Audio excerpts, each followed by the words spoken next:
Those who aspire to become the leader of the free world have to first get through New Hampshire. Secretary Clinton does represent the establishment. It's time to end the very artful smear that you and your campaign have been carrying out. Donald Trump is very rattled right now. We don't need a president who was born in Canada.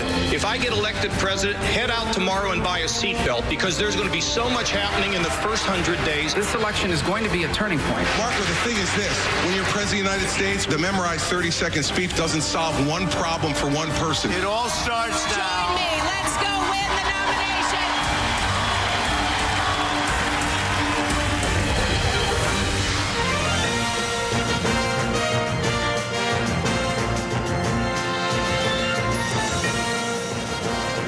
From our election headquarters here in Manchester, New Hampshire, covering the first in the nation primary. Iowa was just a caucus. Welcome, everyone, to what's going to be many, many hours of live coverage. We have a great story we're following tonight and great questions to ask. Will the Bernie Sanders lead hold? Will the Donald Trump lead hold? What about a state where the Secretary of State admits 44% uncommitted, undecided voters? And here they're allowed to call it in the air. They can walk in, decide which party to vote for on the spot. And what about turnout? So many questions to answer during the course of the evening. Happily, my partner through all of it is sitting right here. That would be Ms. Maddow. This is going to be such an interesting night. I have talked to New Hampshire voters ahead of the New Hampshire primary before. I am used to hearing people say, I haven't decided exactly who I'm going to vote for. What I'm not used to hearing is people saying, I haven't decided which party's primary I'm going to vote in. I talked to so many people who were deciding between Republican and Democratic candidates, some of which seemed like a very weird mix of candidates, but New Hampshire voters are famously iconoclastic and hard to pin down, and they make their decisions late. The polling in New Hampshire is famously impossible. We do look like we've got a strong leader in the Democratic field and in the Republican field in Bernie Sanders and Donald Trump. But again, that's just the polling. Who knows what's going to happen today when those polls close, and what's going to happen in terms of second, third, fourth place on the Republican side, and what the margin might be on the Democratic side, indeed who the winner's going to be. It really does feel very, very, very uncertain. And a ton of people in one of those groups deciding between Trump and Sanders, another population deciding between Clinton and Kasich. There are all kinds of combinations, and the campaigns are trying to take advantage of that. Joining us to talk politics from a part of our sprawling election headquarters. We'll put it this way. We figured if we put a camera in a tavern and our job was to draw stories out of the journalists here in New Hampshire to cover politics, that it might be a great combination. Who best to host that camera location than Chris Matthews? Hey, buddy. Thank you, Brian, and thank you, Rachel. You know, New Hampshire has had this habit going back to 52 when it became the hot place to pick presidents, to go outside the system, outside of the career politicians. They started with Dwight Eisenhower, who had done something with his life. He'd received the Nazi surrender in World War II, and that became a pattern up here. I see the Donald Trump reference, and that is if the GOP makes a choice outside the business of politics. And remember, Chris, you had a World War II general. We love our generals, by the way. I think either 11 or 12 of our presidents have been generals in the past. Brief stint as president of Columbia in New York, but an entirely different resume than the one they are considering making the victory of the New Hampshire primary tonight. Yes, but they made a transition in 1980 when they picked Reagan, who, like Donald Trump, had made his public name through 8 to 9 years of primetime television as host of GE Theater. So in a way, 3 men in a row were not career politicians. Certainly Eisenhower, Reagan, and now Trump all went into politics in their middle ages or later. And so that's very, by the way, they went back, you want to go back, they went back to Wendell Willkie in 40, a lifetime business guy. The Republican Party doesn't trust government. It doesn't pick its presidents from the governing class. It's an interesting pattern. Chris, thank you. We're going to be joined by a lot of people here in Manchester tonight and across New Hampshire, including our own Andrea Mitchell and Chuck Todd, who are here with us on set. But we want to get our first look, though, at the exit polling with our friend Steve Kornacki. We had entrance polling in the Iowa caucuses. We've got exit polling in New Hampshire. What is the first round of exit polling telling us tonight? Yeah, we can give you, and of course, there are still people out there voting at this hour. We don't want to give away too much, and this is still sort of preliminary in a way, but we'll give you a glimpse of what we're looking at here in both races. So take a look, first of all. This is the question of age on the Democratic side. But it's got a lot of attention after Iowa. Bernie Sanders did so well with voters under 30, and we are seeing that again in these exit polls. Among those under 30, we have Sanders way up over Clinton. Among those over 65, a significant advantage for Hillary Clinton, similar to what we saw in Iowa. Also looking at the question of people who are voting for the first time today on the Republican side. That's something we talk about. Donald Trump wanting to get new voters out. Now, that's 12% of the electorate we're seeing here in New Hampshire. In Iowa, the number was near 50%. Of course, in New Hampshire, people participate in these primaries in much bigger numbers, so you can expect that number is going to be smaller. But when you look at that 12% for the first time, you're seeing a pretty pronounced Trump advantage there. In Iowa, we should know, in that entrance poll in Iowa, the question of, is it your first time going into a caucus? It was 30% for Trump. We're seeing 36, at least for right now in here. How about this, though? Recent debates. We had the big one here on MSNBC for the Democrats. There was the one on the Republican side on Saturday where Marco Rubio really seemed to step in it. So on the Democratic side, how important were these debates in the last week? 50%, 53% saying they were very important. It was the most important thing on the Democratic side. Take a look at the Republican side, though, a bigger number. 10% said it was the most important factor in making up their mind today. Another 54% called it an important factor. So basically 2 out of 3 Republicans voting for today are saying that debate on Saturday night had a significant role in making their minds up. Steve Kornacki at the big board. We're going to keep using this term, first wave, second wave, for the polling data that comes in.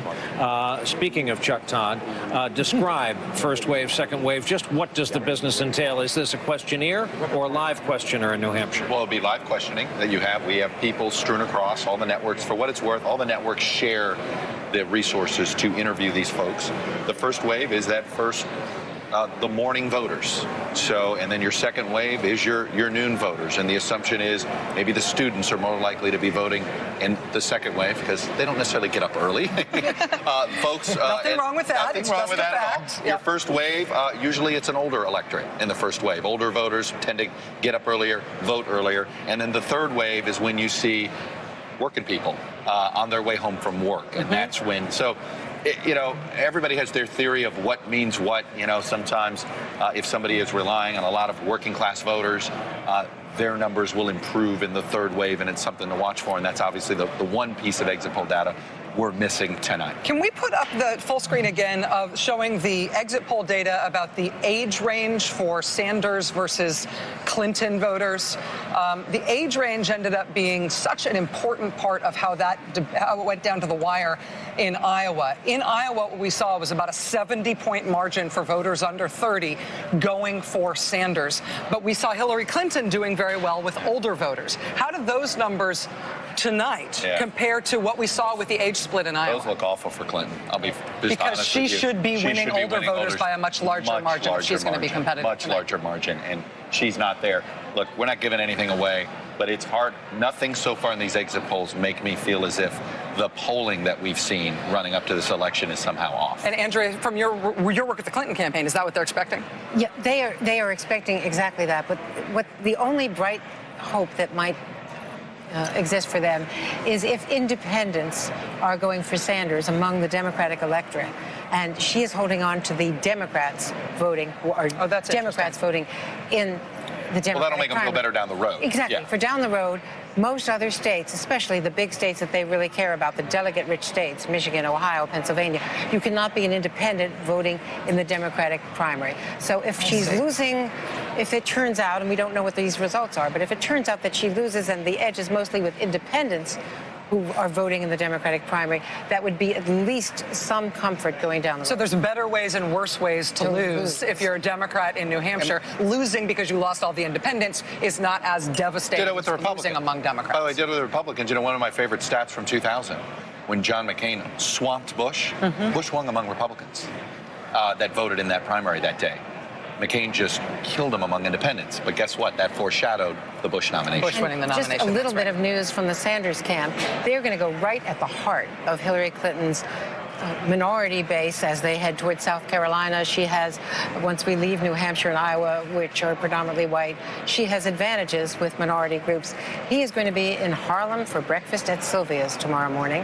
And then with our pal, with Al Sharpton. With Al Sharpton. I mean, and then announcing an endorsement from Harry Belafonte later in the day is what we understand. So there's a lot of scrambling going on around in Clinton world because she, of course, is looking forward to South Carolina and the primaries to come as the map widens, thinking that she has advantages built in, but he is going to try to compete with her. If I would just add one point here, talking to the Clinton campaign since I've been here in New Hampshire, they are not expecting to win tonight. They are expecting to win the nomination. And what the Clinton campaign has told me since I've been up here is that they do not expect to win the nomination anytime soon. Yeah. They think that Senator Sanders has the support and the money to have this go on for a very long time. They don't think that New Hampshire is the last thing he's going to win. They told me they expect the primary fight to go on for months. How much money he's going to raise tonight?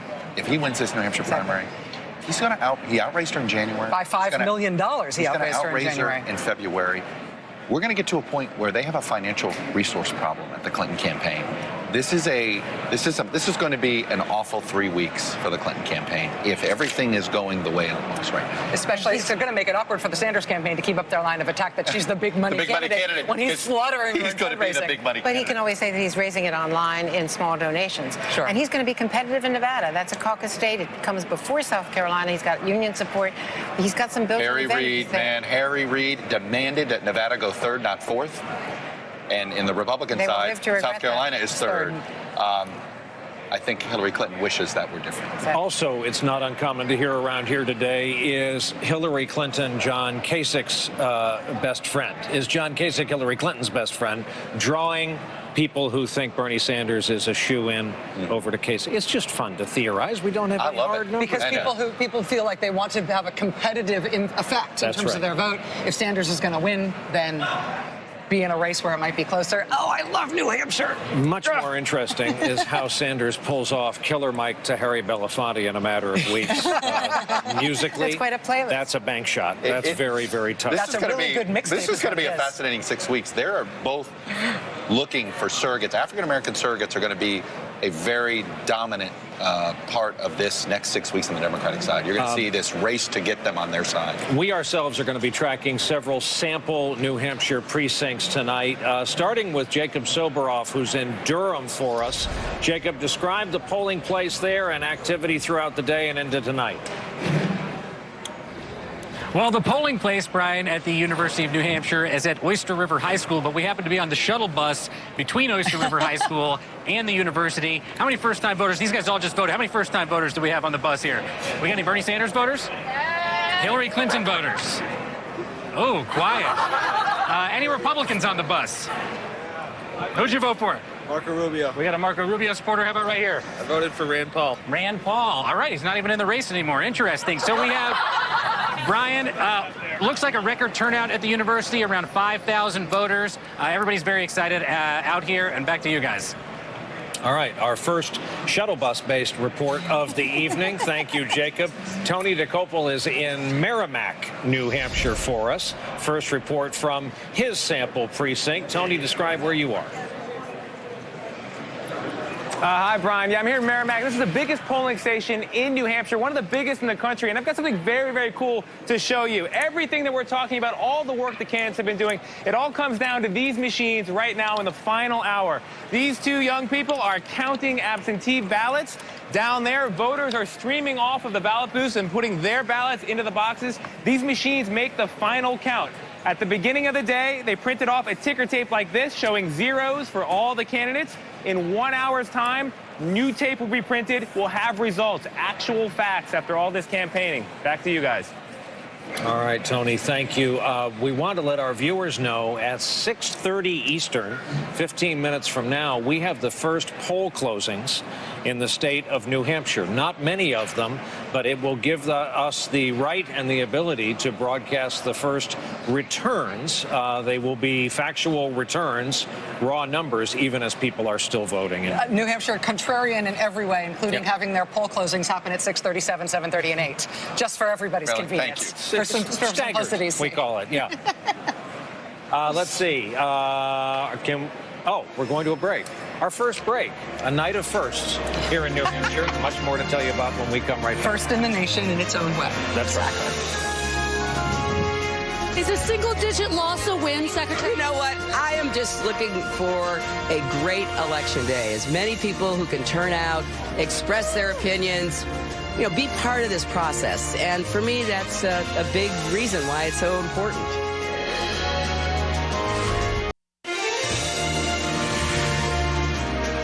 We have promised tonight to pass along the data as we learn it, and this is a fresh set of data. This is, again, early wave exit polling information tonight on this one question. This is Republican primary voters. Would you support a ban on Muslims entering the United States? The number on the upper column there is overwhelming. 66%, 31% opposing. For politically smart viewers who are wondering if we found a cute way of foreshadowing any news on the Trump campaign, it is not. This came in as a separate item apart from anything else, but a fascinating fact. Obviously the reason it's being polled is because this is one of the most controversial proposals that's been made by Mr. Trump, and he is such a front runner in the polling leading in here. But, the national number that we've seen associated with this polling question is about 42%, which seemed to me shockingly high, that 42% of Americans would agree with that proposal from Mr. Trump, which was greeted as quite a radical statement when he said it. But to see basically 2/3 of New Hampshire Republican voters saying they agree with it, that has to be seen both as foreshadowing of a good night for Mr. Trump. And I think it also has to be seen as I don't want to say shocking, but at least interesting sort of temperature taking of the Republican electorate. New Hampshire Republicans do not broadly identify as very, very conservative. This is not a hardcore Republican base kind of electorate. But to have 2/3 of this electorate, 2/3 of the primary voters tonight saying they agree with Trump on that, it's a bit of a reality check. Very different from Iowa in many ways, extremely different from South Carolina in ways we'll be talking about throughout the evening. I think we're able to go to NBC's Kate Snow right now. Is that correct? Katie Tur over at Trump headquarters. Katie Tur. Good evening, Katie Tur. Hi there, Brian. I'm at Trump headquarters, the watch party for this evening, and there's already quite a long line of people waiting to get into this relatively small venue. As you were saying just a second ago, Iowa is considerably different. I mean, New Hampshire, excuse me, is considerably different than Iowa. It's much more moderate. The voters here are more receptive to a Donald Trump message. You see him be, in a lot of ways, more himself. The campaign always says it is Donald Trump being Donald Trump, and that's what we've seen here in New Hampshire. His rallies have been more raucous. He's sworn at a lot of his rallies. The people have been excited to see him. They've lined up for hours, and they've done a lot of those call-in responses. When Donald Trump will say, "Who's going to pay for the wall?" they'll scream out Mexico. So certainly looking to be a good night potentially for Donald Trump. The campaign hopes it's going to be, because in order to get out of this state and move on to South Carolina, which is a much more evangelical state, a state that could be more receptive to Ted Cruz, Donald Trump needs a win here, and he needs that momentum. Katie, thank you very much. To that point, I mean, about the difference between these electorates as we go from state to state, just to put a little bit of a fine point on that. In 2012, in the Republican New Hampshire primary, 22% of Republican primary voters said they were evangelical. In Iowa last week, 62%. Yeah. So this is a less evangelical but also more moderate group. But those numbers on the Muslim ban proposed by Donald Trump suggest it's a very pro-Trump electorate tonight. Let's go to our friend Chris Matthews, both with response to this, and also, Chris, I believe you got Robert Costa there with you. Yes, I do, Rachel. Let me go to Robert about Casey headquarters today. And there seems to be three results everyone's looking for tonight. The leader in the Democratic side, leader in the Republican side, and the number 2 person in the Republican side is the other big news story. Kasich, how's he feeling about this right now?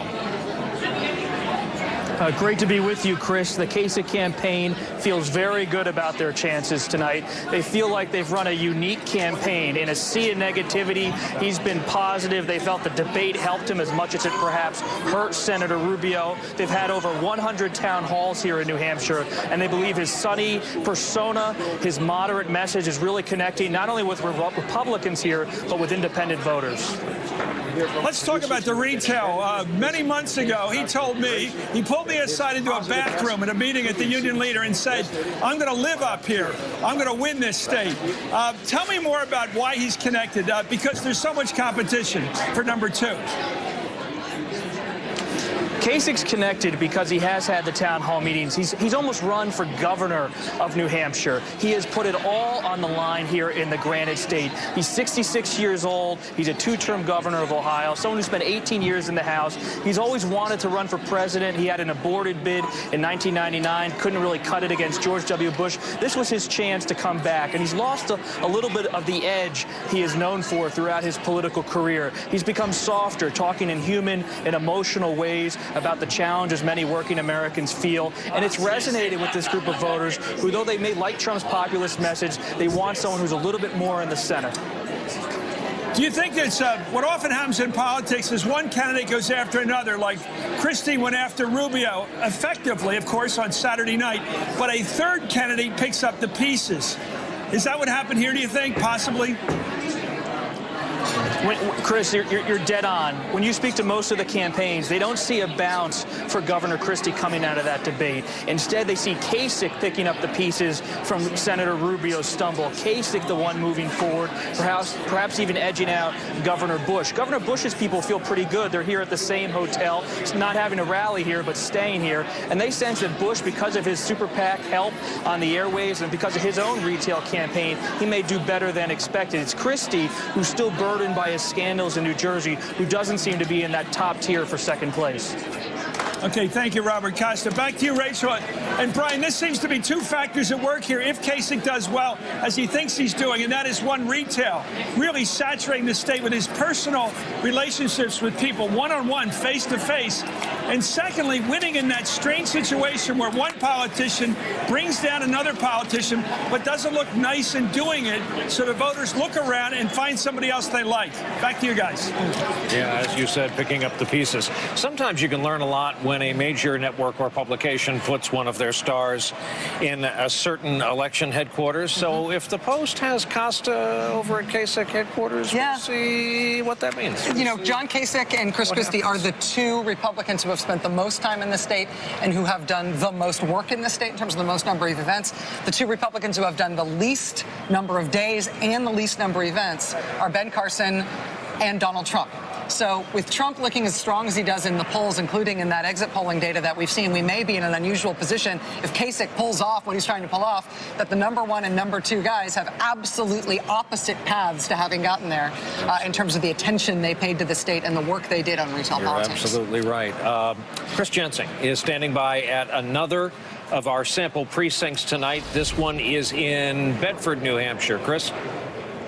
Yeah, it's been very busy all day. In fact, we have our 5th Republican candidate who is here today. I don't know if you can see Jim Gilmore, who is going through and shaking hands with some of the poll workers here. Earlier today, Marco Rubio was here, Jeb Bush, Carly Fiorina, Ben Carson. Maybe half an hour, 45 minutes ago, Ivanka Trump came through.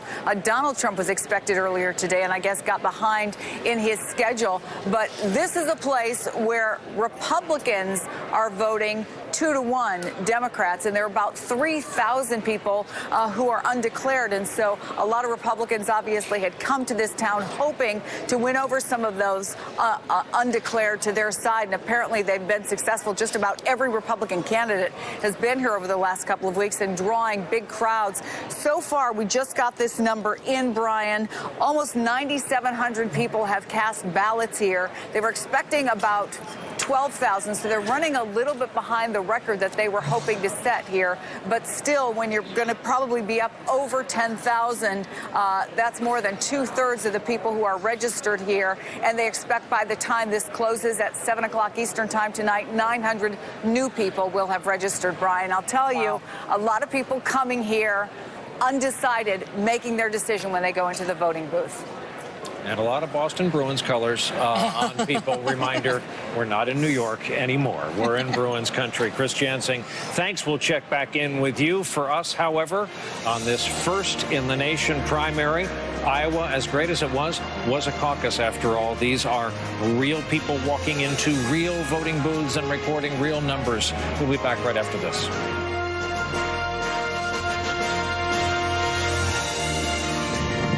A lot of the political pundits are focusing not on you, but the pack behind you.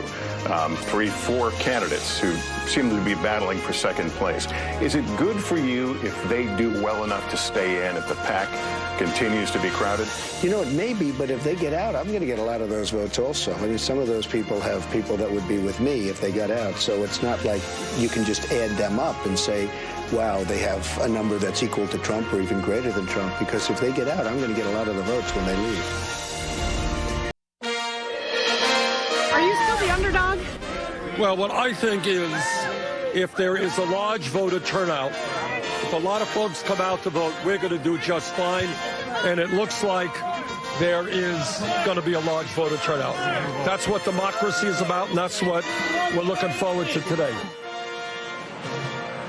One of the reasons that no Republican in the modern era has ever won both Iowa and New Hampshire, whether or not they went on to win the nomination, is because the electorates in Iowa and New Hampshire, particularly on the Republican side, are so different than one another. So we saw Ted Cruz win in Iowa.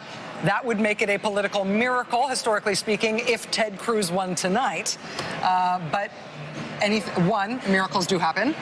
And two, there's a lot more of interest in the Republican field tonight other than just who won. Steve Kornacki, who's going to win? Steve Kornacki's got some first data for us in terms of what the electorate looks like on the Republican side. Yeah, you're talking about the differences between Iowa and New Hampshire. Iowa is a state on the Republican side that is filled with evangelical Christians, very socially conservative. New Hampshire, overall, this is one of the most secular states in the country, one of the most secular electorates you're going to see in a Republican primary this year. Take a look what we're seeing in the exit poll. The percentage of Republican voters tonight in New Hampshire who call themselves evangelical Christians, it is up slightly from 2012. It's 25%. A quarter of the Republican electorate tonight was 22% in 12. By comparison, this number was over 60% in Iowa last week, and it is expected to be close to 70% in South Carolina. So 25%. And what is the breakdown here? You see Ted Cruz right now leading Trump, 26-23. Rubio, Bush, both competitive a little bit there. What you saw in Iowa was a solid win for Ted Cruz. I have the numbers here. It was 33-21. Cruz over Trump among evangelicals in Iowa. So a little bit tighter, but the big story is a much, much less significant chunk of the electorate here in New Hampshire. Steve Kornacki, thank you. Let's bring in Lawrence O'Donnell and Gene Robinson. Nice to see you guys. Great to be here. What are you most on the edge of your seat about in terms of tonight's results? Oh, second place in the Republican field. That is the story tonight. You think first place is cooked? Well, if you look at the polls, we came into this with what looks like a four-way tie for second place. Donald Trump with a big lead for first place. Democratic side, Bernie Sanders with a big lead for first place. So we all started focusing on this. Bush, Rubio, Cruz, Kasich, second place finish. And for Kasich, who's been ignored for the most part in this campaign by the media, a real second place finish for him would be huge. For Bush, it would be a lifesaver that none of us imagined happening. He'd be Lazarus. It could be a really dramatic night. For Cruz or Rubio, it would be meeting the expectation that people thought they could come in here and do. If Chris Christie ends up in the running alongside those guys, would that be as big a deal for Chris Christie as it would be for him? That would be a big deal. A huge deal, especially for Chris Christie, because if he doesn't, it looks pretty grim for Chris Christie, actually. I mean, he's kind of at the bottom of that second tier, and I think, frankly, in danger of falling out. But a good showing here definitely keeps him in the run. Chris Christie said at a town hall that I went to and saw him at on Friday, he said very confidently, there are 2, 3, 4, 5 tickets out of New Hampshire. He said the New Hampshire electorate will winnow the field down to 3, 4, 5 candidates. And I'm sitting there thinking, yeah, you're 6th in the polls right now. His campaign Biden since has put out what is supposed to be his South Carolina schedule for tomorrow. So they are trying to signal that they intend to vote do well and so many people in the media believe you won't be going to South Carolina. That's exactly what you do is you put out that schedule. Christie has been working his heart out. Whenever you're quoting Chris Christie, you don't have to say he said it confidently. Okay, we all get that. That's built into the impression right off the bat. A man who's incapable of simpering. Gene, I have a question. We may be into Republican second through fifth, but remember what that entails. Will we stop to pay proper deference to the fact that if all of this is correct, it means Donald Trump wins tonight's New Hampshire? Which is actually an astounding thing, right? Donald Trump. Just back up for a second. We're talking about Donald Trump. We're talking about someone who's never run for elected office, whose positions on the issues are what would have been considered outrageous, whose style of campaigning is like nothing we have seen, who just kind of wings it, and yet he seems to be potentially winging it into winning the New Hampshire primary, which is a big deal. And if you just pause and consider, if you just describe to someone who's been out of the country for a while, how the leading candidate on the Republican side in New Hampshire did it. Didn't go to New Hampshire very much, shook very few hands, did a lot of insulting of every other candidate in the Republican field, breaking every commandment Ronald Reagan ever dreamed of in the Republican Party, did all of that. That's your front runner in New Hampshire. That's the way to win in New Hampshire. And all of this received common wisdom about how you win in New Hampshire, which is the John Kasich, Chris Christie recipe. And we're so excited for John Kasich and Chris Christie that they might conceivably be able to see second place from where they are, where the guy who's actually looks like he's way out ahead, at least if all the polling is correct. And the voters here know he's been returning home to New York by air. They know he's not been up here the whole time. They're fine. And let's remember where it began for him in New Hampshire. He's been a front runner so long that we're just comfortable with the idea that Donald Trump's a Republican front runner. The first Republican poll in New Hampshire, Donald Trump was at 5%. Jeb Bush was at 10% as a front runner. It was a four-way tie for 10%. Donald Trump did not look like a factor in that very first poll. He earned it his way. This polling standing that he has tonight. Bernie Sanders, his first poll, 13% in New Hampshire. Hillary Clinton, 69% in New Hampshire. There was no neighborly consideration given to Bernie Sanders when this began. Bernie Sanders spent a year campaigning here, changing minds. Donald Trump changed minds in New Hampshire. Lest you think that campaigns don't matter and candidates, it's all cooked in from the beginning. And the moment matters, too. Let's go back to Durham, where Jacob Soboroff, last time we checked in, Jacob was on the shuttle bus to the polling place. We are told he has reached the polling place. There he is. I've made it, Brian. So we're inside the polling place right now at the Oyster River High School, which serves the entire University of New Hampshire in Durham. And it's a record. It's official. It is a record turnout at this location. The number is over 5,000 voters. The previous all-time high, I should say, was in 2008, around 3,500, so 1,500 votes increase from the all-time record high. It's around general election numbers. A couple things I want to show you. First things first, this gentleman over here is from the Bernie Sanders campaign with the white shirt on. He's monitoring the election along with officials from the Hillary Clinton campaign to make sure no funny business is going on here. Now let me show you the lines. These are students and other people local that are here just streaming in right now that are coming here to register to vote for the first time. This entire section here is same-day registration. These are people that have either never voted before or are changing their address or something like that. One other important piece of information I wanted to show you guys, if we could swing around this way, is that this table over here, for the first time, there's a voter ID law now in this state. And if you show up at a polling place without a picture ID, you need to sign a voter challenge affidavit, and then you need to take one of these pseudo-hipster Polaroids with your face on it. It's registered with the Secretary of State's office so they can check that against your photo and other information when it is all said and done. Some new things, some records being set here, Brian. A lot of energy at the Oyster River High School. Jake, are you saying that that is a Polaroid of a pseudo-hipster or that it is a pseudo-hipster trend to take a Polaroid? I've been accused of being a pseudo-hipster myself, so no, I mean, I guess it's all of the above, Brian. Okay, just wanted to get that out there. That voter ID thing is very unusual. No other state does this. This is the first. New Hampshire has had this law for a little while. They've never had the New Hampshire presidential primary with this voter ID. In no other state of the country, as far as I know, when you fill out your affidavit because you don't have a voter ID, does an election official then take a photo of you in case the attorney general of the state wants to investigate you for potential criminal voter fraud. I'm not exactly sure what the photo does in terms of securing the validity of the vote, but I have to believe that's got to be intimidating to some people. The prospect that an official is taking your photo for the possibility of a future investigation. It's a weird thing New Hampshire's doing tonight with this voter ID law, unique in the nation. We'll see if it has any effect on turnout. Makes for a nice keepsake either way. We want to call your attention to what's been transpiring on the bottom of the screen while we've been talking. And if it looks like we have actual percentages in, that is true and growing. At around 11 minutes ago, the first precincts in New Hampshire closed. So you see the percentages here.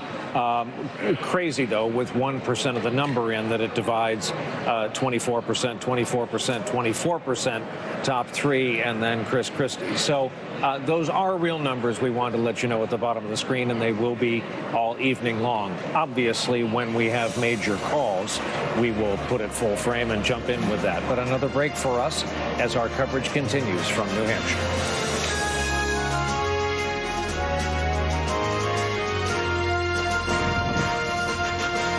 What will Donald Trump do to the presidency if he's willing to, on stage, say something like that and other comments that I could laundry list here? You know, right now I'm competing against a lot of people, Tamara. There are a lot of people out there. I'm coming from all different sides, and I have to be extremely high energy. When you get to be president, or just before you get to be president, the attitude would change very much. I mean, I was a good student at the best school and all of that. My uncle was a professor at MIT for many years. I know exactly what I have to do. Senator Sanders has been in public life next door for 25 years. He's been in the Congress for that long. He had a tremendous amount of familiarity and a sense of really belonging in the area. So I always knew this was going to be hard. I feel really good about the campaign that we've waged here. I think we have an uphill battle. We're going to battle it until the last votes are counted, and then we're going to turn around and head off for the next contest. From Rachel's recent conversation with the former Secretary of State, there is every reason to believe they have been cold-cocked by the challenge from Sanders, its enormity. They have been cold-cocked by the age gap in the polls right now and by the gender gap. And yet sending out the message that we expected all of this. Yeah. And we are adjusting accordingly. You know, the Vermont-New Hampshire thing is very interesting for Senator Sanders because it is true that Vermont is next door to New Hampshire and that they're both small states in the Northeast. They're not that similar, though. There aren't a lot of Bernie Sanders-style Democrats, for example, who New Hampshire has elected into office the way that Vermont has elected Bernie Sanders into office. Also, all of the other statewide, I think most of the other, at least, statewide Democratic elected officials from Vermont have actually endorsed Hillary Clinton in this race, not Bernie Sanders in this race. It should also be noted that, you know, Howard Dean was also from the neighboring state of Vermont, and he didn't win New Hampshire because of that. Dean's scream after Iowa notwithstanding, he was doing well at that point. He came in second in New Hampshire. So the home state thing, I think, is overblown. The fact that Bernie Sanders has been consistently leading in the polls, and even as some of the tracking polls have started to close, it looks like, I think the Clinton campaign believed that it was an insurmountable margin. That just ends up being the bottom line here, no matter where he's from. A longtime studier of all things New Hampshire, including the voting public here, is Chris Matthews. And Chris, driving up from Boston, driving up from Worcester, you really realize Nashua is a northwest suburb of the metropolitan area. And in the southeast part of the state, at least, it takes on a very different character. You know, Brian, you and I know South Jersey and Philadelphia. They're the same place. South Jersey, Delaware, Philadelphia, it's all the same media market.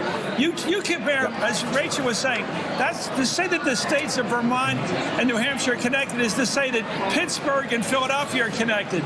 People spend their whole lives in Philadelphia and don't dream of going to Pittsburgh and the other way around. So it's much more. And I think she's dead right. A friend of mine who grew up in Vermont said his father and mother, his mother was from from New Hampshire, his father from Vermont. And every time they crossed the border, one would say, I have a terrible smell I'm getting right now. What is it? Well, that's the kind of feeling that goes on between those two states. Let me bring in somebody, our national political correspondent, Joy Reid, to talk about, to people that are just watching now and don't know what's been going on with this Bernie Sanders thing, this feel the burn. What is it on the ground when you talk to people that leads them to really go gung-ho for Bernie Sanders? Well, you know, the people that I talked to today, I went out to a polling place that, by the way, was seeing incredibly high turnout. About 3 o'clock this afternoon, something like 3,000 of the approximately 6,000 people registered in that ward had already been out to vote. The lines were incredibly long. People were really excited. And when I spoke to people who were for Bernie Sanders, they all said the same word, Chris, that people who were expressing support for Donald Trump said: fairness. Something about the system doesn't feel fair to them. I heard people saying they think that income inequality is a really big issue. They feel that the government needs to do more. They need to close the gap between rich and poor. That issue of fundamental fairness in the economy is what was driving them. Interestingly enough, I did meet a couple of voters who were undecided as they were walking into the polling place. They were trying to decide between Hillary Clinton and Bernie Sanders. And so I asked these two women, who actually happen to be African-American women, okay, what is the thing that's holding you up? And they said basically they like Bernie Sanders' message. They think it's a more forward-looking message for the country. They think he has a bigger vision, but they were worried about taxes. They were concerned about how he's going to pay for it all. They like what he's saying, but they're worried, how's that going to get paid for? These were two older women. They looked to be in their maybe early 60s. They were very concerned about how he would pay for them and how high their taxes would be. You know, we talk about labels a lot because I grew up with that: socialist, progressive, liberal, conservative. But I think, tell me if I'm wrong, because I've heard this, the Sanders voter knows what's going on here. If you get the tuition paid for at a state university, somebody else is going to pay for it. If you get a bigger Social Security benefit check when you retire, somebody else is going to pay for it. Lifetime health care, it's going to be a redistributive effect. They know it's going to be redistributive. So when they say fairness, they mean the rich have too much money, I have too little, let's reshuffle the deck. Yeah, and it's hard to, you can't make a judgment just on meeting somebody for, 30 seconds, 40 seconds, but the people that I talked to who were Bernie Sanders voters were either very young.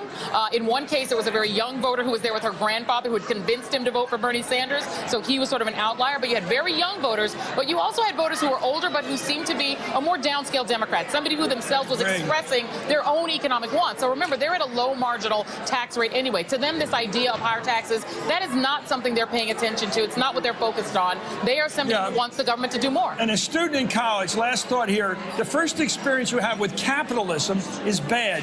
You're a debtor. And you owe a lot of money, maybe $100,000, $200,000 for college. So when you hear capitalism, you say, I owe money to some private interest. And Chris, you have to remember that the core of the Bernie Sanders support are voters under 30. These are voters whose most formidable experience, sort of the formative experience of their lives, was the Great Recession. These are voters who were raised in lack. They were raised in poor economic times. So for them, that is what they're focused on, not things like identity politics. Younger women are not focused on women's liberation or feminism. They're focused on lack, and they have that in common with younger male voters. Student I think debt, not Gloria Steinem. That's why you're seeing that gender gap for younger women in favor of Sanders. Like you, Brian. All right, Chris Matthews, thanks. Fascinating. When Hillary Clinton won the Democratic New Hampshire primary in 2008, the proportion of Democrats voting in that primary who said they were liberal was 56%. We've just got in the exit poll data about what proportion of Democrats voting tonight say they're liberal, and it may explain what's about to happen tonight, and we've got that data with Steve Kornacki next. Stay with us.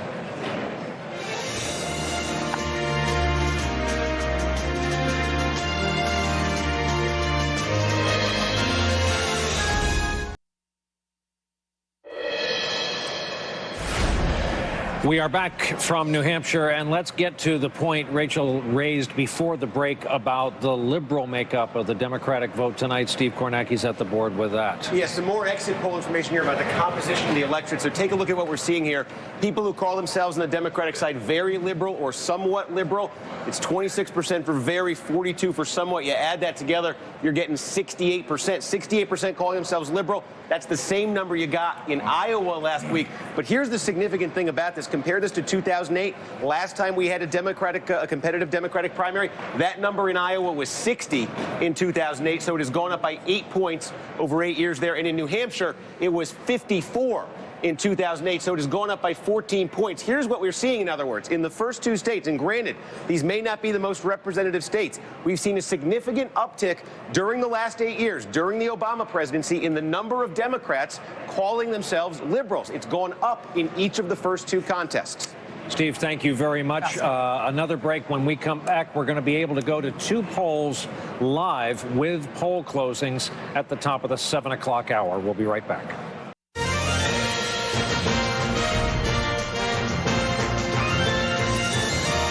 7 p.m. Eastern Time here at our election headquarters in Manchester, New Hampshire, and a lot is starting to change. First of all, at the bottom of your screen, again, those will be real numbers because we have a bunch of poll closings now, and it's safe to report that raw number.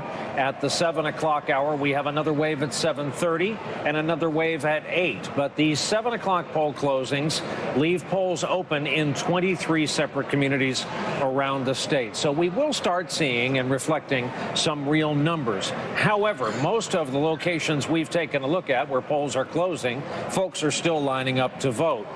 Let's go to Chris Jansing. And Chris, you're in Durham? Bedford. I'm in Bedford, and this is one of these communities where they have had only complete and total every minute of every day busy. But look at this behind me. This is why this poll, which is supposed to be closing now, Brian, is not going to close. I just took some pictures of the line. There are 95 to 100 people who are lined up. These are not people who are just coming in to vote. They're people who are coming in to register, same-day registration. In addition to that, there's a huge line of cars outside the Bedford High School here, and so they have police officers outside at the intersection. They actually, right now, just a couple of minutes ago, 7 o'clock sharp, they cut off the line. So if you were in line, your car was waiting to get into the parking lot at 7 o'clock, you will still be allowed to come in. You'll still be allowed to park. Come in, get into that line of 100 and more people, and wait until you get through. But if you're at 7:01, they have cut off that line now. The police outside and the folks here inside keeping track of how many people there are. They will count more than 10,000 votes at this polling place alone. They're a little surprised, frankly, at this last-minute surge as people apparently deciding very late to come out and register, many of them voting for the first time, Brian. Well, if that ever gets challenged, I would love to hear the judge's interpretation of the beginning of a line at 7 p.m. To Rachel, that point, we actually have a statement from the New Hampshire Secretary of State's office, which says that the Secretary of State is currently speaking with the New Hampshire Attorney General's office about the situation in Merrimack, New Hampshire. From the Secretary of State, I asked if that could involve keeping polls open in Merrimack later than 7. The Secretary of State would only say that that is a decision that would be made by the Attorney General, not the Secretary of State's office. So we've got negotiations even within New Hampshire state government as to whether or not these long lines might actually keep polls open later than their posted closing times. It'll also be interesting to see if some of this is this new voter ID law, if that might be what's slowing down the new same-day voter registration lines. Let's check in on that situation in Merrimack. We have Tony DeCopel at that polling place. Tony, describe what you're seeing. Hi, Brian. Now, here I am in Merrimack, biggest polling station in New Hampshire, one of the biggest in the country. It was supposed to close at 7 p.m. As you can see behind me, it is far from done. This is as busy as we've seen it all day. Everybody who's in the building right now, everyone in these lines behind us, they will get to vote, of course. But in addition to those people, moments ago, the moderator here dispatched a state trooper to go all the way out to Route 3, about 2 miles from here. All the traffic in that line trying to get into the parking lot here, that will be considered people in line to vote. And those people will be considered eligible. So they're not going to extend the hours officially. That's a decision. They've yet to make that decision. That's something the Attorney General can make only. But what the moderator here can do is define the line as including everybody out there in that traffic jam. They changed the way the traffic would flow outside this polling station this year, and it caused them some trouble. People were complaining, and just moments ago, they came up with a very creative solution, dispatching that state trooper, and everybody in that line, do not leave that traffic jam. If you're in that traffic jam, you can vote. Tony DeCopel in Merrimack. Thanks for that. That's fascinating. They've sent a state trooper to figure out where the traffic jam ends. Define the start or end of a line. Which define the end of the jam, which is very strange. Well, let's go to Casey Hunt, who's at Bernie Sanders headquarters. Casey, what are you hearing tonight from the Sanders folks in terms of what they're expecting and how confident they are? I have to tell you guys, if I'm sitting in a traffic jam, I'm obviously in line. I mean, why else would I be there? Look, the Sanders campaign, look, we've all seen the polling data. We're all hearing the same information coming out of the Sanders campaign and the Clinton campaign. At this point, they are very confident about where they stand. They feel like they're seeing high turnout in the areas where their base is going to be. Those are places, of course, closer to the Vermont border, some of the more rural areas in northern New Hampshire, the Keene area. If any of you have ever been to Keene, you can understand why it might be Bernie Sanders country. So the conversation that we're having really with the Sanders campaign at this point is pushing beyond New Hampshire into the rest of the map, because the question, of course, is whether or not he can take these two performances in Iowa and New Hampshire and convert them into a significant challenge to the Democratic nomination fight with Hillary Clinton. And so they're already going up with ads in 4 Super Tuesday states. That's planned for this week. And they're starting to think about, okay, what does our coalition look together? If I can take you back to 2008 for a second, who did Obama have? He had young people, he had African-American voters, and he had upper-income liberal whites. That was the group of people that took him to the nomination fight over Hillary Clinton, who largely had both men and women who were blue-collar, who had Latinos, and had a significant advantage with women. So the question for the Sanders campaign becomes, okay, how do we build our own coalition that eats into the coalition that she has? They believe, of course, that they're going to have a difficult time with many African-American voters, but they do think that they can make some inroads and look for them to do some of that even starting tomorrow. He, of course, is going to have breakfast with Al Sharpton in the morning in New York City. Look for them to try to also make inroads with Latino voters. They feel like they can significantly make an impact there. They don't feel as though it's a community that's as strongly with Hillary Clinton maybe as the African-American community. They also think that they can win some of the voters that Barack Obama lost. So many of those blue-collar voters, both men and women, and they feel like their base is people who are making $50,000 or under. So that's working-class Americans. So those are the numbers that they're really watching. I think one test that they're looking to see tonight is how many voters who are making over $50,000 do turn to Sanders, because if they can pick up even more of those, they, of course, feel like they're even on stronger footing. It's always interesting to watch the kind of homegrown campaign effort that sooner or later has a data-driven operation, Secret Service protection, and a massive motorcade through the streets of this state. Casey Hunt, you've watched it all happen in just the course of covering Bernie Sanders. We'll be going back to you many times. Let's go to Chris Matthews about the New Hampshire voter. And Chris, driving around here, obviously live free or die is on every license plate. And people forget it was one of the great test cases young Judge Souter decided before being tabbed for the Supreme Court, was whether or not that remained on the license plate. The Subaru is generally still the king of the road. It is part northern Massachusetts, as I keep saying, part western Maine, part southern Canada, part eastern Vermont, yet the center holds. There is still such a discernible and center of New. Well, I would say that gritty is the word. Gritty. Live free or die is a phrase they love up here. They're very defiant when they see the voters of Iowa and those caucuses make a decision. They like nothing more than to reverse that decision, as they did saving Hillary Clinton's campaign for all those months back 8 years ago. They love to do that. They did that with Ronald Reagan, reversing his loss out in the Iowa caucuses to the first George Bush. They're very defiant here. I think they go for character. They like guys like John McCain, people that have proven their character. Of course, they're not always right. They picked Pat Buchanan here in '96, but they do like gritty and toughness. They see through lightweights up here. I have a sense, well, we saw one candidate Saturday night who had a bad night. Let's put it that way. He will have a tough time here Tuesday night because he had a bad night Saturday night. I think they're looking for people that are thin, and phony and memorizing, and they look for people that seem to have a spontaneous human reality. I think that's why Bernie Sanders is doing well up here. And believe it or not, for the same reason why they like Trump. They see in them focus, and they see in them a sense of joy in life. They like they're living in the same planet with these guys, and they find a lot of people phony in politics, and they don't like them at all. And New Hampshire's the place where they get, winnowed out. The Senator holds.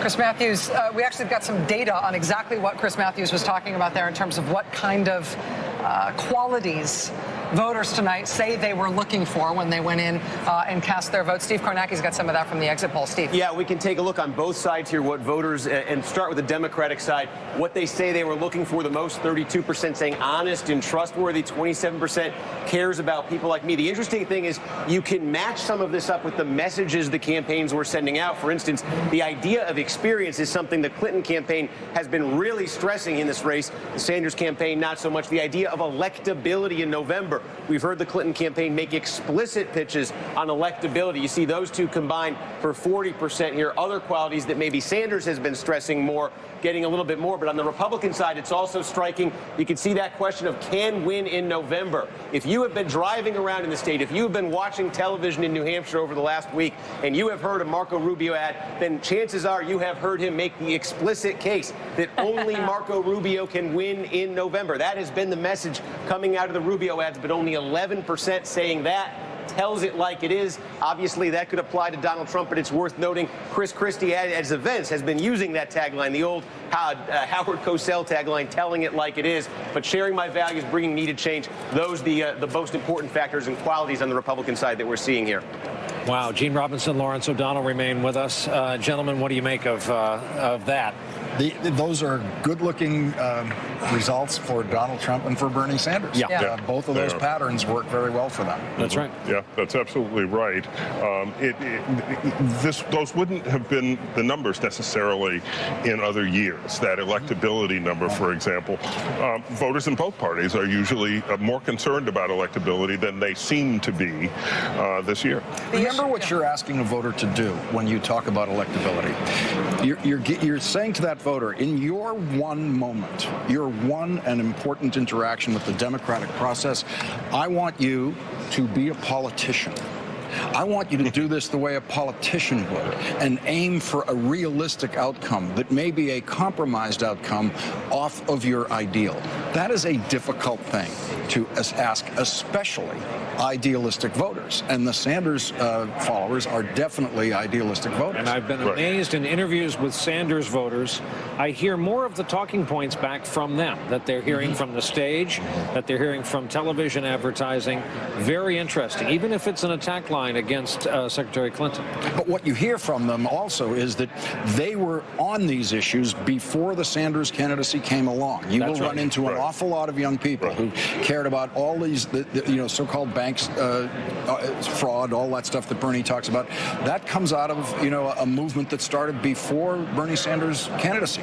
The environmental elements that they talk about and by the way, Hillary's voters and Bernie's voters, when I go into crowds of both, they talk identically on environmental matters. All of those issues pre-existed both of these candidates. Well, the two candidates have so few differences on policy, and that's true in every primary, right? You always get some sort of coalescing on most policy issues. When you've only got two candidates, it's all the more striking how their prescriptions are basically the same. And so what you're asking people to choose from is a different type of person, a different type of politician. What is interesting is that Bernie Sanders has been able to run as a non-politician, even though he's been in Washington literally longer than Hillary Clinton has. He got to Washington in 1991. She didn't get there till 93. Exactly. But in this cycle, he's being seen as kind of an anti-politician. I think potentially. By the way, in Washington, he is too. In Washington, he is looked at as an But when you release your doctor's letter and it's from the Senate doctor, that's right. I mean, it's like, but potentially this is telling us something about the standing of politicians and politics as usual in this country right now. And we thought we had been seeing signs of that in the run-up to the voting, and now that people have started to vote, we'll see. But I think.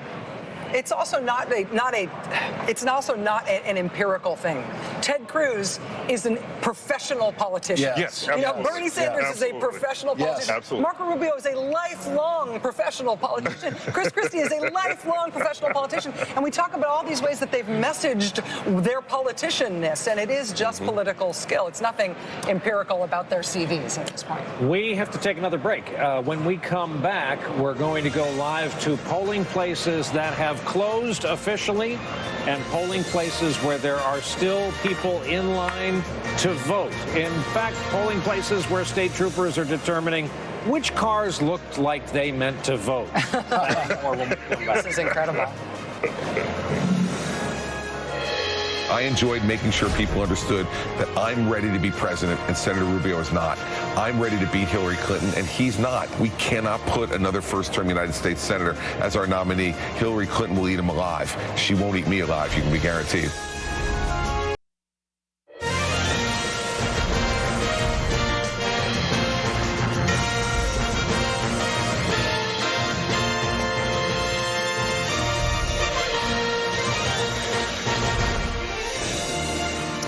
These are lines outside the single polling place in Merrimack, New Hampshire. This is a very interesting situation that is unfolding live right now. Merrimack, New Hampshire is just south of Manchester, not so far south that you get to Nashua. It's between Manchester and Nashua. This is the single largest polling place in the state of New Hampshire. All of Merrimack votes in the same place. It's at Merrimack High School in the high school gym. They're expecting 14,000 people. These polls opened at 7 a.m.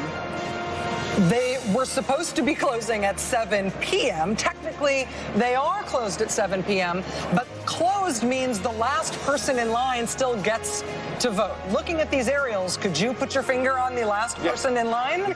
Tony DeCopel is on scene for us at this remarkable site in Merrimack. Tony, what do you know about how specific they've been able to get about who gets in tonight and who doesn't?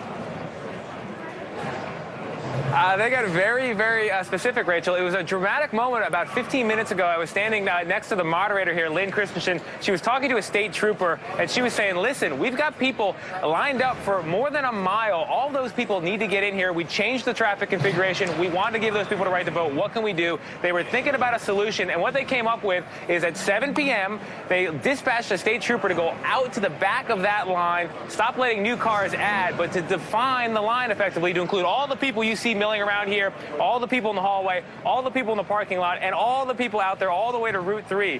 They will get to vote. So if you're listening to us on radio right now, or your friend is, send the message. If you're in that traffic jam, stay in that traffic jam. You are making progress. You are getting here, and you will get your right to vote.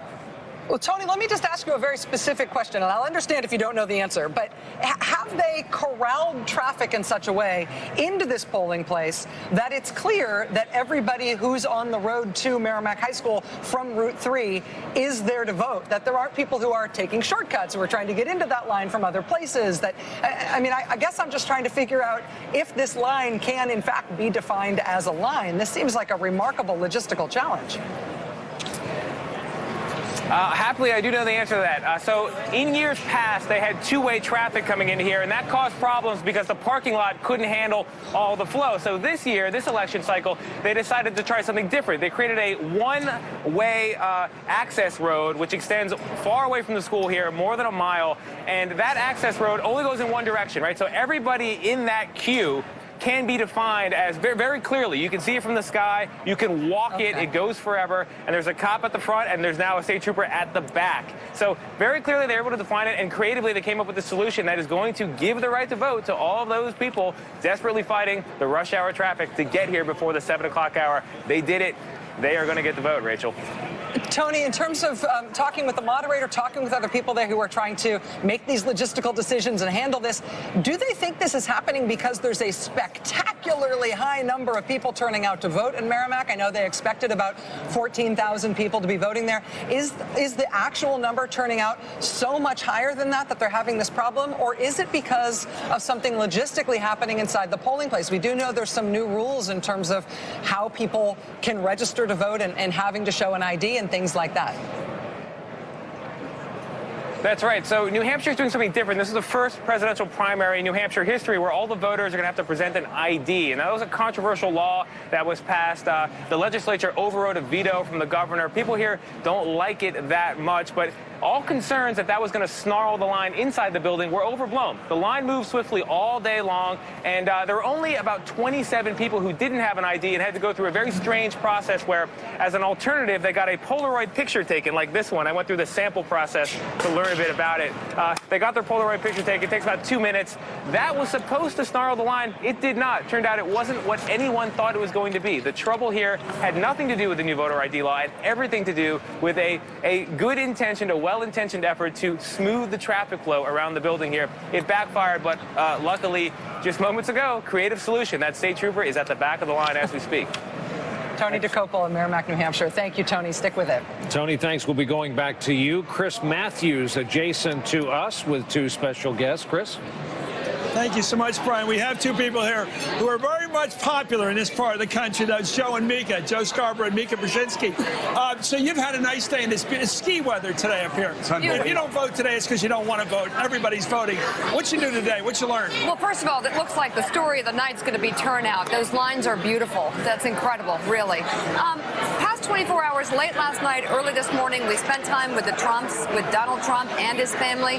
I see a big evolution from Iowa. He's not going to say he's won this thing until he knows he's won it, if he wins it. And he's not sure he's going to win it.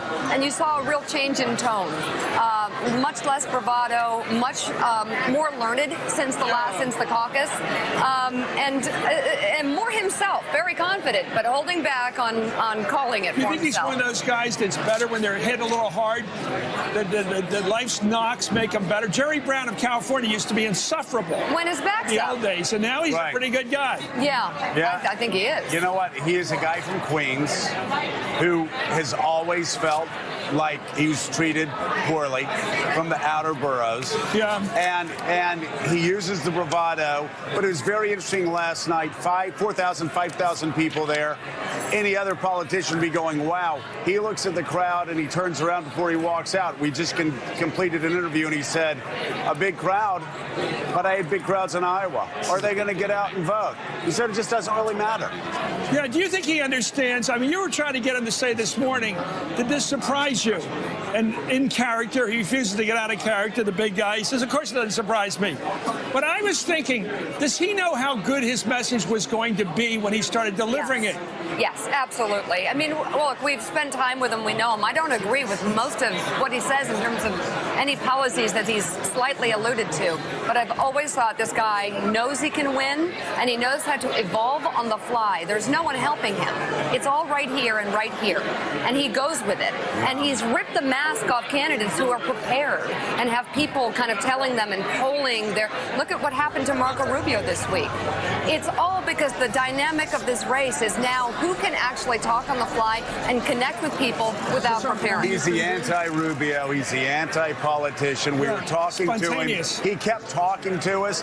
They're pulling him out. Mr. Trump, 10 seconds. And they literally push him out. He's got his notes. He's just kind of tucked it in his pocket and said, oh, well, and went out.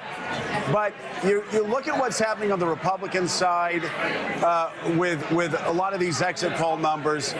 You look at what's happening on the Democratic side, where half the Democratic voters say keep moving in the direction of Barack Obama. The other half say we want more liberal policies. Boy, this is an electorate tonight that is really in revolt. And you look at the people that are voting, the high numbers, not only in Iowa, but here. I wish Teddy White were here to talk about this, because we all, day in and day out, talk about the problems with American politics, but on both sides, in the first two states, record turnout. Amazing. American democracy, even though it's ugly sometimes, seems to be in a pretty good place. Let's talk about the commonality. Both of these candidates who seem to be doing well in the polls, before we get the real results, Sanders and Trump, both outsiders, really. Both focused, you know what they stand for. One says he's a nationalist, or he is a nationalist, the other one's a socialist, Democratic socialist. You know what they say? and they're joyous. Yes. You have fun watching them.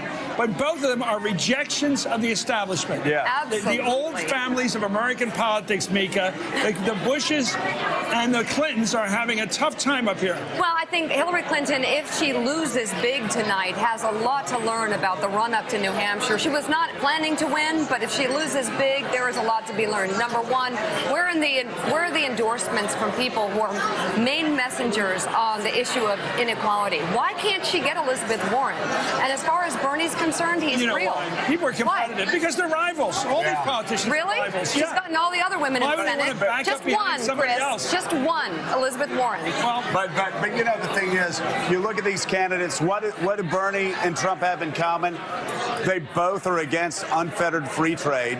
Neither one of them are taking money from Wall Street. Both against the Iraq War. They're both against the Iraq War. Exactly. They are basically both against what the Bush family and the Clinton family have built over the past 30 years, and they're blowing it up. I can speak more for Republicans than Democrats. I can tell you Donald Trump is basically the revenge of Republicans who feel like Washington Republicans have betrayed them for 30 years. Now, the great irony is it's a guy who's been a Democrat for most of his life and who's not even a conservative Cruel that's doing it. But it's a revenge. I tell you, I've been to Bernie. You've been to Bernie meetings? My dad likes Bernie. Bernie meetings are fantastic. Yeah. Bernie is so much better in the room with 200 people than on TV. He's still too effusive on TV. Yeah. He's too hot. But in the room, he's logical and non-ideological. He seems like a logical guy, although it all comes back to one thing, which is going to bite the Republicans in the butt, the Supreme Court. Citizens United has been the energy of the left. Isn't that funny, though? The two guys that are winning tonight, neither one of them are taking from the donor class that 95% of presidential candidates have taken from over the past 30 years. People ignoring the ads. Yeah, nobody cares about the ads. I'll make a living off the networks, Nobody cares about the ads. And nobody on Wall Street has contributed to Bernie or Trump. We'll be here all night, guys. Rejoin. We'll be watching. We love it. You'll be here in about 3 hours anyway. Oh, dear Lord, yeah. Thank you. We'll be right back to Brian and Rachel. Go ahead. Oh, you put it that way. Chris, thanks. And let's hope we're making Joe's point about participation and turnout when we're back at this for the general in November. We're going to take a break. We're still watching all of these situations where the polls were to have closed a long time ago, but we have, in one case, a mile-long line of people who want to cast their vote before all the votes are counted up tonight. We're nearing the hour where we will get the official poll closing statewide. That and more when we come back. I say it all the time. If you're sick, if you're really like you can't move, you're close to death, your doctor tells you it's not working, your wife is disgusted with you, she said, I'm leaving. I don't give a damn. You gotta get out to vote, right? Right?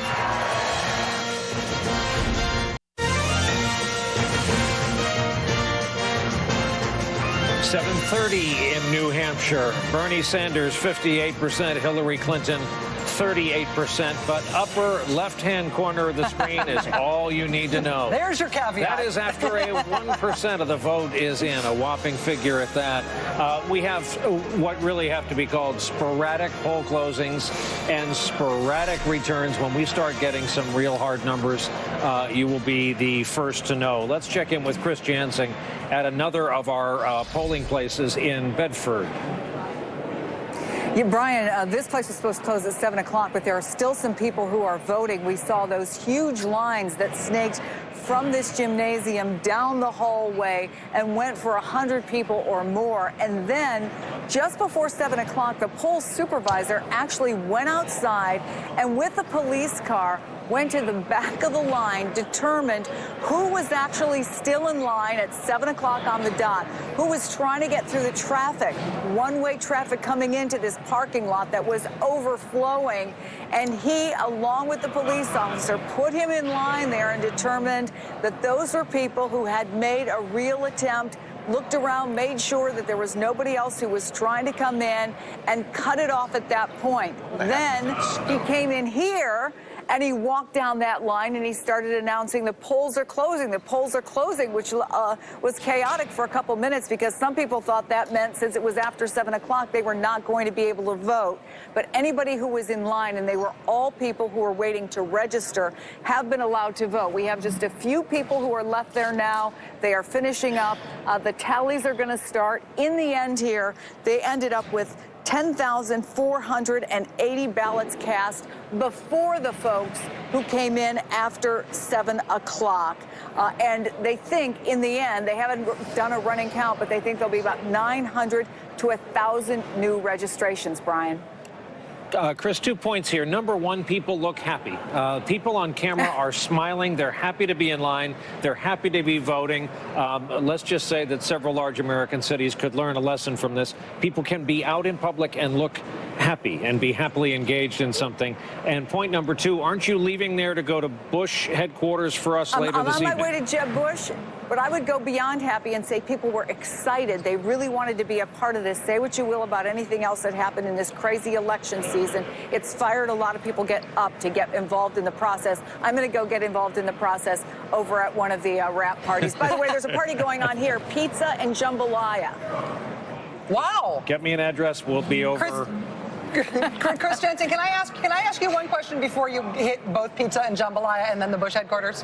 Which is, sure, on those numbers that you just said, as far as I know about that polling place, they were expecting something like 12,000 voters. That's what they were anticipating tonight in Bedford. You said they got about 10,500 before they started cutting off that line at 7. Yeah, they'll roughly probably end up with 10,750, something like that. He was a little surprised at the late surge, and they're attributing that to just sort of this new voter excitement. Not clear, according to the poll supervisor, who's been around a long time, why they didn't quite hit those numbers. But, you know, when you're talking about registration of about 15,000 and in the end you're approaching 11,000 people who vote, those numbers aren't bad.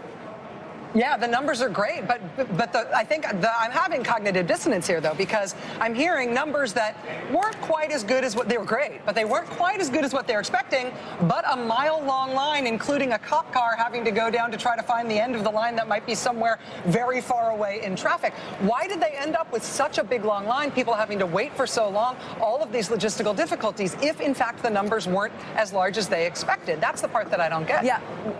Yeah, first thing I would have to say is I think that this was an incredibly well-run polling place. My parents worked polls in the 80s, so I've been coming to polls as a reporter and just as a person since way back then. But what they really think happened here, and what anecdotally I can tell you happened here, is a lot of people just getting excited over the course of the day who decided at the last minute, I need to be a part of this, and after work came down.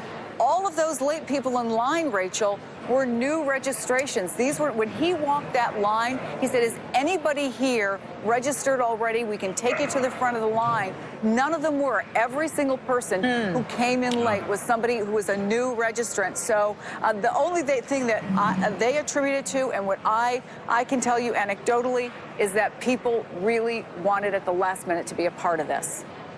Chris Jensen, thank you very much. Getting the dynamic here is fascinating. Seeing those long lines is one thing.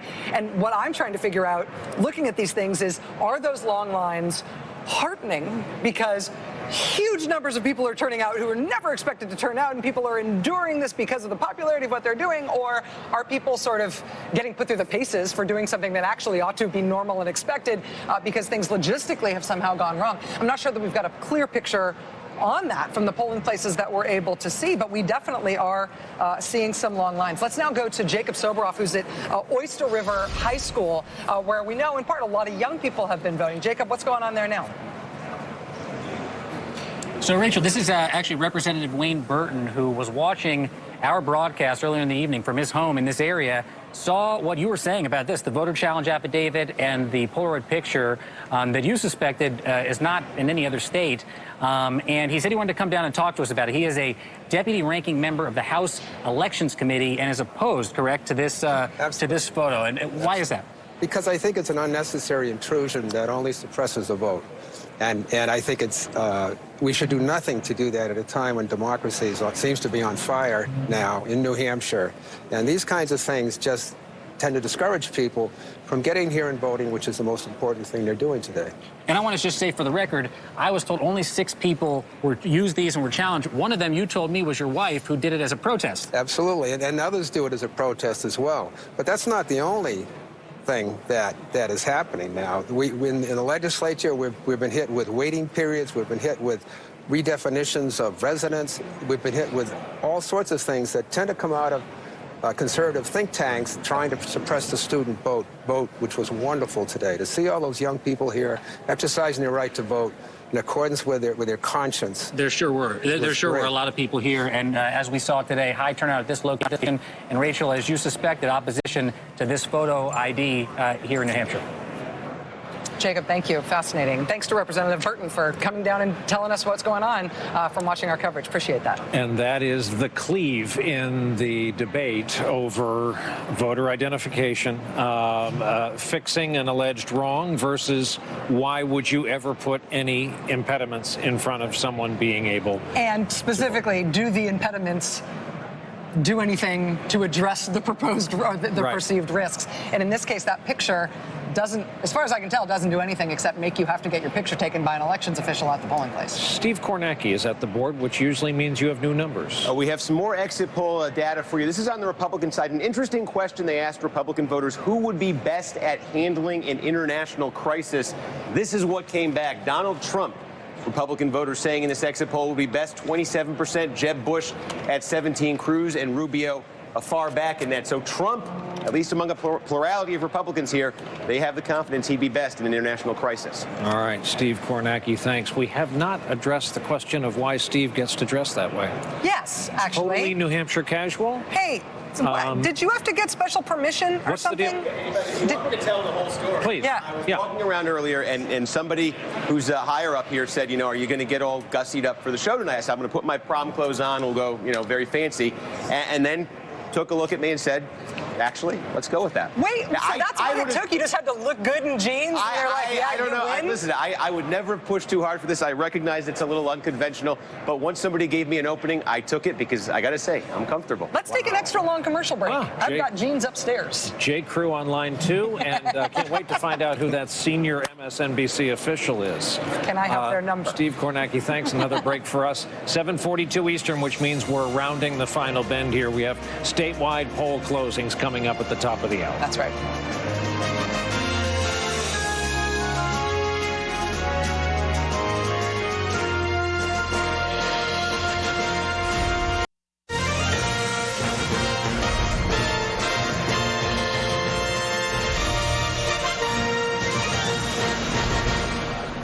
We are back. We are joined here in the studio in our cavernous election headquarters by 2 veterans of campaigns. One of them runs them, the other covers them, Steve Schmidt and Chuck Todd. Welcome to you both. Thanks for being patient with us both. You've been on your device. It gives nothing away to say nonstop since you've been sitting here. What are you learning and what do you think is going on? Well, look, in the Republican side right now, a lot of attention being paid in the campaigns. Who's going to be in second position, third position, fourth position? 2 to 5. Who has a rationale for coming out of this state, going on to South Carolina? And of course, for Donald Trump, it's a big night. He's won the New Hampshire primary. If you are to be the nominee of your party, you have to win these nights. And Donald Trump has won tonight. And this was a must-win race. Well, we don't know that he's well, Donald Trump is ahead. I apologize for getting out over the skis on that. But Donald Trump in the polling, if he wins, he will have done what he needed to do, because it would have been a very consequential loss for him and one that may well have ended his campaign. Well, in Iowa, we saw Donald Trump ahead for weeks solidly in every single poll heading into Iowa, and his supporters did not turn out in sufficient numbers. His supporters were more likely than supporters of other candidates to stay home in Iowa, even though he got, came in a strong second. Yep. The question for Tim tonight is whether or not that would be a phenomenon that he would drag with him into later states. Or was this just the caucus issue? Yeah, where exactly. He just wasn't, you had to was be that an Iowa problem, or is that his problem overall? If he wins tonight, he puts those worries to rest. But I think the larger story here is if, the New Hampshire primary, let's go back to 1968, it sent a message that the country wanted sent about how it felt about LBJ. In 1992, the New Hampshire primary sent a message with Pat Buchanan about how it felt about the direction of the President Bush was taking us. The New Hampshire primary tonight may send a message that is that the country apparently has wanted to be sent, which is we don't like the political leadership of either party. Yeah. If Bernie Sanders and Donald Trump are holding up the way the polls show them holding up, the way these electorates in the exit polls, it looks like it is their messages that have certainly dominated these exit polls. That's a huge story. You know, we're going to sit here and game who's second, game who's third. This is a big phenomenon that's happening. Which party has the greater amount of consternation at what is still the center, the Republicans or the Democrats, over that result, Trump-Sanders? Well, they do. We don't talk enough about the common thread between a Sanders voter and a Trump voter. They're united by a belief that there's one set of rules for people at the top, a different set of rules for everybody else. They don't think the system's on the level. And it's not without accident that these candidates who are doing well in the outsider bracket are the two that are talking about the corrupting influence of money in politics. And if you look at the results ultimately tonight, we know a little bit more information. It will be interesting to see how the Democratic race plays out. The degree to which this was an ideological challenge by Bernie Sanders against Hillary Clinton from her left, but also the degree to which character and trustworthiness matter. Because if Hillary Clinton ultimately finds herself in a contest against Bernie Sanders that's ideological and that's character-based, and Bernie Sanders goes on to win in New Hampshire, what will happen is the electability numbers for Sanders will begin to rise. Democrats will start to see him as someone who maybe could be the nominee, as someone who could be running in a general election against the Republicans. And just like it did for Donald Trump as he emerged over the summer, the more people think that he can win, it creates a virtuous cycle that gives lift to those poll numbers. But don't forget, with Sanders, a victory here will come. All right, can you be president?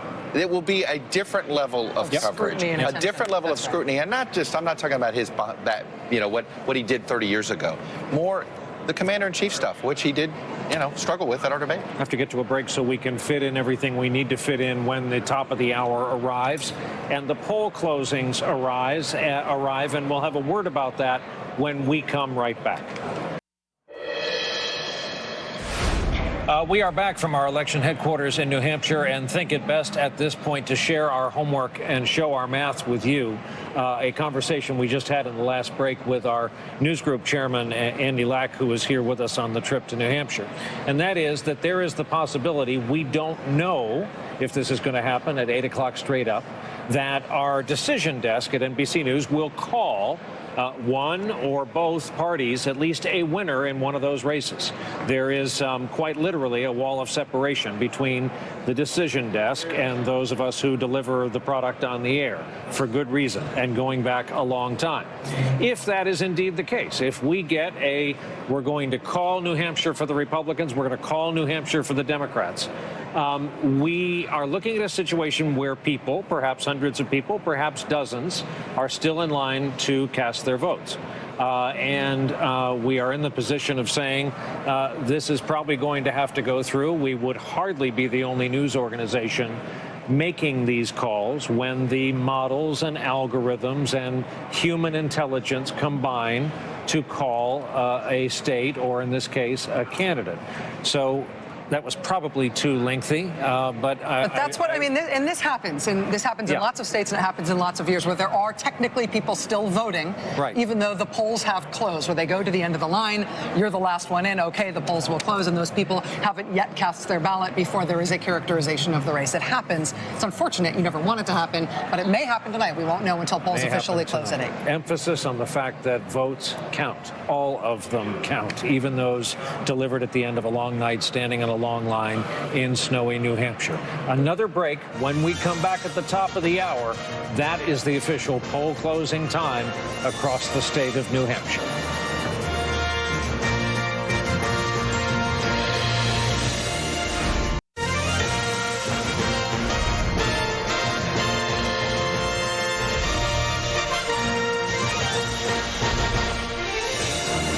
From our election headquarters here in New Hampshire, home of the first in the nation primary tonight, we're back with you.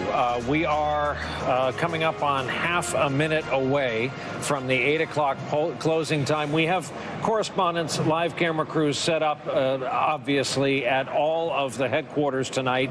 This is just a glimpse of the Trump headquarters, where they hope they are going to be reacting to some big news and some good news this evening. All we have to go on all day long until what happens a few seconds from now is polling, advanced polling, some exit polling tonight as people left the polls. We're 5 seconds away from the 8 o'clock hour when polls close across the state of New Hampshire.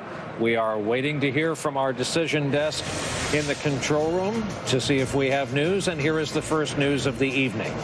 We are projecting that when all the votes are counted, Bernie Sanders will, as expected, win the New Hampshire primary over Hillary Clinton. Right now, 51-40. You see the raw vote only amounts to 8%, but these numbers will start piling up as we go on. In the Republican race, Donald Trump is the projected winner of the New Hampshire primary, the first in the nation, carrying with it 23 delegates.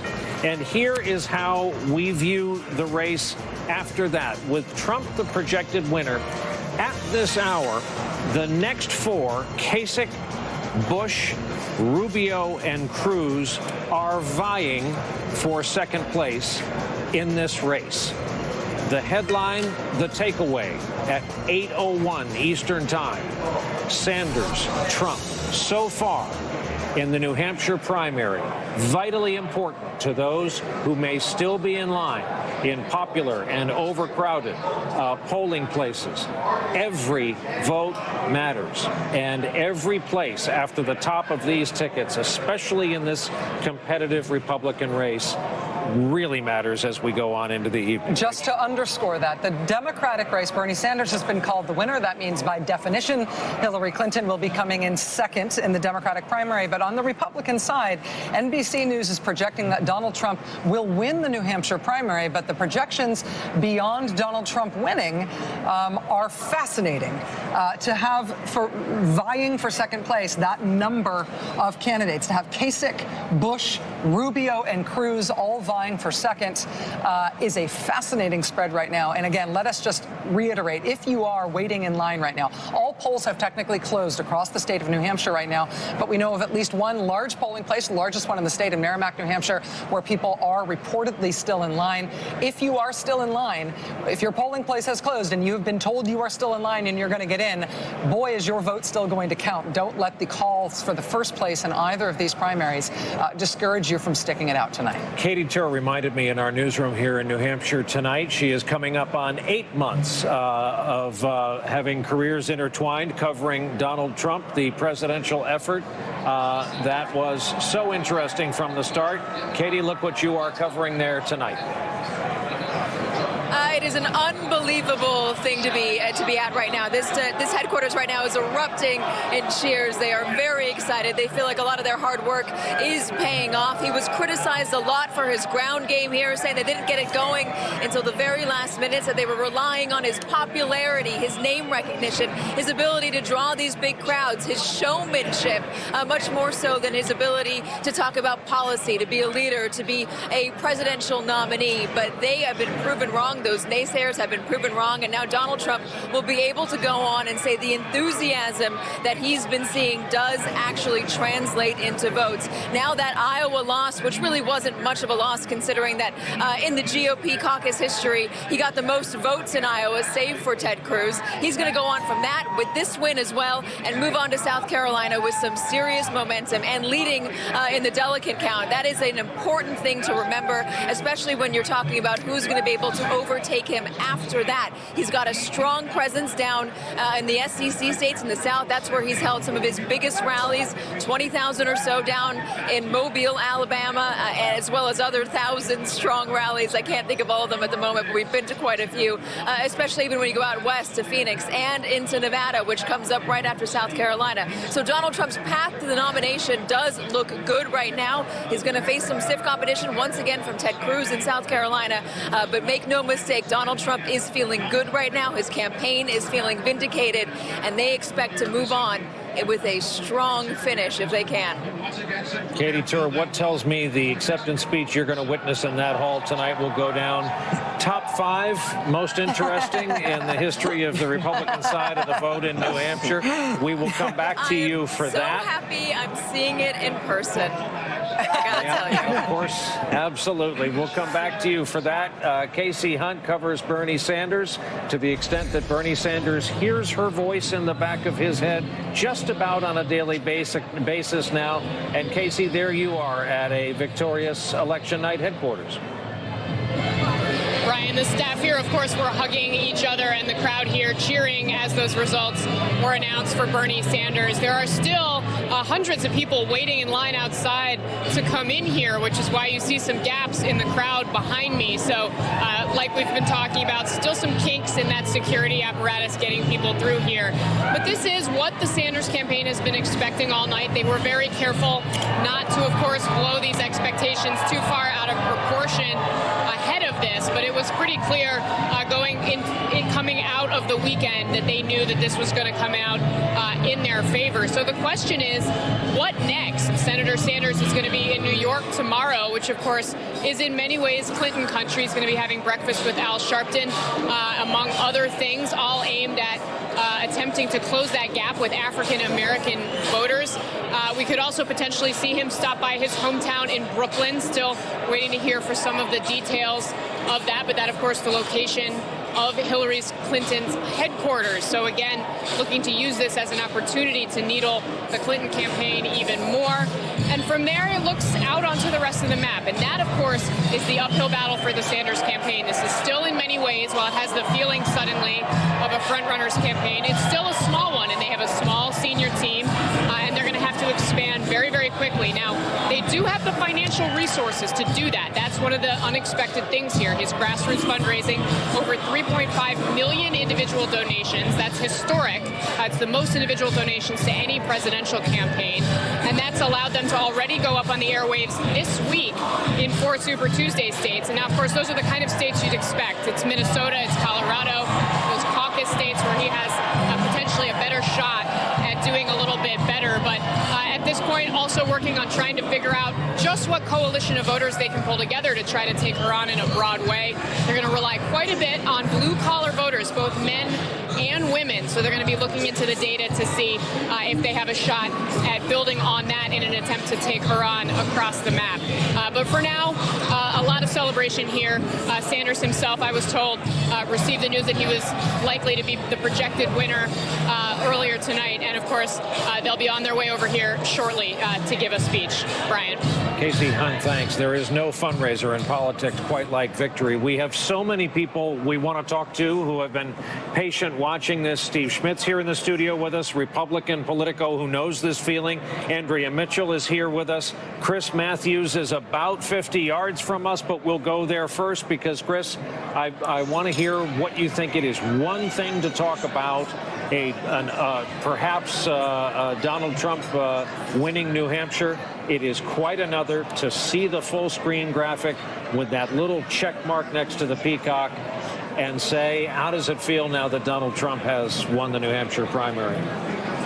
Well, this is sort of an Eric Severide moment, so I'll try to do my best. I think we Americans, left, right, and center, eschew labels of ideology. We're not comfortable with the word ideology.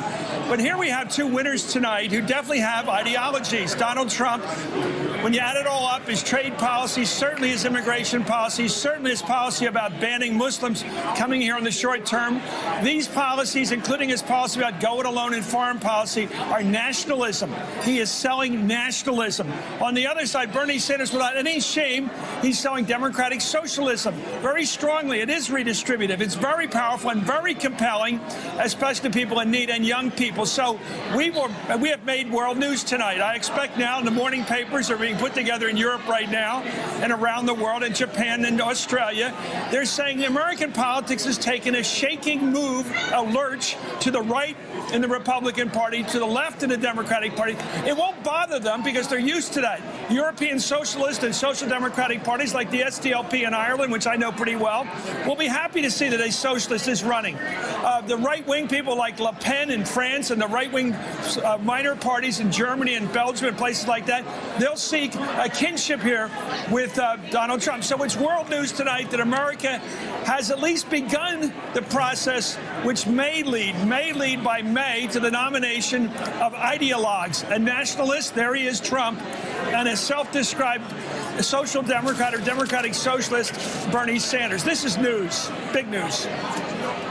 Chris Matthews, thanks. Steve Schmidt, what just happened? Well, you just saw the outsiders take the hill. This is a rejection of the political establishment of the country by both parties. This wasn't supposed to happen.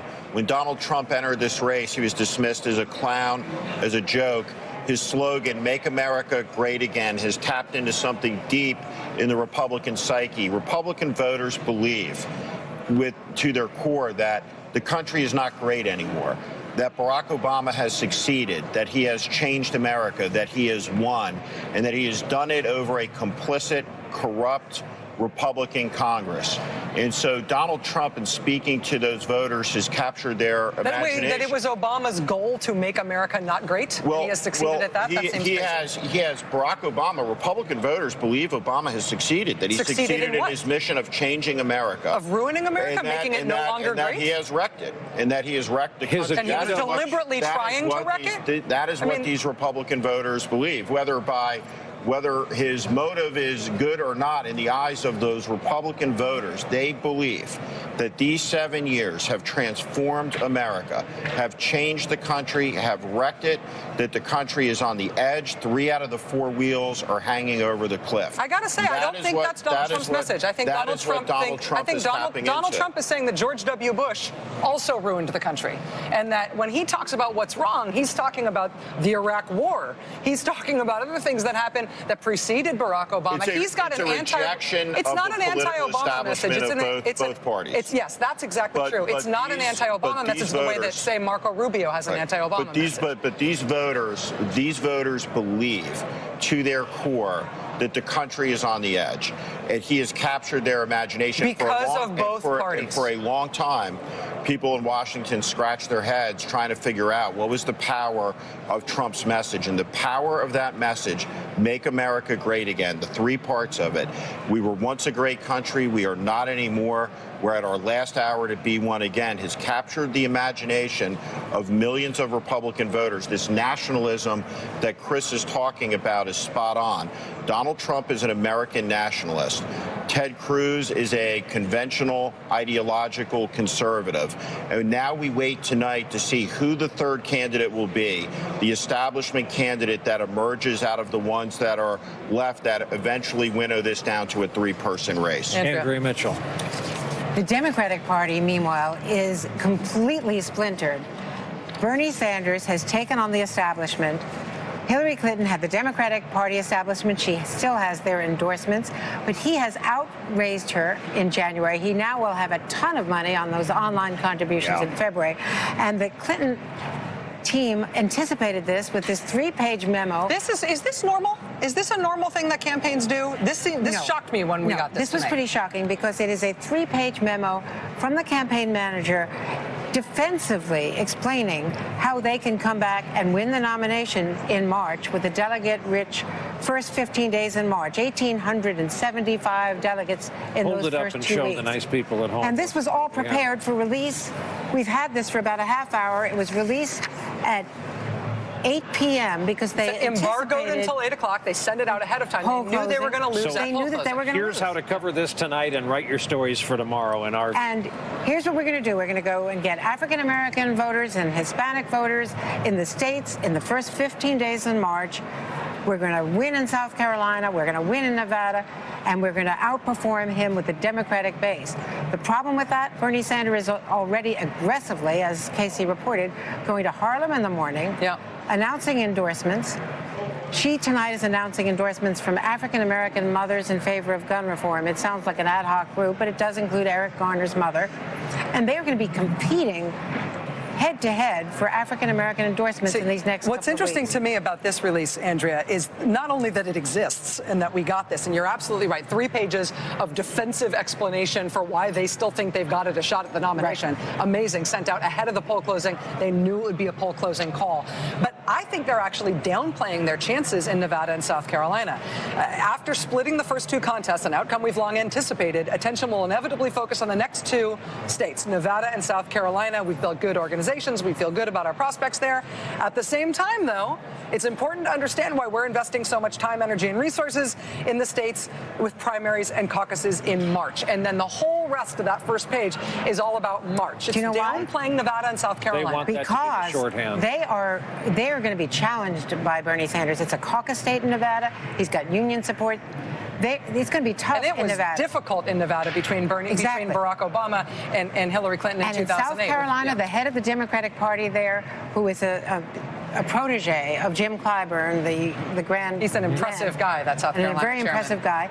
He told me that there is a better Bernie Sanders organization than they had ever anticipated when we were down there for our debate. And what he told me when I was down there talking to him before we did the South Carolina forum, which and this is important, it was earlier in the year, right? As he said that boy Bernie is trying hard, boy Bernie is making good hires. He told me that they had made very good staffing decisions, but his perspective a couple of months earlier in the campaign was, but he's got no shot. African American voters don't object to him; they just don't know him.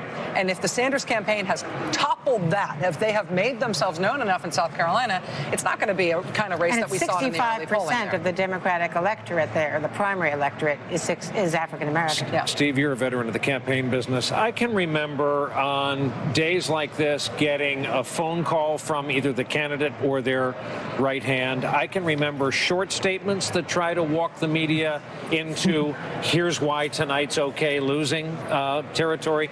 This is a bit unprecedented.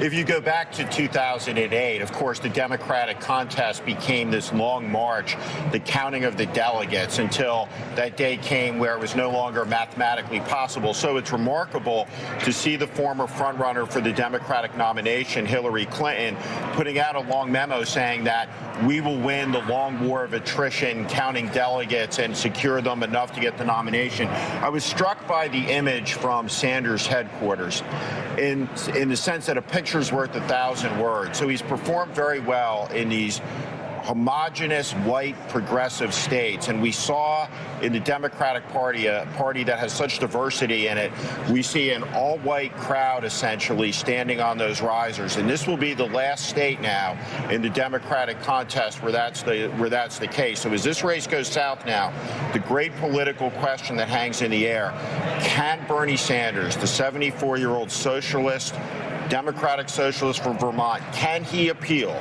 to African-American voters? Can he compete in states where 65% of the Democratic voting age population in the turnout mix will be African-American? And if he can, Hillary Clinton's going to have a big fight for the Democratic nomination. A big fight for the Democratic. And the Clinton campaign, again, has been telegraphing this message before this memo tonight. Again, in the interview with you. In the interview with me, they were saying, Hillary Clinton, among other things, said that they were going to be taking stock of their campaign, rejecting the reporting from Politico.com yesterday that there's going to be a campaign shakeup. She essentially rejected that, but then said they will be taking stock. I will tell you, it was 8 years ago tomorrow. It was February 10th, 2008, when the Hillary Clinton campaign in 2008 threw out their campaign manager and hired a new one. That was after New Hampshire. It was this day 8 years ago. There's a history of these things in the Clinton campaign. Of course, that year she did not go on to win the nomination. Let's go just take a look. Can we go back to the live pictures in the 2 victorious ballrooms here in New Hampshire tonight? Okay, we only have Sanders right now. That is not indicative of the crowd overall, but is probably a pan down front. And the dancing is probably indicative of the mood, I think we could say. Dancing down front. There's Kasich headquarters, and remember, because our call of this race is just the first place finishers, Sanders on the Democratic side is easier to figure out. But the Republican side, you've got a very competitive 2 through 5 race underneath Donald Trump. So, John Kasich, Jeb Bush, Marco Rubio, Ted Cruz, all projected to be vying for second place, according to NBC News in their assessment of this race right now. Again, Donald Trump projected to win this race, but Kasich, Bush, Cruz, and Rubio all vying for second. That list does not include Chris Christie, but as you see there, with just 9% of the vote in, he's hanging tight to that bunched group of second for second place. But Chris Christie's fate tonight may rest on whether or not he makes it into that top 5. The headline is that at 8:19 Eastern Time, 19 minutes after closing of the polls, as we go to our first break, we have a headline, and that is these two projected victors, Sanders and Trump, here in the state of New Hampshire. We're going to fit a break in. Either candidate begins their speech, we will bust out and go back to live coverage. We'll see you on the other side of this break.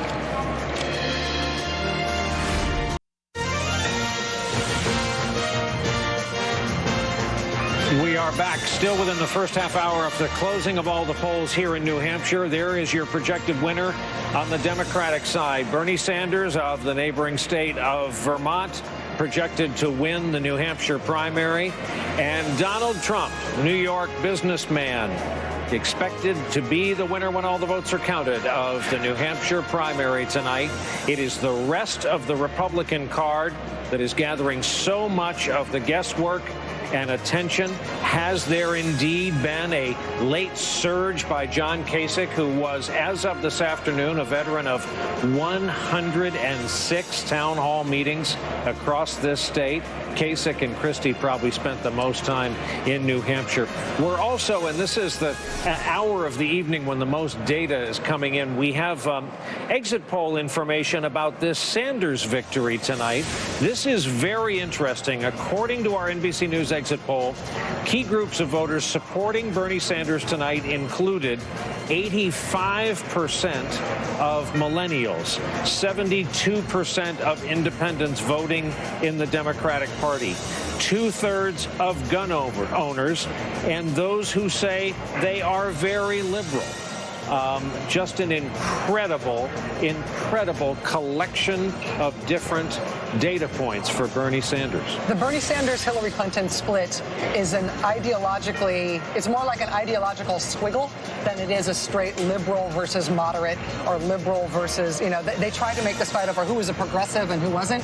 You see in the gun owner number being right next to the very liberal number, that it is very hard to parse the different types of electorates that each of these candidates appeal to.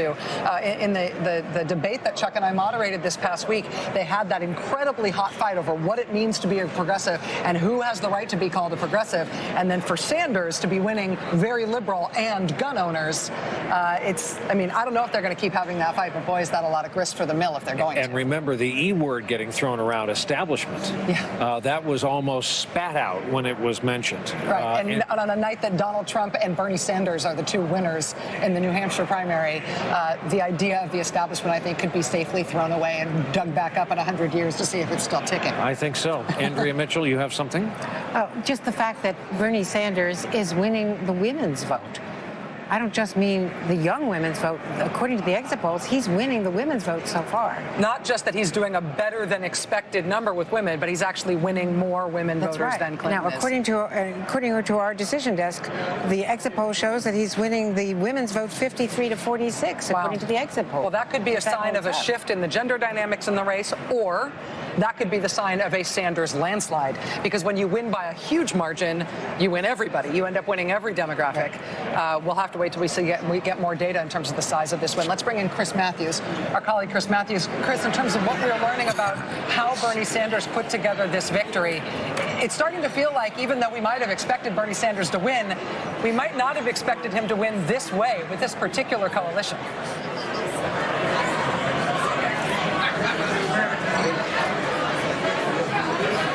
Oh, here we go. Nobody.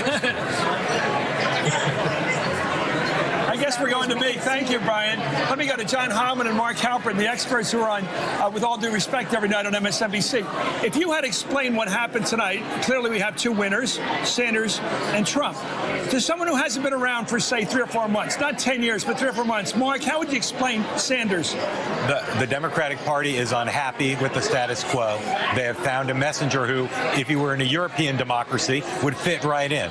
And it turns out that in the electorates in Iowa and New Hampshire, and maybe beyond, as we start to learn about a Sanders coalition, there's a guy who's speaking for the aspirations of people who distrust power, who think they're getting the short shrift in the economy, and who want fundamental change that right now Hillary Clinton is not convincing younger people in particular she can bring about. Would you call it a shift to the left in the Democratic Party? The Democratic Party has shifted to the left, but they're also searching for something new and different and promises a shakeup of the status quo. And it is a challenge for Hillary Clinton, who's been on the national stage for decades, to be that person. She tried here.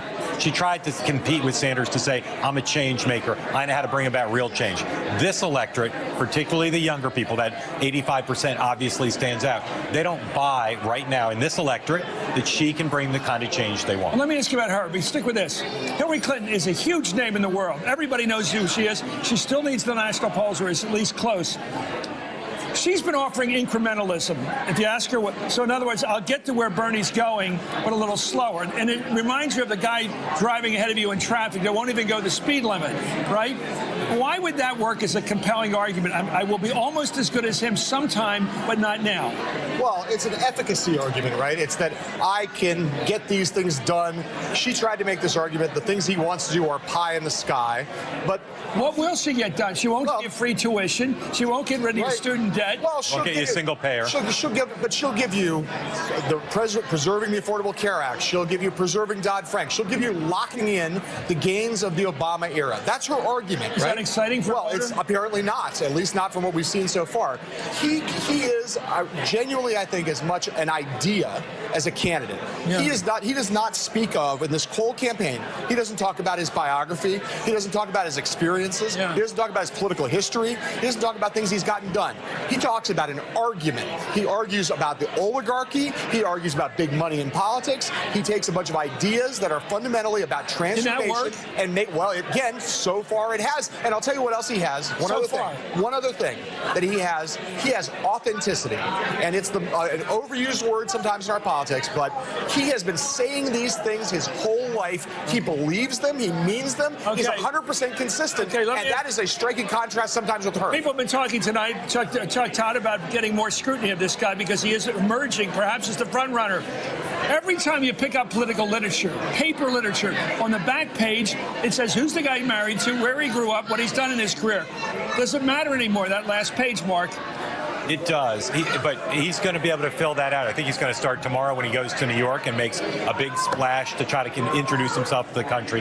His story is compelling. His personality can be a little rough, but his story is compelling, and they're going to tell more of that now that they've got the spotlight. He's going to raise a lot of money off of this victory. He can tell the story that way.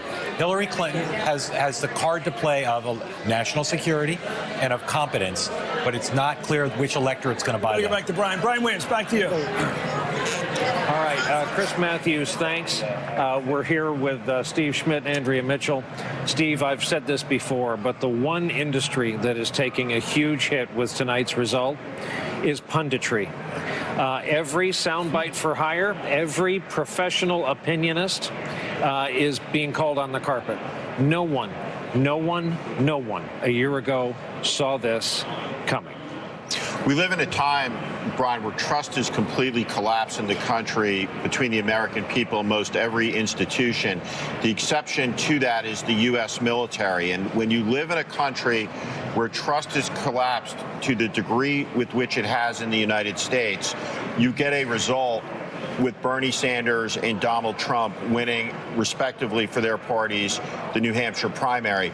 And we shouldn't underestimate the impact that honest and trustworthy and character had in the Democratic primary in this race. When you look at the exit polls, for the voters who thought that was an issue, Bernie Sanders has won overwhelmingly. And I think that both parties look at the honest and trustworthy issue and the liabilities it brings to Secretary Clinton in different ways. For Republicans, I think the Republican brain says emails and the server. the Democratic brain says the Wall Street speeches. I think the Wall Street speeches that she gave in the period between her candidacy and departure from the Secretary of State's office have had a devastating impact for her with this Democratic electorate, and it will be a major issue going forward. And it's not just a issue that is about the money and the transactional nature of American politics. This has become a character issue now. And today, as people were voting, the demands are starting to grow now for her to release the transcripts of speeches made to Goldman Sachs, to other financial institutions, and look for this to be a huge issue playing out over the course of the Democratic primary. But these establishment candidates, the candidates who have been rooted in American power in Washington, D.C., are being rejected by the electorate. And when you total up the numbers on the Republican side between Donald Trump and Ted Cruz and the outsider candidates against the establishment candidates, it's a majority, and increasingly on the Democratic side. I will say that it is a little weird, though, if that is, I don't think you can characterize that as the mood in the country, because then the mood in the country wouldn't pick the Vermont socialist senator and the New York billionaire real estate developer. Do you know what I'm saying? Like, there is something different going on in the Republican Party and in the Democratic Party. And obviously, you're right that there's a rejection of the political leadership of the political establishment, but it's a rejection of a couple different kinds. And when we see 2/3 of Republican primary voters coming out in New Hampshire tonight saying they believe that we should have a ban on Muslims emigrating to this country or visiting this country, 2/3, 66% in the exit polls, that's something different than what's driving the interest in Bernie Sanders. It just is. I was going to talk about Sheehy and Paglia and third wave versus second wave feminism, and I'm being told instead we have to go to a break. It would have been so interesting. Oh, we'll do that when we come back from the break. We indeed have to go to a break. It's Jermaine. I'm ready. Jermaine Greer, too. Very good. Yep, sit next to someone who was a Rhodes Scholar. You're going to pay the price all night. We're going to go to the winning headquarters when we come back.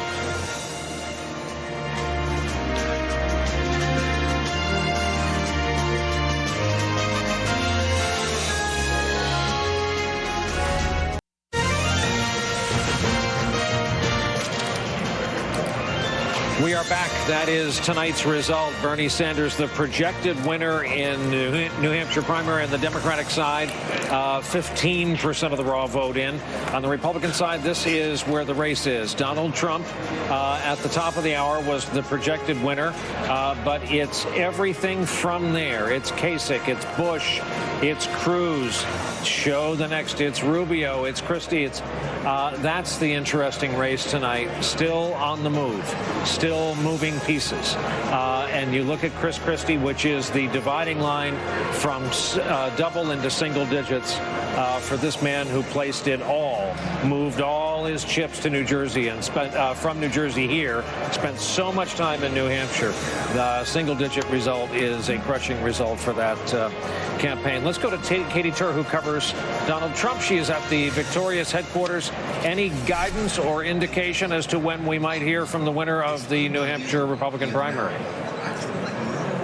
We are told by the campaign that Donald Trump will be coming around 9-ish, but they're never known to be on time, so we'll have to wait and see. This room is excited. It is electric. It is the exact opposite from what we saw in Iowa, where even up until the polls closing, or until the caucuses coming to an end, the volunteers and the people in that room didn't seem to have a lot of faith at the time that Donald Trump was going to win. A crushing blow out there. Not the case here. People are very pumped. They're very thrilled. They feel like they did their job here. This is an important night, especially for Trump's campaign manager, Corey Lewandowski, who is a New Hampshire native. He was an operative for AFP, the Koch brothers, up here for a long time. Someone who was, I'm told, was very good at rustling up anger and getting things done. Not so good at ground game, though. And so a loss here would have been devastating, especially for him. But he proved all the naysayers wrong. The Trump campaign did it their way. They had their big rallies. They had their flashy stuff stumps. They had folks come to them. Donald Trump rarely went to them. He visited maybe 2 or 3 diners the entire time he campaigned up here, which is so uncommon and so non-traditional for this state, where they really want to have you sit down on their couch and talk to you about their grandkids. Donald Trump would often just go into a diner and breeze through and have people come over and take selfies with him. He didn't do a lot of handshaking on the trail either, not a lot of one-on-one talking to voters that we saw. The campaign has told us that they had private meetings, but from the looks of it, Donald Trump was able to, again, do this his way. This is huge for him, and it's proof that they can turn their enthusiasms into votes, Brian. All right, Katie Tur at Trump headquarters. We will certainly be going back to you when we have any real sign of the candidate. And that issue about turning enthusiasm into votes, that was what did not happen for Donald Trump in Iowa after he had won every poll heading into Iowa and then was not able to get that win. He was able to get it tonight. Steve Kornacki has some more information now about how exactly Trump did this, who he won with, how he put this victory together tonight. Steve? Yeah, we can break down some of the numbers, and I think the key thing to keep in mind here is what we're seeing in these numbers, and I'll also say in the map as these cities and towns start to come in. This is a thorough, across-the-board victory. Let me show you what I mean. Usually in these primaries, there's pretty clear ideological and demographic divides that pop up. We're not seeing that. Look at this. Among very conservative Republican voters, Trump in first place with 31%. Among those who call themselves somewhat conservative, Trump in first place, 34%. Among voters who call themselves moderates, Trump in the first place, 30%. You see movement in second and third place. You see different candidates moving in these different groups. That's the kind of fluctuation you normally see in these races. But Trump steady across the board, winning every one of these groups. Take a look at it this way. Is there a divide here between those who are hardcore Republicans and those who are independents who just showed up today and said, I'll take the Republican ballot, I'll vote? The answer is 32% of Republicans say they voted for Trump. 32% of independents say they voted for Trump. Again, across the board, there is one divide that we were able to see in the demographic information in the exit poll. It's this. It's an education divide. Those voters who have less than a high school diploma, 45% for Trump, 14% for Cruz. A runaway victory for Trump there. Now, he did well with voters who have more than a high school diploma. He won them, but it was much closer. Also note, Kasich moves up here. Kasich didn't even register in the last one. This is where Kasich, if he's getting in second place tonight, we'll see what the results show there. But Kasich is riding voters who are more educated right now, college educated particularly. But Trump, again, this is really across the board. That's fascinating. Every single demographic group spliced there, at least, showing a Trump win. And that tells you less about each one of those individual groups than it does tell you that this was a drubbing, that Trump did not win in a close race tonight. If he's winning every single one of those groups, that means that this is going to be a big win. And we've done the CSI on both now, on the Sanders victory, on the Trump victory.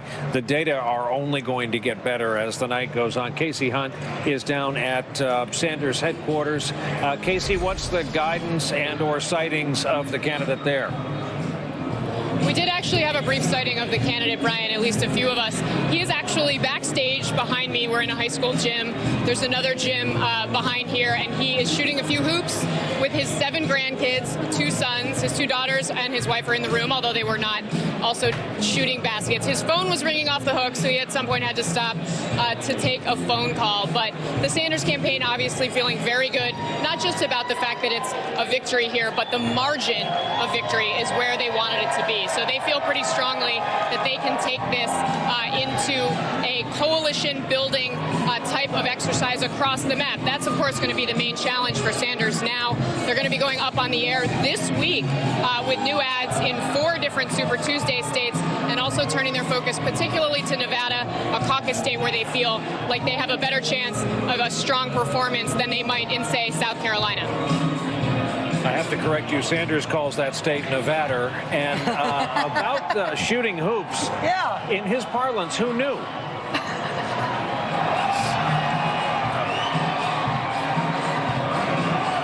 I will tell you, Casey Hunt, if you can get me a picture of Bernie Sanders playing basketball, I will pay you $5 and a 6-pack of beer. I would love to see Bernie Sanders playing basketball in any circumstance. I apologize. You guys cut out of my ear there for a second, so I apologize that I disappeared. But we do, in fact, have pictures. There is video. We promise we will show it to you as soon as we can. He actually he sank 3 or 4 baskets in our presence, and then he missed one. But you win some, you lose some, I guess. Politics and basketball. Bernie Sanders shooting hoops and shooting for average, apparently. Kristen Welker is at Clinton headquarters. A decidedly different mood there. Not that victory was ever realistically within reach, but Kristen, you know, these kind of deconstructions of the crosstabs in the polling, the exit polling, what she lost by, why she lost, it's going to get tough for this campaign to fight back. It is going to get tough, Brian. They're going to have to take a hard look at what went wrong here, particularly when you look at the crosstabs for women voters and those younger voters. We have just been told that Secretary Clinton has left her hotel. The campaign already starting to do a little bit of counter-programming. The campaign manager releasing a memo essentially mapping out the path forward, making the point that the first 4 states only account for 4% of the delegates, stressing the importance of those March states, which the campaign argues are larger and more diverse and that benefit Secretary Clinton and her base. They are making a strong push for African-American voters. That is a part of her base, certainly Latino voters. And they just announced tonight, Brian, that she will be joined on the campaign trail by African-American mothers who've lost their sons either to gun violence or in interactions with police. It is clear this campaign was prepared for this loss. That memo went out right at 8 p.m. when we called those results. So they are trying to turn the page, but there's no doubt that Senator Sanders has the momentum right now, not only because of this big win here, but because of her very narrow loss in Iowa. And Brian, I'll make one more point. Remember, this was the state where Bill Clinton declared himself the comeback kid. This was the state that revived Secretary Clinton's hopes for the presidency back in 2008. A very different mood here tonight because that has changed for them. Brian. All right, Kristen Welker at Clinton headquarters. Eugene Robinson is here with us. Lawrence O'Donnell is here with us. I also want to bring in Chris Hayes, our colleague Chris Hayes, who's with us. We haven't heard from tonight. Chris, reacting to this news tonight from, obviously, the top line here is more important than anything. Bernie Sanders with the win, Donald Trump with the win. What's your top line reaction, Chris? I think there's 2 big things here. I mean, one is something that Steve alluded to earlier, which is we really have seen a kind of collapse, a crisis of authority in the country, and it's a sociological phenomenon that has affected politics massively. The repositories of authority, the things people trust, believe in, the fairness of the game is doubted by large majorities of Americans. A lot of that has to do with stagnating wages in the middle, but you see that play out in different ways in both Trump's particularly closing message and railing against pharmaceutical companies and the like, and Bernie Sanders' message from the beginning. The other thing I just can't get over is the way that the Trump campaign has altered the ideological terrain of this race. I mean, you have 2/3 of Republican primary voters in New Hampshire in our exit poll saying they favor a ban on Muslims entering the U.S. That's a policy that was being decried as flirtation with fascism and massively extreme just several months ago. Here it's now the favored position of a majority of Republican voters in New Hampshire. Chris Hayes, thank you. I will say, if you are a Muslim American, if you are from a family of immigrants, if you are a Mexican American, as 30 million Americans are, this win tonight by Donald Trump, it may be chilling. I mean, this is going to be international news tonight, not just because he's a big outsized personality and a political novice who's maybe on track to get the Republican nomination. This is going to be international news tonight because this is going to be seen worldwide as the ascendance of a kind of nativism in American Republican politics that is usually confined to the Pat Buchanan fringe and the George Wallace fringe, and now it's winning. It's familiar to voters in many other countries, you know, who've gone through this sort of thing. Not here. Anecdotally, and this is not at all scientific, but I just have run into a lot of Latinos who are very motivated and very upset at Trump's surge. And so that might be a motivated class of traditionally Democratic voters in the fall. But you talk about... And in Nevada, I mean, right. and in Nevada. Which is going to come up very shortly. I mean, you talk about the ideological spectrum, though. Trump takes those positions. He also favors some kind of universal health care. He doesn't talk about cutting entitlements and immediately getting rid of the debt and the kind of classic Republican issues. He's not anywhere that makes sense on the sort of two-dimensional liberal conservative line in the Republican Party, or moderate conservative line. He's in a different dimension.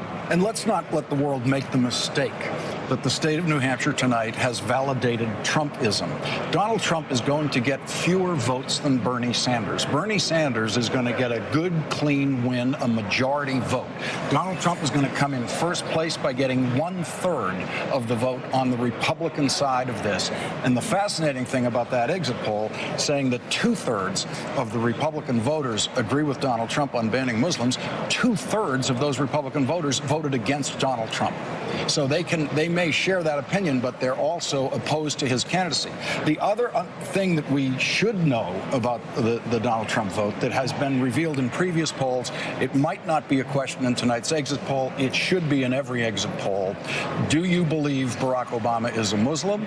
Do you believe Barack Obama is a citizen of the United States? Previous polls have indicated that 66% of Donald Trump supporters believe Barack Obama is Muslim, 60% believe Barack Obama is not a citizen of the United States and therefore not a legitimate president. The controversy, the birther controversy, Chris Matthews has always called Donald Trump's original sin, which comes up often when they have a conversation. Another break for us, 8:51 Eastern Time. We are waiting and we'll come back for the first of the acceptance speeches from either Trump or Sanders headquarters.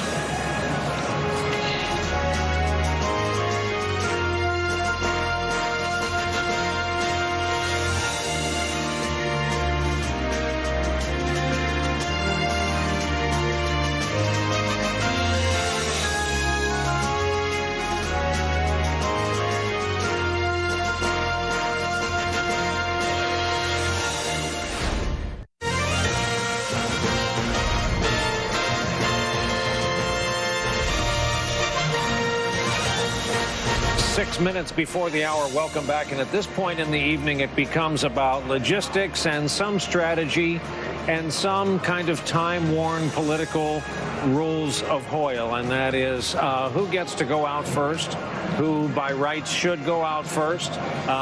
Do you try to go out if you have a message? If you're Hillary Clinton, who, by the way, just conceded via telephone to Bernie Sanders, do you go out first and capture the airwaves? Then presumably the victor would wait for you to finish. All's fair in love and war. We saw in the Iowa situation, not everyone waited for everyone, and there were competing speeches at some points. There have been. So that's what we're looking at. We're looking at both headquarters. The story of the hour remains. We are projecting Sanders and Trump, the winners in New Hampshire. We are awaiting these speeches tonight. We are also sort of keeping an eye on what the headquarters look like. You saw the Hillary Clinton campaign headquarters there. Looks more festive than you would expect from a second-place finisher in a two-way race. But obviously, they've got their enthusiasm that they've got on display tonight, and you're hearing it from the campaign. Now, let's go to Jacob Soboroff, who's been watching some of these returns tonight with a bunch of young folks who were voting tonight in Durham, New Hampshire. We saw Jacob with these folks earlier on the shuttle bus to their polling place. Jacob, what's the reaction with the crowd you are with? They seem to be very pro-Bernie Sanders earlier when you asked them.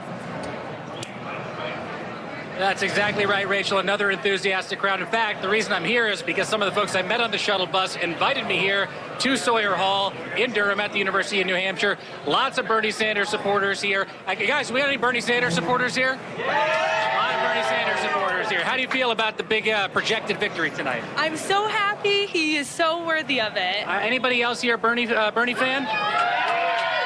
What do you think if this guy's got a big victory tonight? Oh, I would be so happy. He definitely deserves it. All right, how about Donald Trump fans? For the projected victory for Donald Trump? All right, pretty quiet in here, Rachel, for the Donald Trump fan club. Back to you guys in Manchester. Jacob, can we just clarify that you're at a college party and there's no beverages of any kind? Say that again, Rachel? I'm just confirming the visual. The visual that we have of where you are right now indicates that there are no beverages at this party. Is that correct? You know what? I got to go to the source right here. This is Rich, who runs the operation here. Rich. Rachel Maddow wants to know, where are the beverages at this party? There are none. You heard it from Rich, Rachel.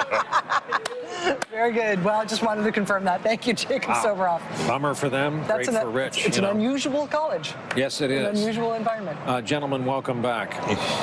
Lawrence O'Donnell, I keep wanting to hear so what have we learned from you? Well, obviously, we're watching the Republican race.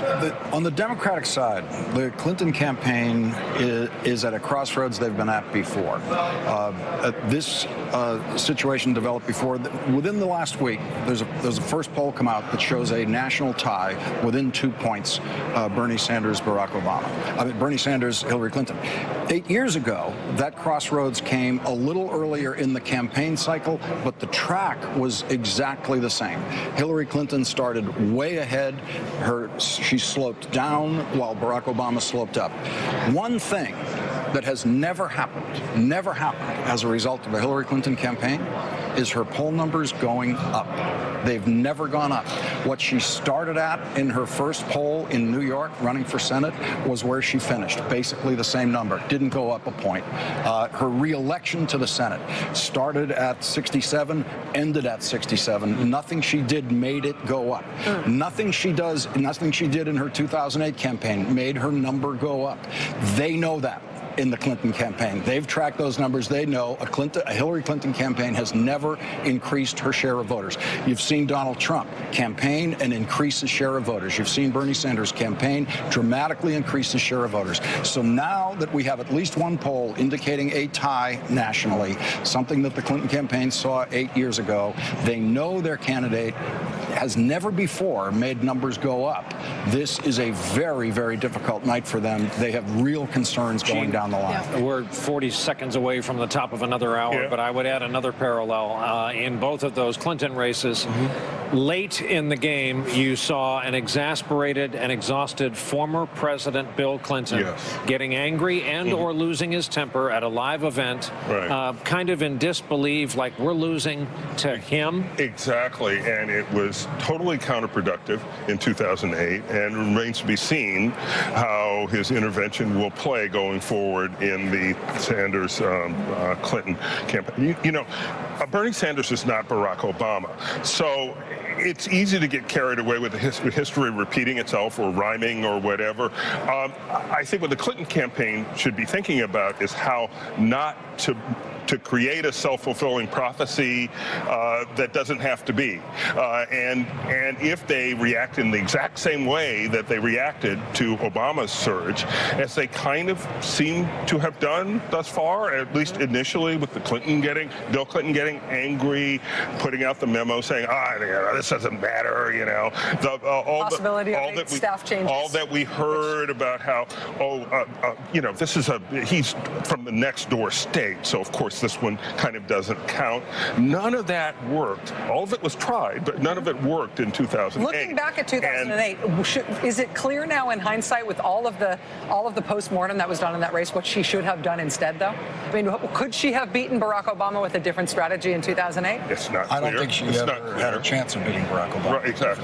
It's not clear. Nobody would say that she had no chance of beating Bernie Sanders from day one in this campaign. No. So how do you apply those lessons? You could say no one could say Bernie Sanders had a chance of beating Hillary Clinton at the beginning of this campaign. No one predicted. Right, that's what I'm saying. From the beginning, it wasn't baked in that Bernie Sanders was going to win. That's what I'm saying. And there's not. He's been the surprise here, and so. He has been a huge surprise. But now that he's tied her in Iowa and he has beaten her in New Hampshire, we'll see how soundly he has beaten her. The question remains: we may know how she shouldn't try to change the trajectory of her race because it didn't work in 08, but how she should. That's a lesson that nobody has learned from her previous teams. Hold that answer. The producer types, friends of ours in the control room have asked me to come on and say, it is 9:01 and 45 seconds, and we kind of missed our chance at welcoming everyone at 9 o'clock straight up, the traditional beginning of any hour. You see both headquarters there, waiting for Hillary Clinton, waiting for Donald Trump. We think the hubbub on the right in Trump headquarters is because they were all just on television. The crowd captains, not unlike a convention, have done a good job keeping excitement up. This is a bit of necessary political drudgery for Hillary Clinton. Character is often measured, and campaigns often live or die based on how you behave in this moment. The Clinton campaign has given the world and New Hampshire voters some interesting visuals, some interesting messages. Madeleine Albright, former Secretary of State, appearing as a character witness, a friend of the court even, said something she has said before at a Hillary rally, and this time her quote, that she believes there's a special place in hell for women who don't help other women. This time, this cycle in 2016, it blew back. It blew back. Of and all things. It is a signature line for Madeleine Albright. It's such a signature line that I believe it is printed on coffee cups with her name under it at a certain coffee chain. It is something that she has said without much controversy, even though it's meant to be a little bit deliberately provocative. But in this race, when the Sanders campaign and the Clinton campaign have spent so much time complaining about the character of the campaign that each of them is running against each other, I will say both from the Sanders camp and from the Clinton camp, the amount of whining about the way the other side is running has been tedious. In this race, a comment like that, which would normally either be cheered or chuckled at or forgotten, became a day-long source of controversy. And Rachel, what's fascinating about the whining between the Sanders campaign and the Clinton campaign is it is hard to find two campaigns who have run more decently and fairly against each other. Right. They actually play a pretty clean game. Especially compared to what's going on in the Republican race at the same time. The Republican race, literally, Ted Cruz is holding a funeral for Ben Carson the night of the Iowa caucuses, and Bernie and Hillary are complaining about what adjectives they're using in their their press releases. Compared to the Democratic race, the Republican race is Mad Max Thunderdome, right? I mean, it's just crazy. But I guarantee that anything you say or I say or Lawrence says or Brian said, that the Clinton and Sanders campaigns are parsing every word for, you're just shilling for this one or you're just obviously supporting and it's that not, one. honestly, it's not, I'm pleading our case in part because we get a lot of this stuff, but it is not a sign of strength, given how incredibly sharp the elbows are on the Republican side this year, and one of those people is going to be the Republican nominee. It is not a sign of strength for either the Sanders or the Clinton campaign to be complaining about tactics, because if it wounds you when somebody uses a term you don't like, wait till you get up against whoever the Republican nominee is. If you bleed that easily, it's going to be done in a day. As we look at these headquarters, it occurs to me that one among us wrote speeches actually for a living, was able to buy food from speech writing for a good period of his adult life. And Chris Matthews, the question is, if you were tasked with writing this, what would come out of your word processor / laptop? What would you have her say? Well, I think the word you guys have been mentioning, you and Rachel, all night, which is authenticity. I mean, there is a real Hillary Clinton. That's a person who grew up with the Children's Defense Fund, has always cared about social issues, economic issues affecting poor people, and has always been committed to economic inequality. That's been her career. I think she has to speak from her heart tonight about why she's here, why she's competing. Now, the problem with this debate between her and Barry Sanders is that she's been entirely on defense. She defends herself on the $600,000 in speaking fees. She defends herself for not being further progressive, not advanced enough as Bernie is, if you will. And it's all been defensive. I think she has to come out and show her heart. It always works because it's real. So far, she's missed the three ingredients of any campaign: motive, passion, and spontaneity. She's had none of those elements in the campaign so far. She has a chance tonight to show them, because people really do trust politicians when they give concession speeches. That's the one time when you are truly trusted to explain why you lost. Hey, Chris, I have to interrupt you, having asked you a question, and that is because we have number 2 position on the Republican side, an example that sometimes slow and steady can win the race. We are projecting that the first 2 in order for the GOP will go Trump, Kasich, the Ohio governor, a man who made 106 town hall appearances in this state, who put it all on this state. The governor of Ohio, former longtime member of Congress from Ohio, and a man who proved in the last debate and in many other appearances that it was okay to be nice and sunny and bright and positive and keep your sword in the sheath and not go on the attack. John Kasich, Rachel, we talked about this late in the game. Stunning. It was not really picked up in the polling because so little polling came out post Saturday night debate, and there is John Kasich. Talk about getting a rocket out of New Hampshire. You know, sometimes in New Hampshire, well, this may be the start of the march of Donald Trump to the nomination, but sometimes the person who comes in second in New Hampshire is the headline maker. That happened with Bill Clinton, obviously, in 1992. It has happened in a couple of other instances. John Kasich, what's phenomenal here is that John Kasich is a New Hampshire type candidate. Right. He's the type of person who New Hampshire tends to vote for, especially in Republican primaries. Serious. Experienced, has governance, has governance experience, and talks about things as an experienced person in government, talks about what it takes to get stuff done, talks about being a moderate, talks about what it needs to get deals done, and he talks about his past accomplishments in government as something that you wouldn't be embarrassed of or afraid of. He's a New Hampshire type candidate, and he ran in a New Hampshire type way. Nobody spent more days and did more events in New Hampshire than John Kasich. Now, because of that, because he was following the formula, it means he had company. There were other candidates who also were New Hampshire type candidates who also did that type of work. Chris Christie foremost among them. He also is a very experienced candidate in terms of governance. He talked about moderation. He talked about working with Democrats. He did a ton of events in New Hampshire, so much so that he was foregoing his campaigning in Iowa for a long time. But you know what? It isn't working for Chris Christie. It didn't work for Chris Christie, and it worked for John Kasich. And I did not understand why that was happening until I came up here and I saw back-to-back John Kasich and Chris Christie town halls. And John Kasich is better with people. And Chris Christie was performing. Chris Christie is a performative person who was doing little speeches and little riffs and not engaging people. John Kasich was listening to people, having conversations. He is not, in fact, a sunny person, but what he is campaigning on is a sunny message. And his staff will tell you that in retail politics, he would often walk into a diner and really not see the need to shake everyone's hand. He can be intense. He was disgusted at times with the tenor and tone of the GOP race as happening around him. Tamron Hall is at Kasich headquarters in Concord, New Hampshire. Tamron, what's it like there?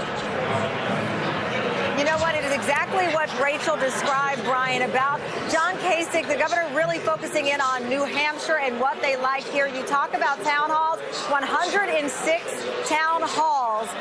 They were the focus, and that was the accomplishment. And I can also tell you a lot of these very people here today were at some of those town halls, and that's what won them over. Seeing the governor up close and personal, the investment, his team, 27 states. They say they recruited people from 27 different states to come here and knock on, over the weekend, somewhere around 10,000 doors. Can you imagine that ground game? And so it's paying off each and every time. The numbers that we put up on our screen flash with John Kasich, and you hear it now again, in second place. This crowd roars for them. Second place is a victory, very similar to what we saw with Marco Rubio in Iowa with third place.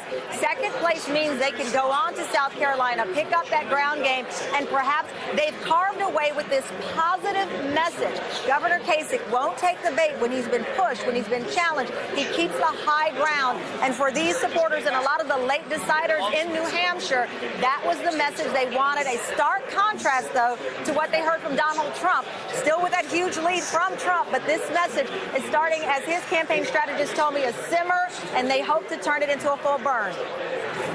Town Hall at Kasich headquarters, which will be quite a buoyant mood when their candidate comes out. If you, Chuck Todd and Andrea Mitchell have rejoined us here in our studio environs. If you've got to come in second against a well-financed kind of sudden surge out of nowhere candidate, John Kasich has done it tonight. Chuck, my friend Joe in New Jersey says he's always been the only grown-up in the race. Well, that is what you wondered what would happen, and this is, you can't help but wonder if this was the fallout of Saturday night, which is as sort of Christie and Rubio sort of punked each other, and at some point it didn't Christie benefit. didn't gain because of the attack on Rubio. You know, it was basically, he brutalized Rubio. He took Rubio out. He took him out almost like a hit. Took him out, and the adult, one of the grown-ups, won. And in this case, Kasich has been the grown-up. Look, there's going to be, it'll be interesting to see if Kasich can continue to run this sort of, he stayed above the fray, right? You can do that here in New Hampshire. Much harder in South Carolina, much different electorate. This is going to be a more conservative electorate. It's going to be a real challenge for him, but he's going to get some money. As Rachel was pointing out to me, it'll be more super PAC money than it will be, I think, campaign money. It's been easy to forget that. He does have a super PAC supporter. That's right, he does. But what I'm curious about is what's going to happen here? Are they going to continue to go to South Carolina and let Trump have sort of be on his own and not go after him? And are they going to continue to shoot at each other? Andrea Mitchell, the rest of the Republicans. Take 15 seconds because you can see where we're going. Yeah. I just say that Kasich has that optimism of Jack Kemp and Ronald Reagan and fiscal conservatism. It's a good combo for New Hampshire. And 8 of our presidents have come from Ohio.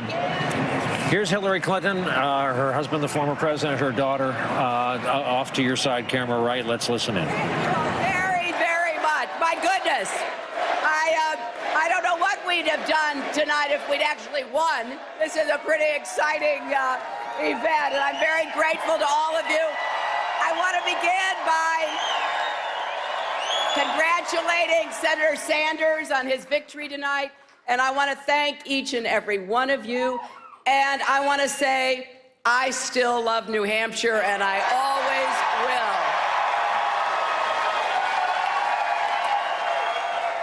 And here's what we're going to do. Now we take this campaign to the entire country. We're going to fight for every vote in every state. We're going to fight for real solutions that make a real difference in people's lives. You know, when I started this campaign last spring, I knew we were facing profound challenges as a country. The way too many things were going just wasn't right. It isn't right that the kids I met in Flint on Sunday were poisoned because their governor wanted to save money. It isn't right for a grandmother here in New Hampshire or anywhere else to have to choose between paying rent and buying medicine because a prescription drug company increased the price 4,000% overnight. And it isn't right that a cashier that I met here in New Hampshire's son is paid less than her son for doing the same work, even though she's been on the job for more years. Now, people have every right to be angry, but they're also hungry. They're hungry for solutions. What are we going to do?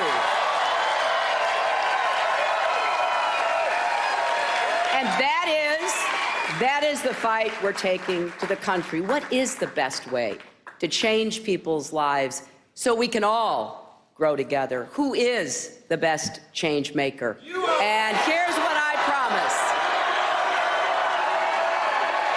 Here's what I promise. I will work harder than anyone to actually make the changes that make your lives better. In this campaign, you've heard a lot about Washington and about Wall Street. Now, Senator Sanders and I both want to get secret, unaccountable money out of politics. And let's remember, Citizens United, one of the worst Supreme Court decisions in our country's history, was actually a case about a right-wing attack on me and my campaign. A right-wing organization took aim at me and ended up damaging our entire democracy.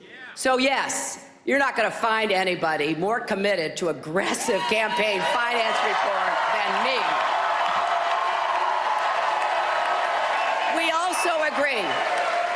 We also agree that Wall Street can never be allowed to once again threaten Main Street.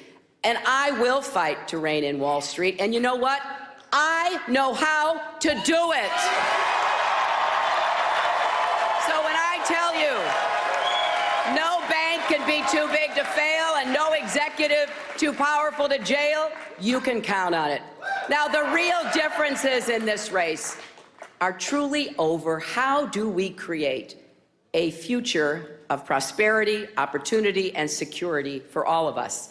We need to build a growth and fairness economy with higher wages and more good-paying jobs, including a bold national mission to create millions of jobs in clean energy, manufacturing, and infrastructure. And we need to unleash again the innovation of our entrepreneurs and small businesses, make it easier for parents to balance work and family, close the loopholes in our tax code, crack down on corporations that game the system, stop other countries from taking advantage of us with unfair trade practices. But even all that is not enough. We also have to break through the barriers of bigotry. African American parents shouldn't have to worry that their children will be harassed, humiliated, even shot because of the color of their skin. Immigrant families shouldn't have to lie awake at night, listening for a knock on the door. LGBT Americans shouldn't be fired from their jobs because of who they are or who they love. And let's finally deliver something long overdue, equal pay for women in this economy. So here's how I see it. A president has to do all parts of the job for all Americans to make sure nothing holds you back. Not debt, not discrimination, not a deck that's always stacked for those at the top. We need to break down those barriers and build ladders of opportunity for every person. That's how we will build a better tomorrow together, and that has been the cause and work of my life. You know, my family and my faith taught me a simple credo. Do all the good you can in all the ways you can for all the people you can. That's what called me to a life of service, just like millions of teachers and nurses and police officers and firefighters and members of our armed services who get up every day and do the quiet work, the heroic work for all the rest of us. But when children anywhere in our country go to bed hungry or are denied a quality education, or who face abuse or abandonment, that diminishes all of us. That's why I did start my career at the Children's Defense Fund. That's why I went undercover in Alabama to expose racism in schools. That's why I worked to reform juvenile justice in South Carolina. And that is why I went to Flint, Michigan on Sunday.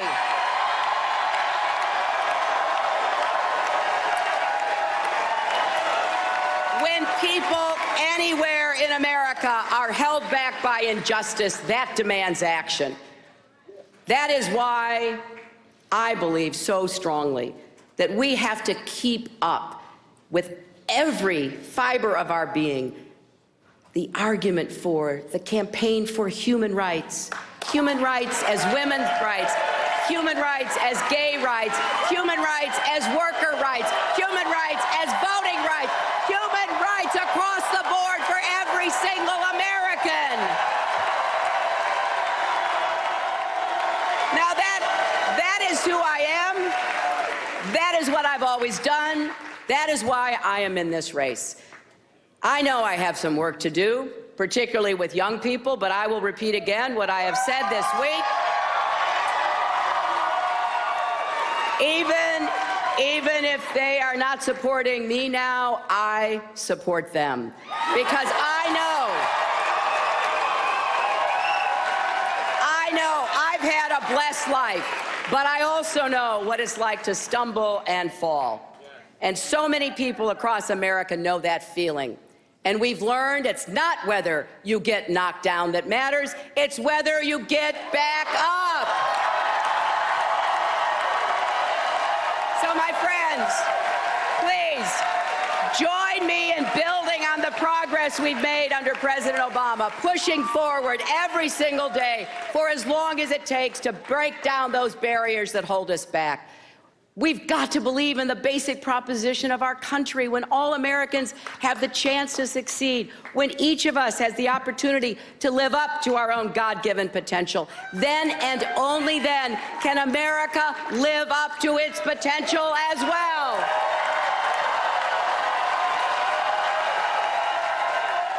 So let me thank all of you. I am very grateful to my wonderful family. Knowing they are by my side keeps me going every day.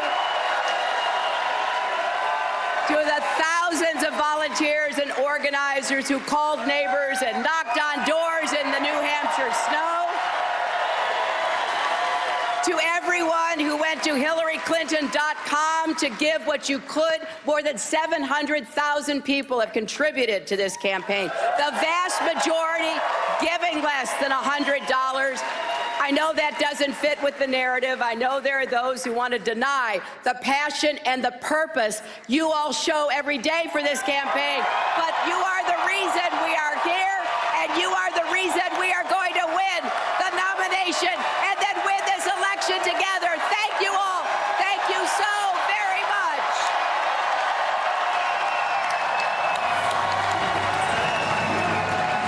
With her husband, the former president, giving her a kiss, her daughter there on stage with her as well, expecting her second child. The traveling Clinton campaign rolls on after tonight, as Rachel put it, just in a very just the facts way, finishing second in a two-candidate race. Not the outcome they would have hoped, but not a surprise either. And we were in the middle of interrupting Andrea Mitchell when the speech started. Andrea? This has been extraordinary because she was trying to narrow the gap to single digits. That was their greatest hope, and they just could not go up against it. And if you look at the numbers, she lost key constituencies to Bernie Sanders, whom she won against Barack Obama. It is a complete switch. She won New Hampshire in 2008. Won New Hampshire. She's lost tonight, but the proportions of what was independent voters is a very striking number. She lost independent voters tonight by 41 points. She beat Obama with independents by 6 points. So it's just an incredible switch here. I will say that this speech tonight, it was among the most rollicking and excited non-victory speeches I've seen from a presidential candidate. Everybody in the room looked thrilled, with the exception of former President Bill Clinton, who did not look thrilled at all. But everybody else in the room, including the candidate, you'd think if you were watching it with the sound off that she had just won. And so some of that can be engineered, some of that can be ginned up. But the Clinton campaign optics right now are that this is not the end, that this is the beginning of something where they expect to do much better. I do think it's very interesting that we saw in their memo that they put out, timed to the poll closing tonight at 8 o'clock, that they are looking not just ahead, but they are looking beyond South Carolina and Nevada to the March primaries and caucuses. And here is the Democratic winner of the New Hampshire primary, timed to come out after Hillary Clinton gave her speech. We will now hear from Bernie Sanders.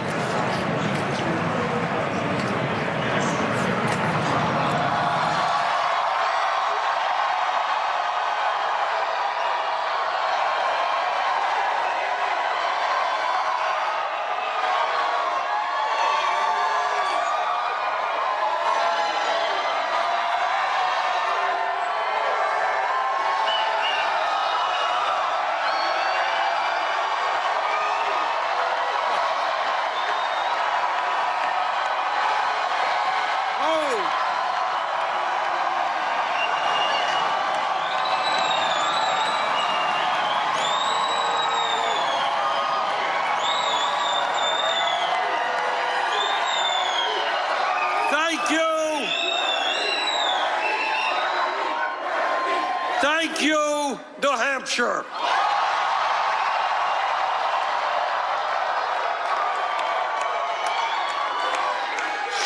Shortly after the polls closed, Secretary Clinton called and was very gracious in her congratulations. I thank her for her call, and I congratulate her and her supporters for the vigorous campaign they ran in New Hampshire.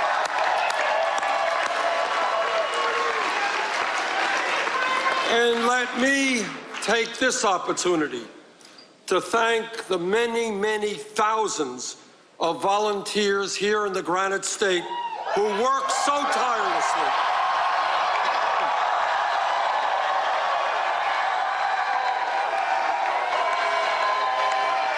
Our volunteers worked night and day, made phone calls, and knocked on a heck of a lot of doors.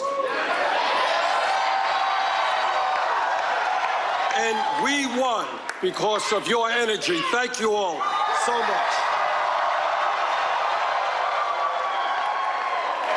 And I want to thank Julia Barnes and our great campaign staff.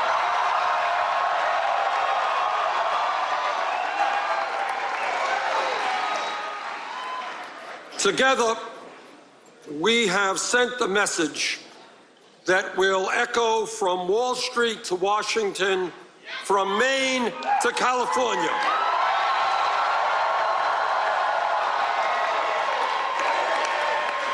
And that is that the government of our great country belongs to all of the people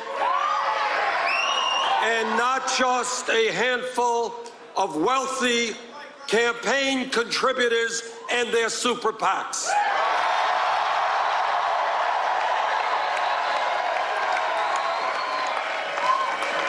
Nine months ago, we began our campaign here in New Hampshire. We had no campaign organization, we had no money, and we were taking on the most powerful political organization in the United States of America.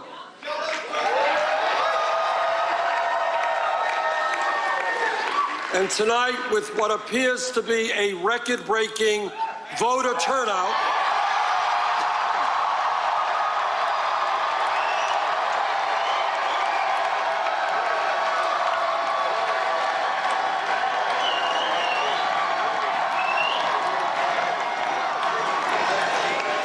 because of a huge voter turnout, and I say huge,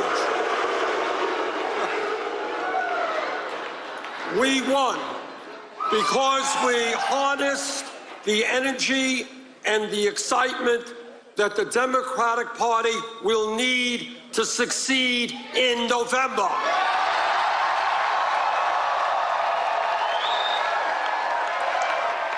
What happened here in New Hampshire in terms of an enthusiastic and aroused electorate, people who came out in large numbers, that is what will happen all over this country.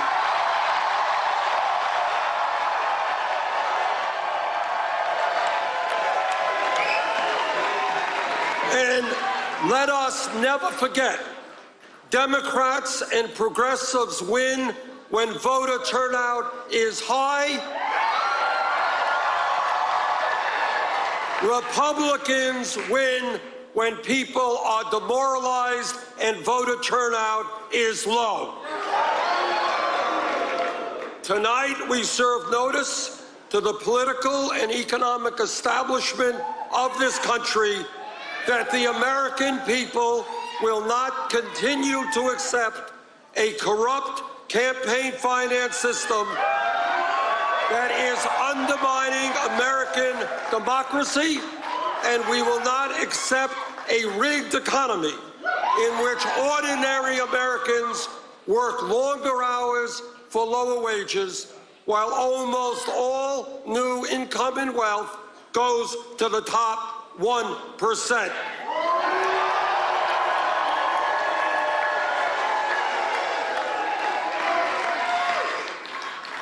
I want to take this opportunity again to congratulate Secretary Clinton and her organization and supporters for waging a vigorous campaign.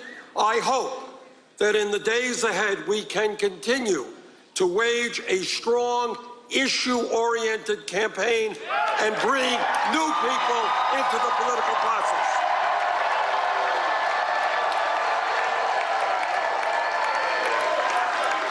But I also hope that we all remember, and this is a message not just to our opponents, but to those who support me as well, that we will need to come together in a few months and unite this party and this nation, because the right-wing Republicans we oppose must not be allowed to gain the presidency.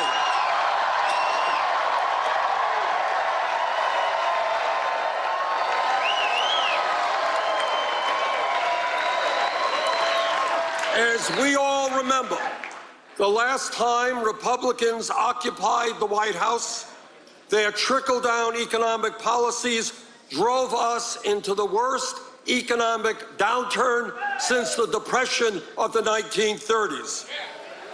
No, we will not allow huge tax breaks for billionaires.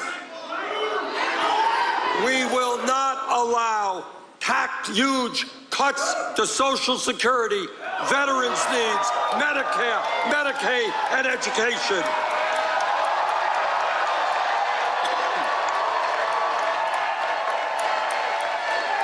No, we will not allow back into the White House a political party which is so beholden to the fossil fuel industry that they cannot even acknowledge the scientific reality of climate change, let alone do anything about it.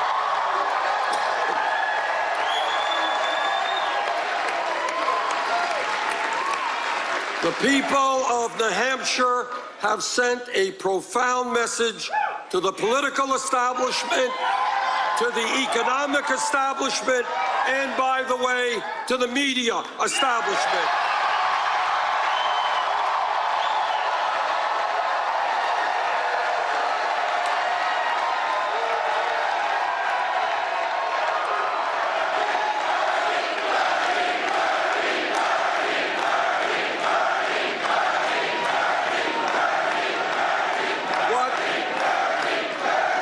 What the people here have said is that given the enormous crises facing our country, it is just too late for the same old establishment politics and establishment economics. The people want real change.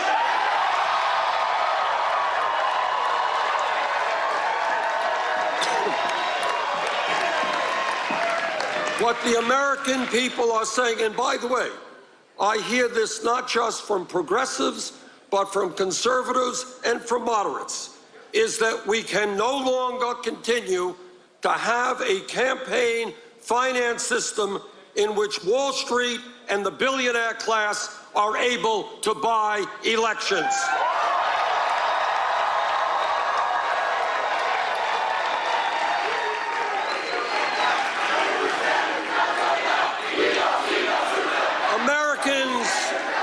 Americans, no matter what their political view may be, understand that that is not what democracy is about.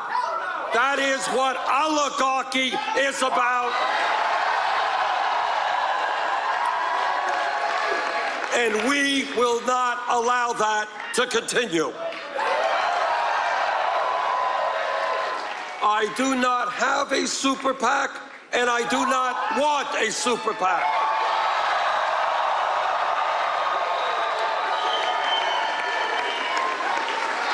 I am overwhelmed and I am deeply moved, far more than I can express in words, by the fact that our campaign's financial support comes from more than 1 million Americans who have made more than 3.7 million individual contributions.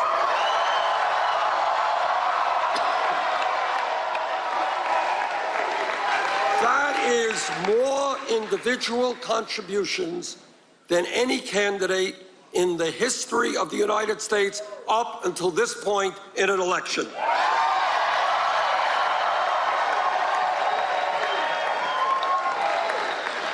And do you know what that average contribution was? $27.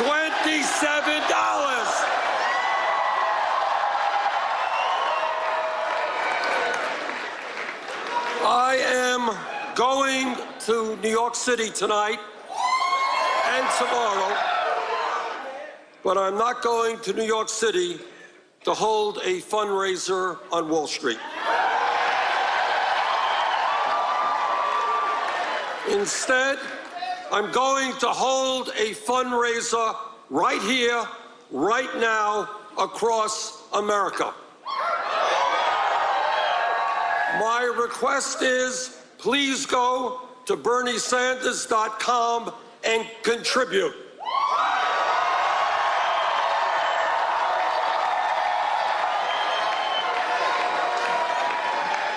Please help us raise the funds we need, whether it's $10 or $20 or $50. Help us raise the money we need to take the fight to Nevada, South Carolina, and the states on Super Tuesday.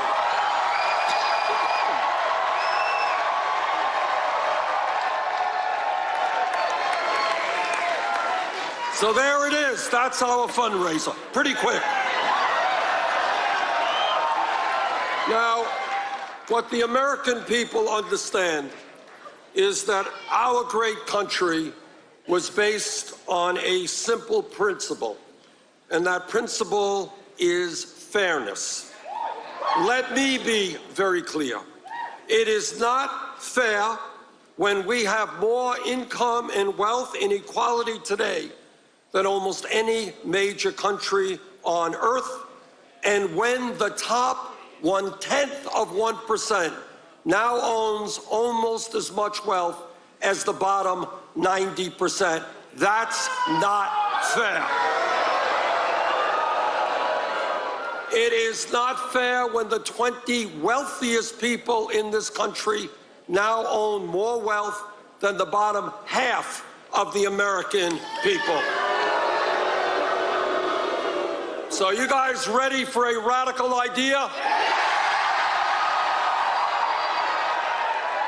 Together, we are going to create an economy that works for all of us, not just the 1%.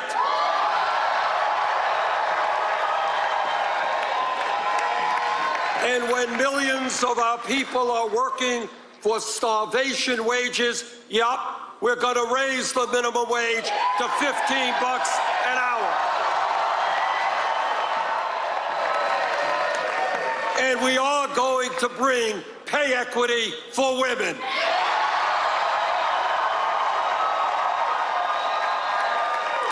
And when we need the best educated workforce in the world, yes, we are going to make public colleges and universities tuition free.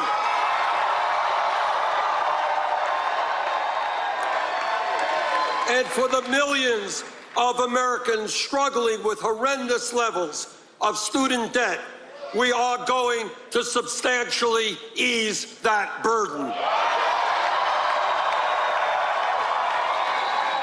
In America, people should not be financially distressed for decades for the crime of trying to get a higher education. That's absurd.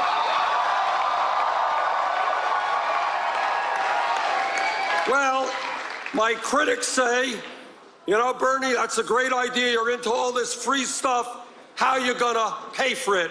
I will tell you how we're going to pay for it. We're going to impose a tax on Wall Street speculation.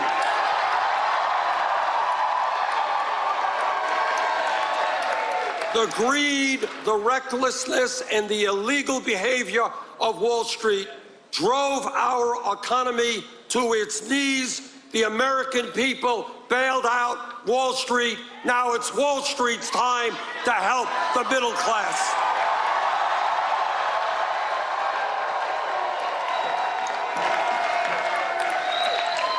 And when we talk about transforming America, it means ending the disgrace of this country having more people in jail than any other country in the world, disproportionately African American and Latino. Not only are we going to fight to end institutional racism and a broken criminal justice system,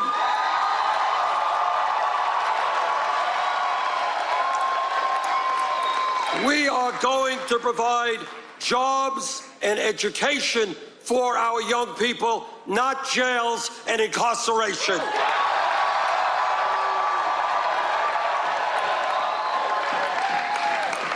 And let me say that as a member of the Energy Committee in the Senate and the Environmental Committee, the debate is over. Climate change is real. It is caused by human activity, and it is already causing devastating problems in this country and around the world.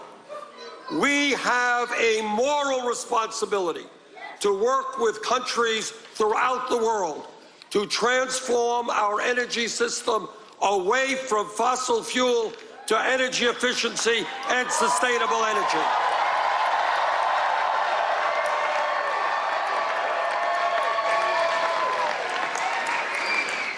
Now, I have been criticized during this campaign for many, many things.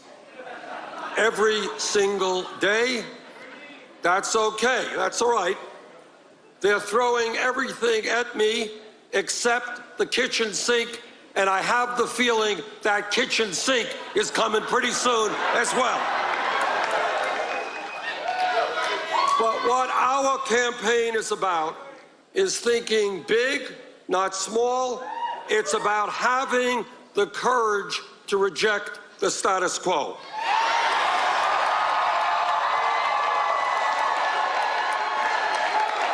It's about saying that in a time when every major country on earth guarantees health care to all of their people, we should be doing the same in our great country.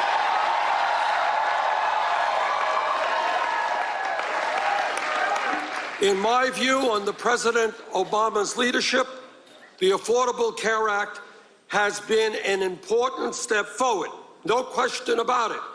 But we can and must do better.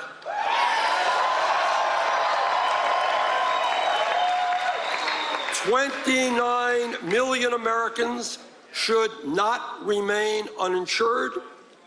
An even greater number should not be underinsured with large deductibles and co-payments. We should not be paying by far the highest prices in the world for prescription drugs at a time, listen to this, when the top 3 drug companies in this country made $45 billion in profit last year. That is an obscenity. And let me tell you something. When we make it to the White House,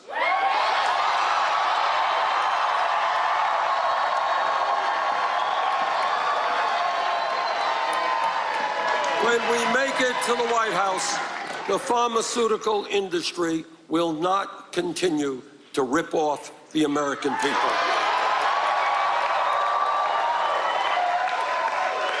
And further, it makes no sense that as a nation, we continue to spend far, far more per capita than do the people of any other nation, all of whom guarantee health care to all of their people.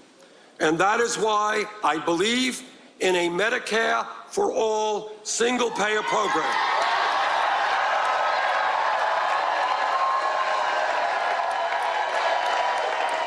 which will not only guarantee health care for all, but will save the average middle-class family thousands of dollars a year in health care costs. My friends, we all know that we live in a dangerous and complex world. As president, I will defend this nation, but I will do it responsibly. I voted against the war in Iraq.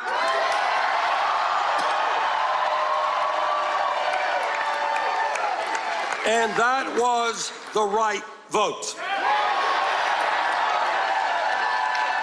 While we must be relentless in combating terrorists who would do us harm, we cannot and should not be the policemen of the world.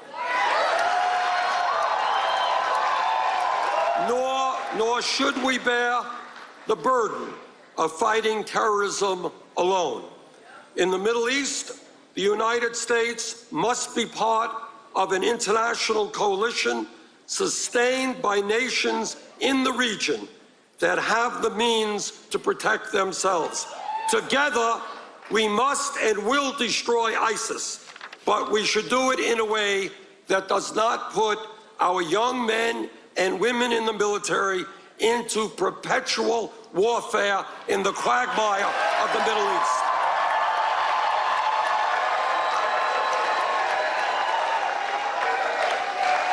My friends, we must fix our broken immigration system that divides families and create a path toward citizenship for hard-working people who are living in the shadows.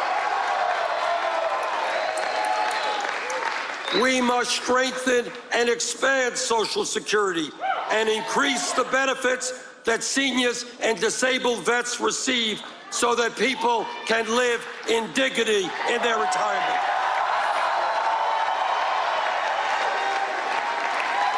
We must rebuild our crumbling infrastructure, and when we do that, we create millions of decent-paying jobs. We must pursue the fight for women's rights, for gay rights, for disability rights.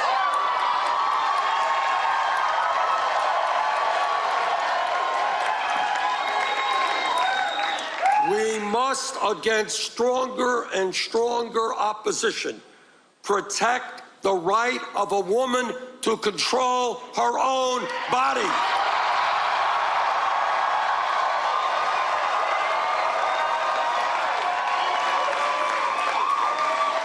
And we must protect the men and women who serve our nation in uniform and protect our veterans who put their lives on the line to defend us.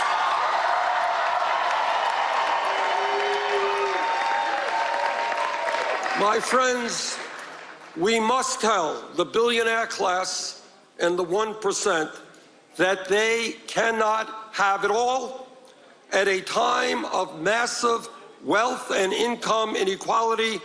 The wealthiest people and largest corporations in this country will start paying their fair share of taxes.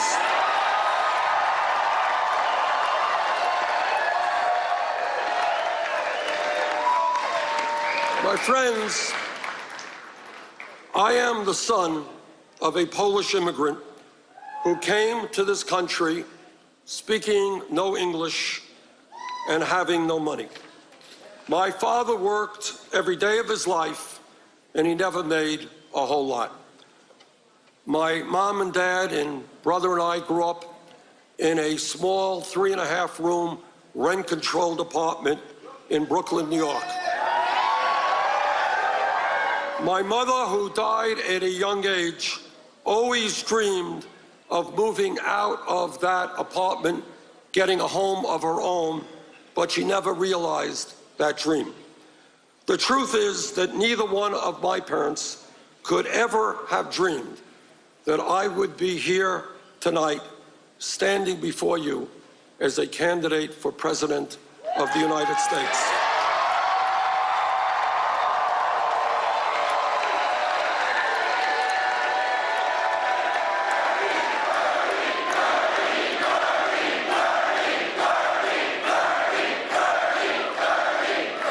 This is the promise of America, and this is the promise we must keep alive for future generations. What began last week in Iowa, what voters here in New Hampshire confirmed tonight, is nothing short of the beginning of a political revolution.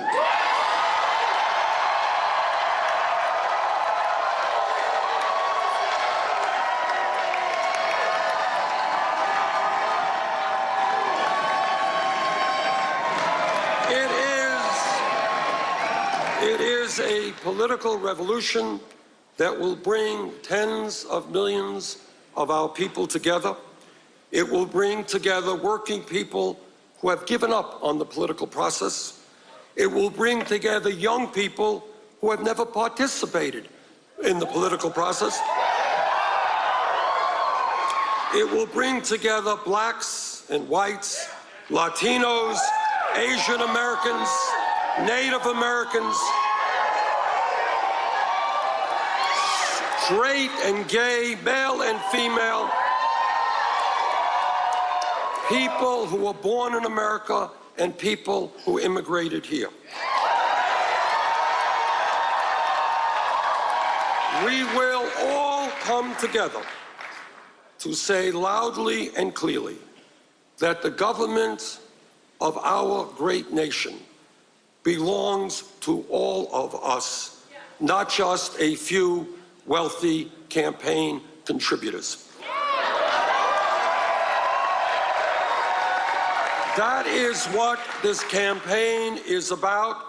That is what the political revolution is about. So, New Hampshire, thank you again. And now it's on.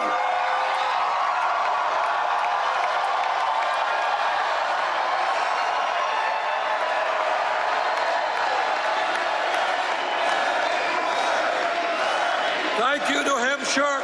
And now it's on to Nevada, South Carolina, and beyond.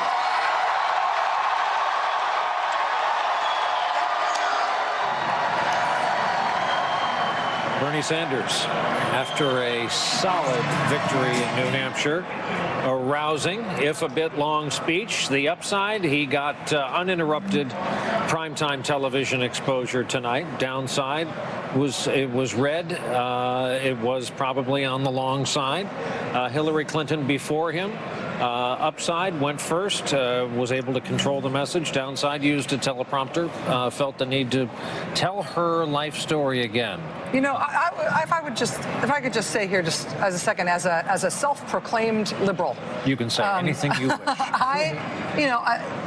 People talk about the liberal media, and they say the whole media is liberal and the whole establishment is liberal. It's not true. If you really are a liberal, it's been a long time in this country when you felt like mainstream politics had nothing to say to you, and that mainstream politics just was not about you.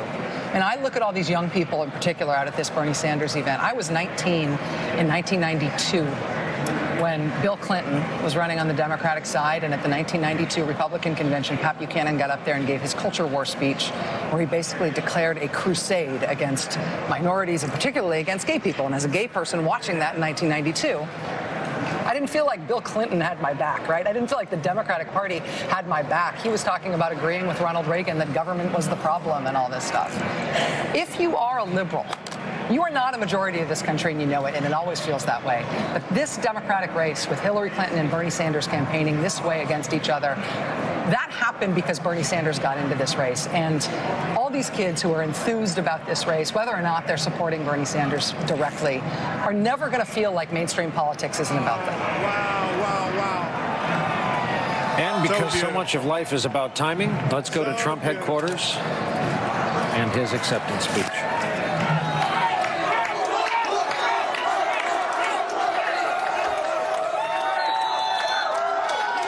We are going to make America great again.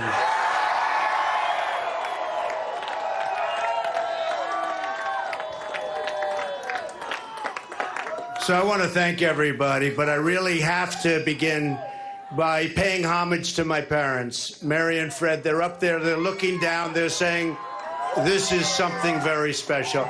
They love this country, and they're very, very happy right now. So thank you to my parents. I want to thank my sister, Judge Barry, Marianne, a really great sister. Another great sister, Elizabeth. My fantastic brother, Robert, who's watching right now with Anne-Marie.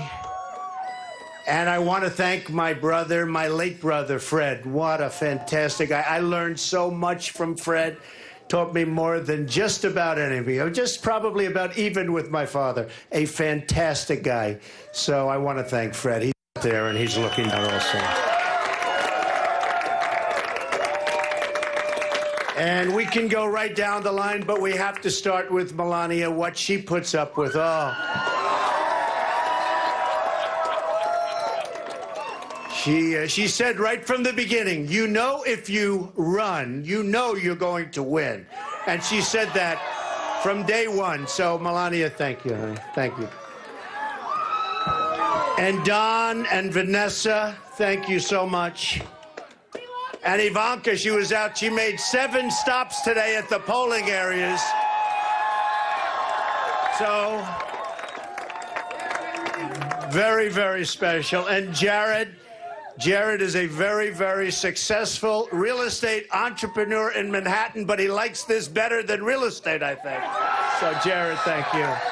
And Laura and Eric, and they were all out today, and it was amazing. And Corey, where is Corey? Does Corey have a ground game or what? Boy, do we have a ground game? Where's Corey? Corey Lewandowski.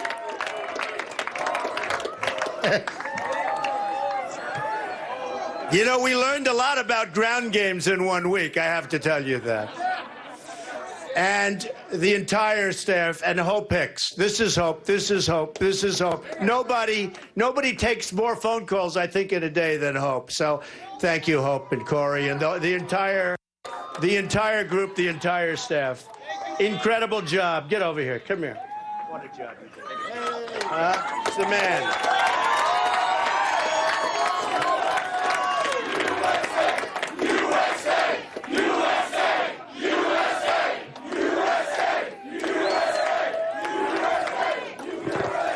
So, again, we have to thank the candidates because they really ran. We have some very talented people. And to be victorious against some of these people, even if it's for 1 week, but believe me, it's going to be for many weeks, okay? But they really are. They're terrific. A number of them called, and I just wanted to thank them. But I wanted to congratulate the other candidates, okay? Now that I got that over with. You know, it's always tough, and then tomorrow, boom, boom.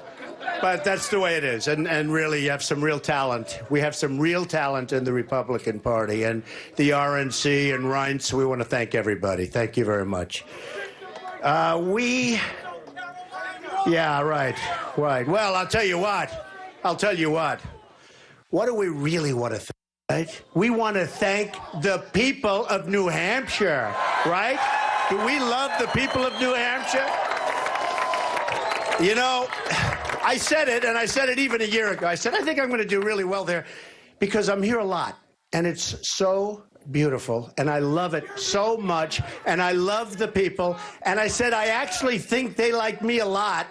And then all of a sudden, we started getting numbers in, and everyone said, how come they like Trump so much? But I have so many friends up here, and they are special, special people. So, New Hampshire, I want to thank you. We love you. We're going to be back a lot. We're not going to forget you. You started it. Remember, you started it.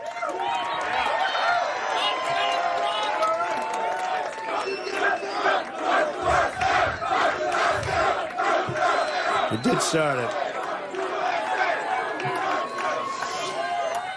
You know, when I came out, I heard the end of Bernie's speech, and I heard some of the beginning. No. First of all, congratulations to Bernie. In all fairness, we have to congratulate him. We may not like it, but I heard parts of Bernie's speech. He wants to give away our country, folks. He wants to give away. We're not going to let it happen. We're not going to let it happen. I don't know where it's going with Bernie. We wish him a lot of luck, but we are going to make America great again, but we're going to do it the old-fashioned way. We're going to beat China, Japan. We're going to beat Mexico at trade. We're going to beat all of these countries that are taking so much of our money away from us on a daily basis. It's not going to happen anymore. We have the greatest business people right now in the world. They call me all the time. They want to be involved. We have political hacks negotiating our deals for billions and billions and billions of dollars. Not going to happen anymore. We're going to use the finest business people in the world. We are going to do something so good and so fast and so strong, and the world is going to respect us again. Believe me.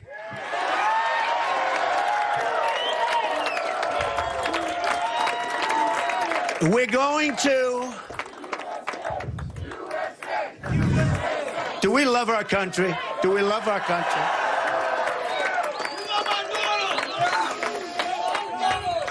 I think one of the things that really caught on, is very important, self-funding my campaign. Everybody on both sides. And, you know, I was saying 2 weeks ago, I said, I don't think people really appreciate it because I see all of this money being poured into commercials, and it's not their money, it's special interest money. And this is on both sides. This is on the Republican side, the Democrat side, money just pouring into commercials. These are special interests, folks. These are lobbyists. These are people that don't necessarily love our country. They don't have the best interests of our country at heart. We're not going to let it happen. We can't. We have to do something about it. When you see the kind of deals made in our country, a lot of those deals are made because the politicians aren't so stupid. They're making them for their benefit. We have to stop it. We have to stop it. We are now going to make it for your benefit. We're going to make the deals for the American people. That's the way it is. Now, oh, I love this. Look at you. Look at you. I love these signs. They're the most imaginative signs. So look, in a nutshell, we're going to make great trade deals. We're going to rebuild our military. It's going to be so big, so strong, so powerful. Nobody is going to mess with us. Believe me, nobody. We are going to take care of our vets. Where is Al? Where is Al? We love Al. All right, Al? Get up here if you can. We're going to take care of our vets. Our vets are treated horribly. They're our greatest people. Our vets are going to be taken care of, and you remember that, everybody. Right? We're going to have strong, incredible borders, and people are going to come into our country, but they're going to come into our country legally. They're going to come in legally. We're going to build a wall. It's going to be built. It's not even, believe it or not, it's not even a difficult thing to do. And by the way, for the people of New Hampshire, where you have a tremendous problem with heroin and drugs, you wouldn't even believe it. You see this place and you say it's so beautiful. You have a tremendous problem. The first thing always that they mention to me, Mr. Trump, please do something. The drugs, the heroin, it's pouring in, and it's so cheap because there's so much of it. And the kids are getting stuck, and other people are getting stuck. We're going to end it. We're going to end it. We're going to end it at the southern border. It's going to be over. And we're going to work really hard to get those people that are so addicted off the habit. We're going to work like hell to take care of the situation. It's a huge problem in New Hampshire. It's a huge problem all over our country. We're going to have borders again, and we're going to work with you people to help you solve that very big problem, and we'll get it done.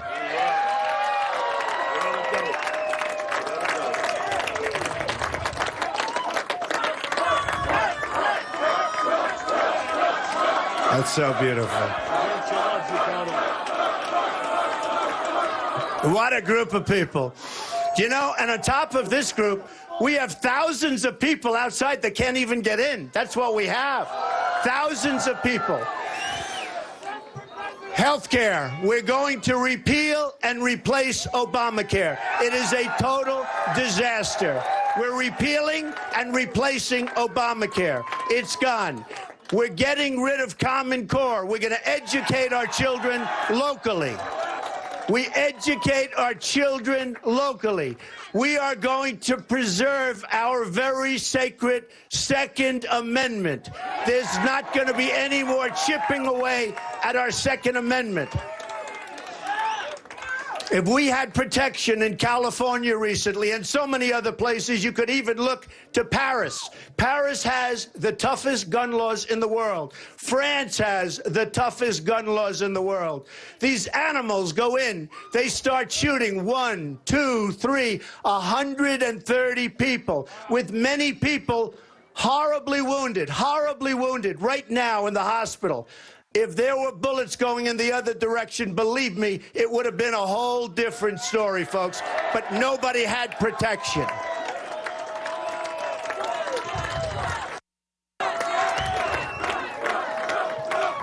I am going to be the greatest jobs president that God ever created. Remember that. Don't believe those phony numbers when you hear 4.9 and 5% unemployment. The number's probably 28, 29, as high as 35. In fact, I even heard recently 42%. Do you think we'd have gatherings like this if we had 5% unemployment? Do you really think we'd have these gatherings? Forgetting about security, forgetting about ISIS, which, by the way, we're going to knock the hell out of ISIS. We're going to knock the hell out of them. And it's going to be done the right way. So we're going to take care of the economy. We're going to take care of jobs. We're going to take care of all of the things that I said. Our border, everything, health care. It's going to be so great. Remember this about Obamacare. People are forgetting, but now they're miserable because it's going up 45%, 35%, 55%. It's totally out of control. Probably sinks of its own volition in 2017, unless the Republicans give it another. I mean, what's going on? What's going on? The budget, the last budget that was approved, is an absolute disaster for everybody in this country. We owe $19 trillion as of today. We just crossed the $19 trillion mark. We're going to very shortly be at $21 trillion because of the budget. We are going to make our country so strong. We are going to start winning again. We don't win anymore as a country. We don't win on trade. We don't win with the military. We can't beat ISIS. We don't win with anything. We are going to start winning again, and we're going to win so much. You are going to be so happy. We are going to make America so great again, maybe greater than ever before. I love you all. Thank you, New Hampshire. Thank you. Thank you, New Hampshire. Thank you. We are going now to South Carolina. We're going to win in South Carolina. I love you all. Thank you very much. Thank you. Thank you very much. While Donald Trump, victorious tonight, goes to South Carolina, we're going to go to John Kasich's headquarters, where he has just taken the stage. So let's listen to the second-place finisher tonight. We're all happy because they're not driving tomorrow. But how about my family, Emma and Reese, and, of course, my great wife, Karen Kasich.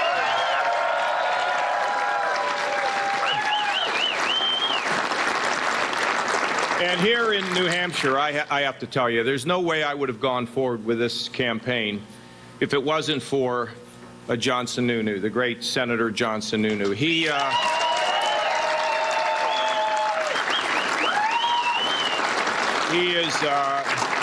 such a great partner. He's so smart, and he's so disciplined, and he's just a great, great friend of mine. And we also want to spend a little time thanking former Senator Gordon Humphrey. Now, this man is...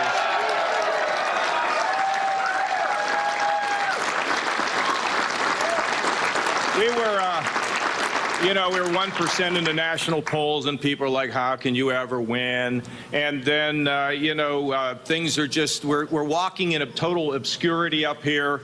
And Gordon Humphrey sends me an email, and he says, this is the hot plate that changed the world. Guys are sleeping on mattresses in the campaign headquarters, and they hold up a hot plate where they're eating their food. That's how you win elections. That's how you do it.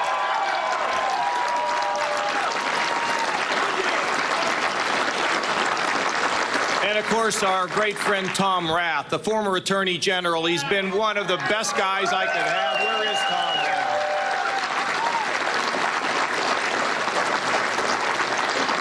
Rath? And 17 years ago, I came here.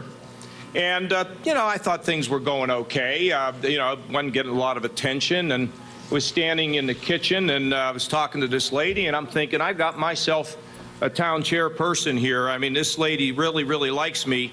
And after about 15 minutes, she looked at her watch, and she said, when will the candidate get here? Can you tell us?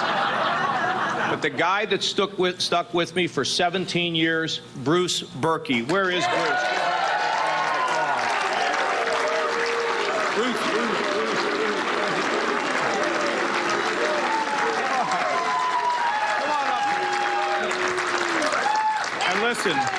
Listen, I want to tell you, and there's just no way to say this appropriately. When the media kept saying, well, how are you going to do this? You know, can you finish high? You know what I said? I have an insurance policy. It's you. It's all of you. How does a guy like me thank you for the countless hours, the phone calls, the door knocking? Some of you have come from, of course, our Buckeye State, and some have come from Virginia, and some have come from Maryland and New York and Connecticut, and today all the way from Seattle, and a guy that New Haven, okay, and a guy flew in from London, England, to do this.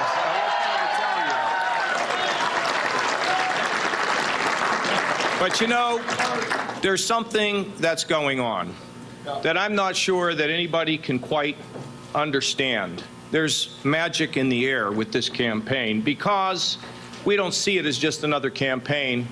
We see this as an opportunity for all of us, and I mean all of us, to be involved in something that's bigger than our own lives, to change America, to reshine America, to restore the spirit of America, and to leave no one behind. Am I right? That's what we're all fighting for.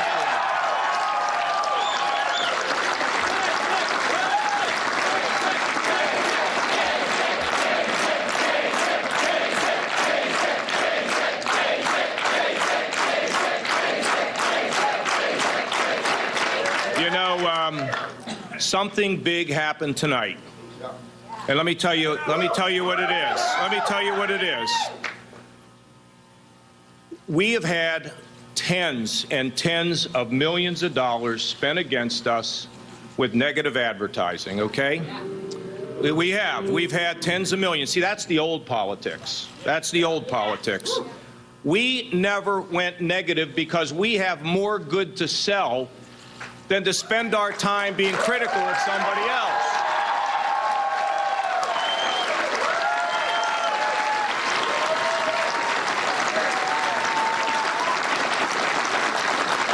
And maybe, just maybe, at a time when clearly change is in the air, maybe, just maybe, we are turning the page on a dark part of American politics, because tonight, the light overcame the darkness of negative campaigning.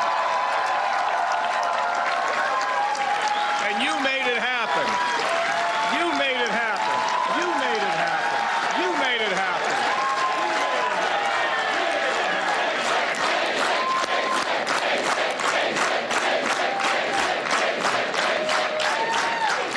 Now, you know, we're conservatives here. We believe government is a last resort and not as a first resort. And as I like to talk about the strength of our country, and if you think about the American home, which is the family, we know that the family is only strong when the foundation is strong. And that's why we will wake up every single day to make sure that every American has a job in the United States of America to help their families and their neighbors.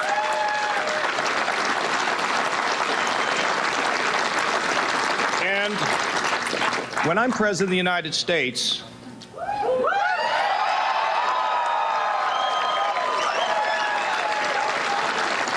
first of all, you know, we're going to have a battering ram to knock down the walls of the city if they don't want to change. It's what I've done all of my lifetime. But here's what we're going to tell people, I believe, and you think about it, I hope you agree.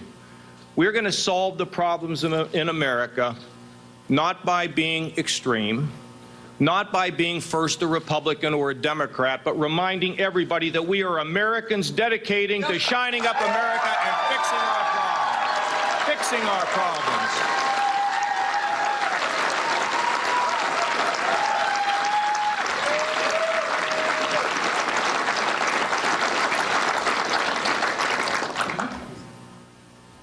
This campaign's changed me. The people of New Hampshire, the wonderful people of New Hampshire have changed me. And I want to tell you how it happened. I don't know, I don't know if it happened in the first 25 town halls or the second 25 or the third 25. But as we got closer and closer to those 100 town halls, the 106 that we finally finished on, people, for some reason, were able to come to these town halls and feel safe. A man came the other day and he was crying at the end of the town hall and put his arms around me and said, "My son's got cancer." And I feel as though I didn't warn him. And I said, "Sir, it's sad. It's a tragedy. It's terrible. But it's not your fault." He communicated to somebody the other day and said, that conversation lifted a weight off of his shoulders. But and he came from New York to tell me his story.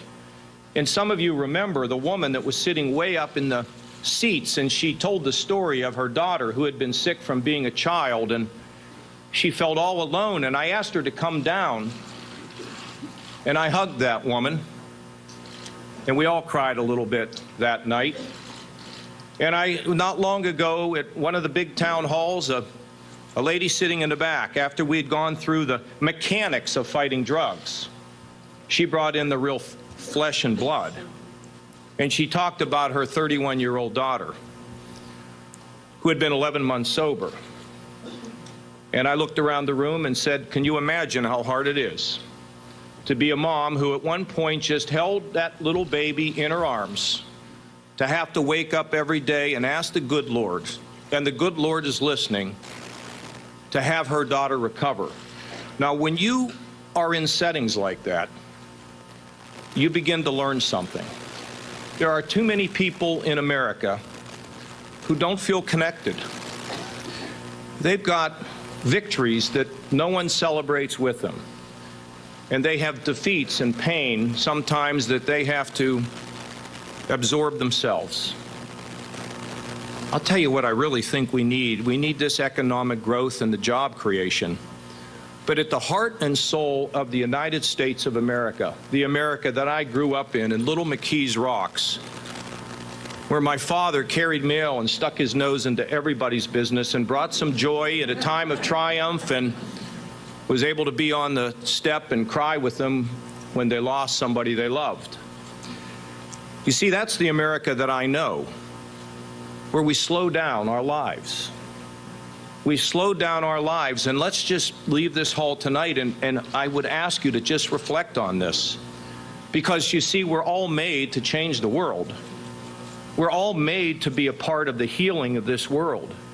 And if we would just slow down, and by the way, heal the divisions within our own families, be willing to listen to the person that lives next door when you're in such a hurry to get out of the driveway, or such a hurry to get out of the shopping center. Just slow down. Look them in the eye. Give them a hug. You see, it doesn't take government. It takes our hearts to change America. And in this campaign, I've become convinced even more about what it takes to win a political campaign, and what it takes for somebody to be a leader. It's not just what's up here in the head. It's also what's deep in here in the heart. And the people of New Hampshire have taught me a lesson. And from this day forward, I'm going to go slower and spend my time listening and healing and helping and bringing people together to fix our great country.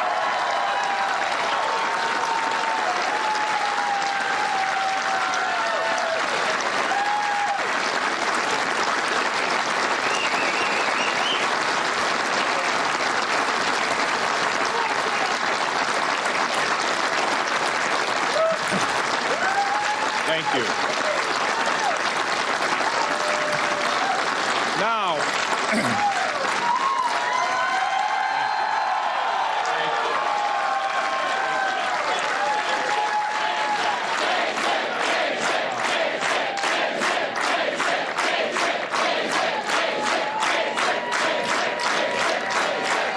well, listen, folks, I know the networks want to go. You know, Bernie talked so long, I thought he was going to hit his 77th birthday before he got off the stage. And I mean, Hillary, you just needed this much and head to South Carolina because it ain't working here, okay? It's not working here, okay? And it's not going to work here for them next fall either because I'm coming back to New Hampshire.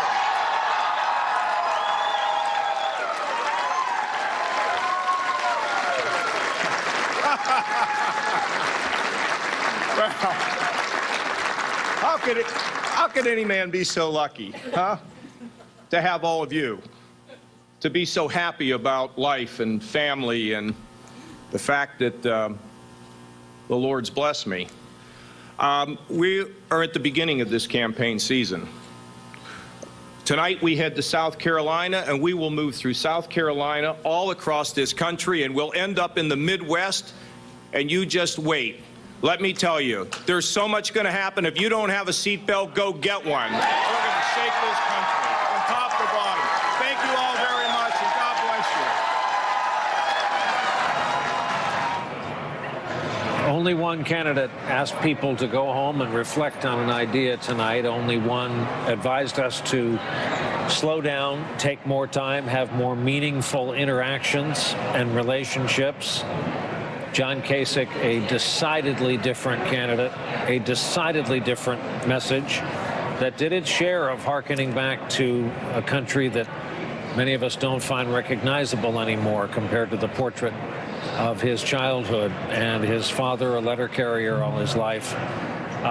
Before we have to fit a break in here before we continue our coverage, I wanted to let you know of an event while Kasich spoke that was happening concurrently here in Manchester. Marco Rubio, who did not have a strong showing tonight, appeared before his supporters and took the blame for his bad showing going back to Saturday night's debate. I want to thank all of you. I know you worked very hard. Our team here in New Hampshire did a phenomenal job. You worked incredibly hard, and I'm grateful to you. Now, we're still watching these numbers. We'll see where it winds up, but I can just tell you, I know many people disappointed. I'm disappointed with tonight. I want you to understand. But I want you to understand something. I want you to understand something. Our disappointment tonight is not on you. It's on me. It's on me. I did not do well on Saturday night, so listen to this. That will never happen again.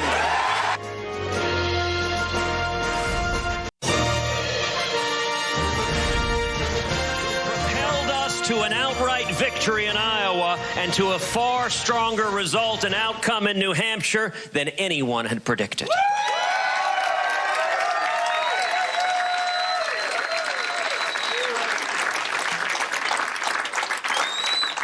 Now we go on to South Carolina.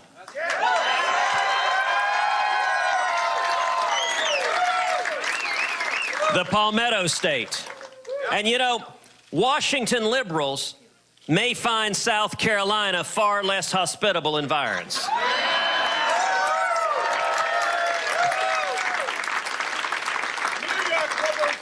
And on to Nevada and Super Tuesday, the so-called SEC primary. Ted Cruz, who according to our board and according to the latest available numbers, 60% of the vote in is looks like it's going to be your third place finisher tonight, though 1 percentage point behind him is Jeb Bush. We have not concentrated as much as we would like, though there's time, on the middle of this Republican race. We knew it was going to be the story going into tonight. We've just been obviously concentrating on the speeches we have aired.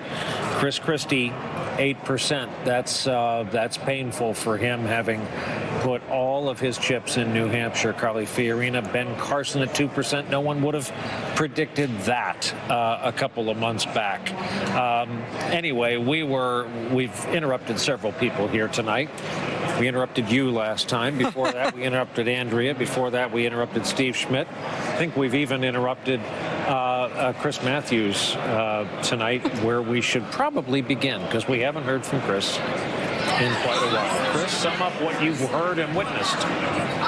Well, I think, as I've thought for a while, Bernie Sanders is an incredible politician.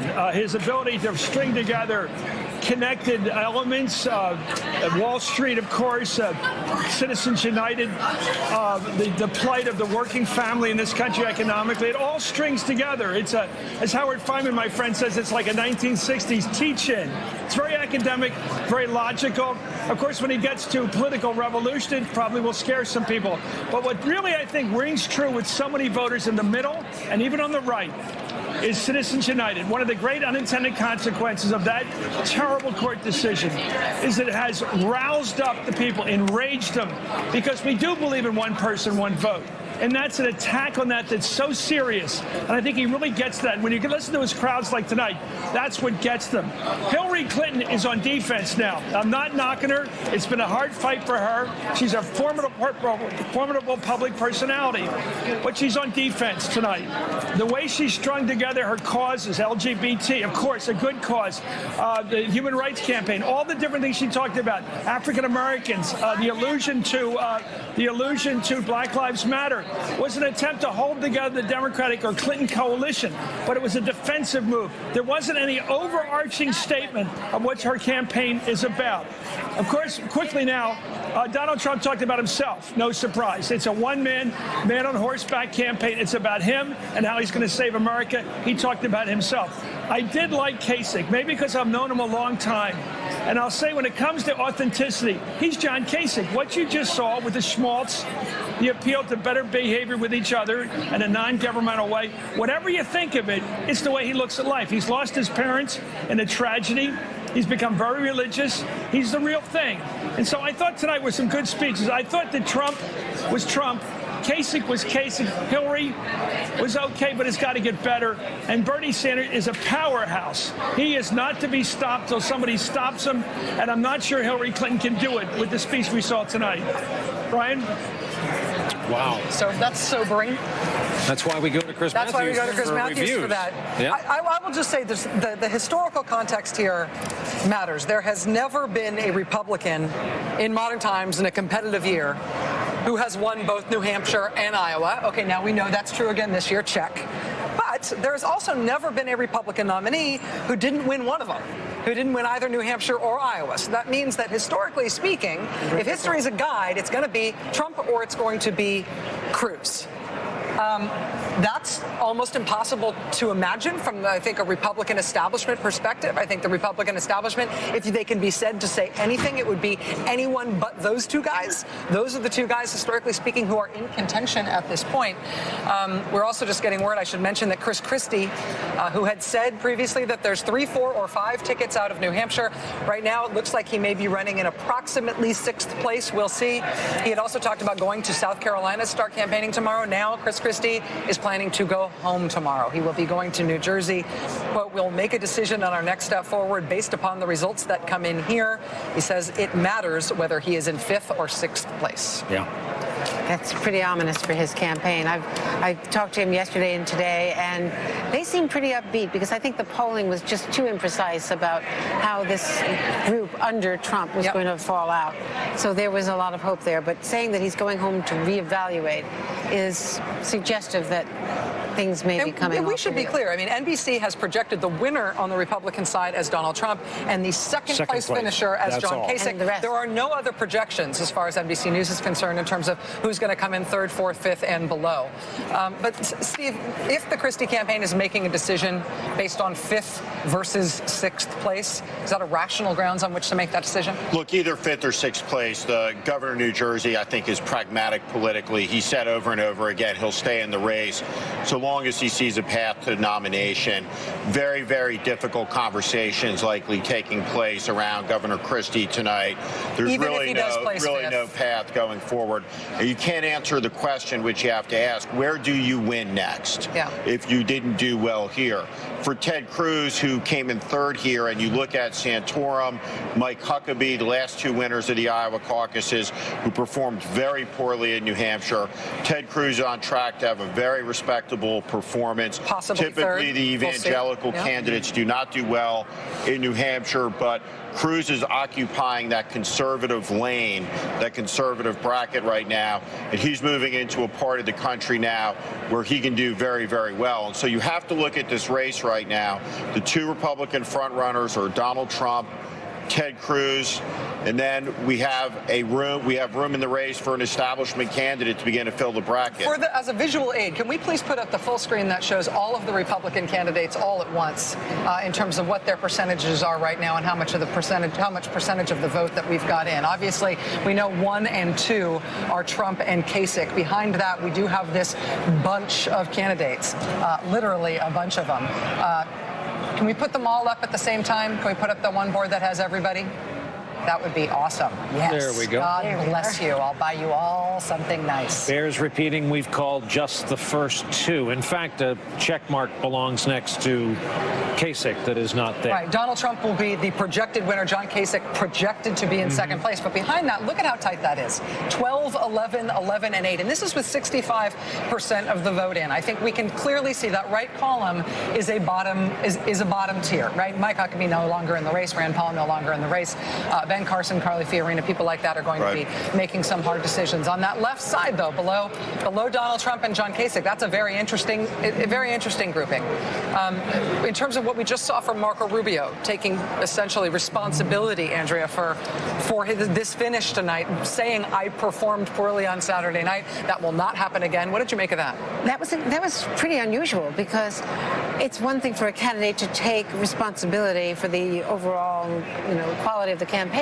But to say at that moment on Saturday night, I blew it with my repetitive, robotic repetitions, which is basically what he's saying. And when he says that will not happen again, how is he going to recast himself, and how is he going to prove? Is there something else that he's got to offer other than that? We've not seen a moment like this in modern American politics. Marco Rubio on Friday night was poised to not just come in second place, but maybe be the winner in the New Hampshire primary. So great was his momentum coming out of Iowa.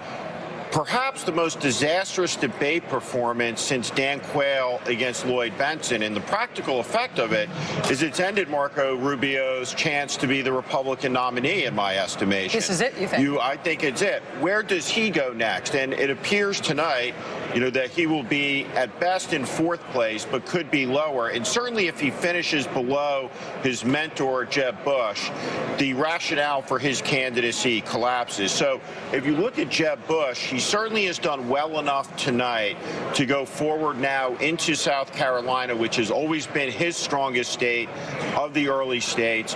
President George W. Bush will likely campaign for him there.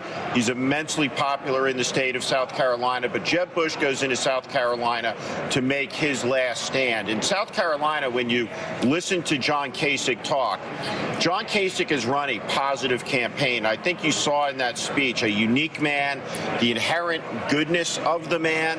South Carolina speaks as a person who knows what he's talking about. Meanness is a political virtue. This is a state that has a political culture that is unique in America, and it is not a state where the genteel and the soft of heart and the virtuous, positive campaigners tend to do well. John so Kasich, we'll see how that plays out over the next couple of weeks. This weekend called for all candidates on the Republican side to stop all of their negative ads. Maybe they will. We think of the late Leah order and some of the past history in Republican politics. Yeah. John McCain. 2000 was in South Carolina. We're moving into the tough, mean, bare knuckles phase of the campaign into South Carolina. There are stories that were just out days ago calling Marco Rubio the most feared Republican to face for especially Team Clinton. Just a stunning turn of events. A break for us. When we come back, more of our coverage. We still have a lot of race to go here. A lot of numbers still to come in. It is really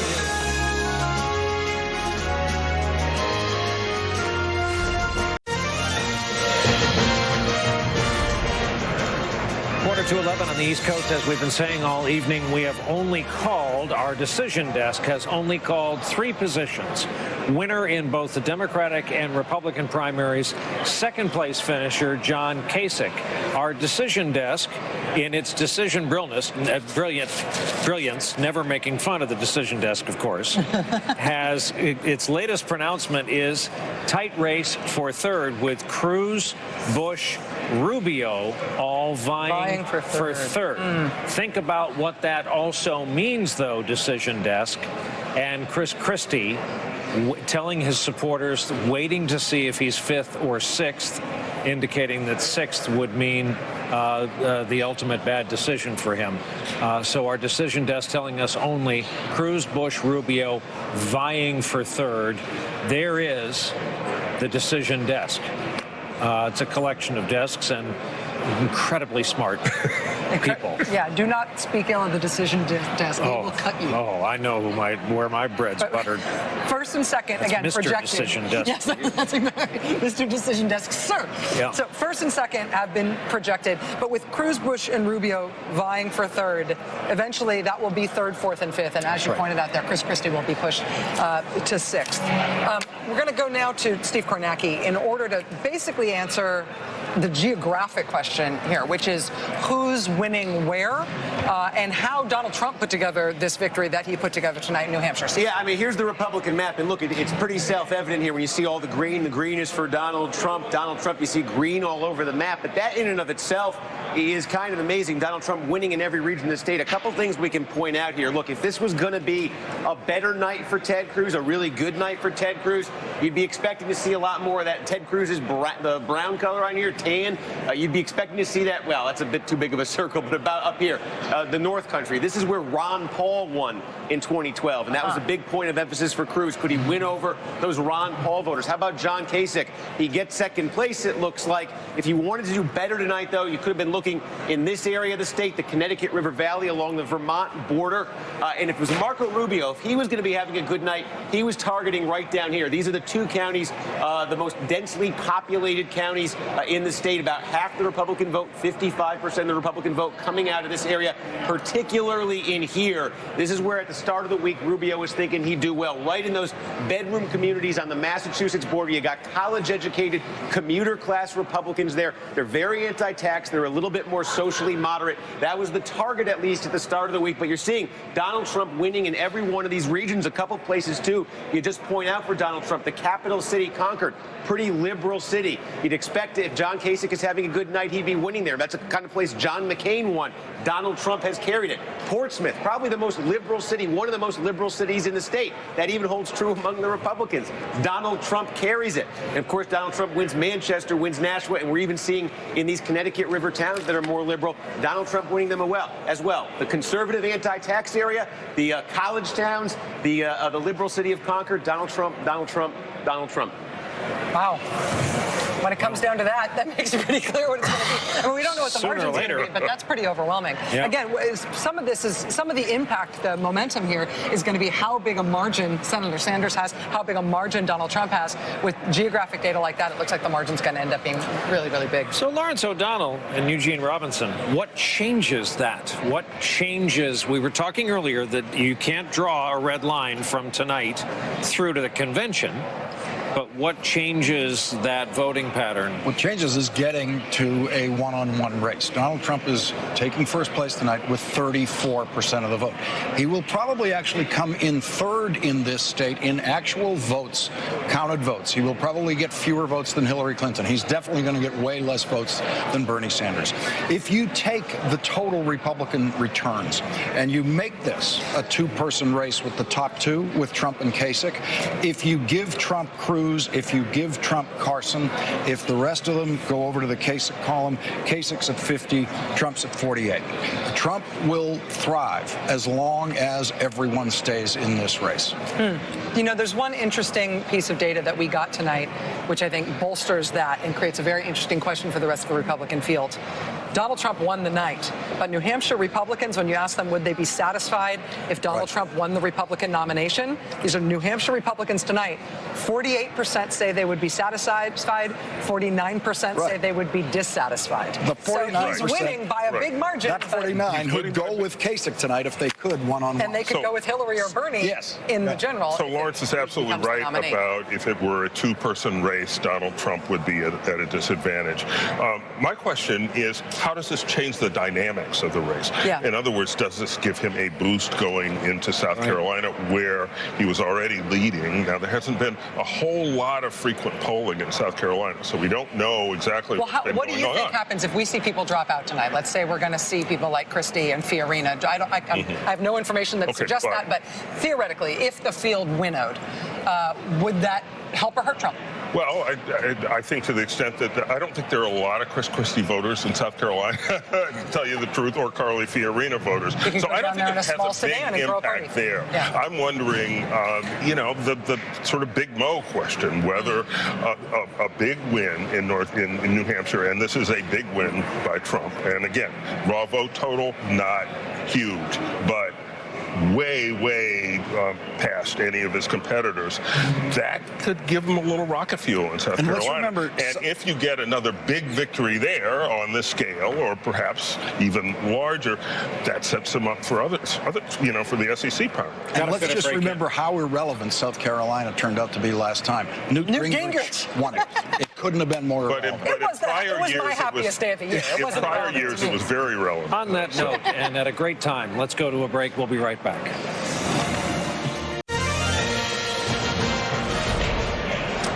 We are back, and we've been talking for the latter half of the evening in part about the Chris Christie effort. He was really last seen by a national audience on Saturday night, starting the narrative, going after Marco Rubio in a way that may have destroyed the Rubio campaign and certainly put Rubio back several paces tonight.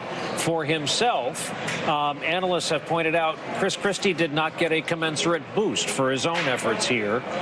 He has appeared before his supporters tonight. Kelly O'Donnell has been there for us, covering the Christie campaign, which now, Kelly, I understand, is diverting to New Jersey overnight. He had told news media he had an 8 a.m. flight to South Carolina tomorrow morning. What do you know? Well, he had 3 events scheduled for South Carolina. Those are on hold as Christie and his family will go back to New Jersey and take a closer look at the results as they come in to see if there is anything in that sort of bunch up of the 3rd and 4th place tier that would give him any reason to go on. Other sources I've talked to say that the campaign had enough resources really to get to South Carolina, but needed something to sell to donors, and that's certainly questionable tonight. Christie talked about the message that really came through in that debate, Brian, where he said the message has been heard that experience matters. But tonight he said there are races where you think you're going to do well, some where you think you're not, and you don't always know which is which. Clearly very depressed tonight about this. They had worked very hard here in New Hampshire to try to connect in the town hall format, emphasizing foreign policy and the terrorism piece from his days as a U.S. attorney. Maybe that wasn't quite the right message. He had endorsements from the conservative papers in this area and a lot of enthusiasm, but it just did not connect tonight. So Chris Christie going home to New Jersey to think about if he has a future in this race. Brian?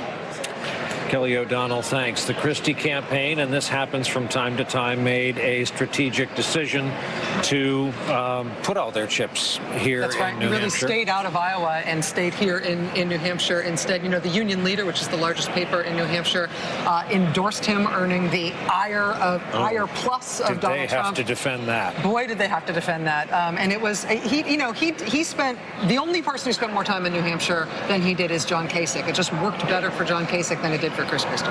We've heard from John Kasich tonight, a highly unusual, it will be called, I imagine, homespun speech about his the America of his childhood, his ideal for a better America, and he used the imagery of shining up our country more than once. But quite a contrast to some of the other speeches we've heard tonight.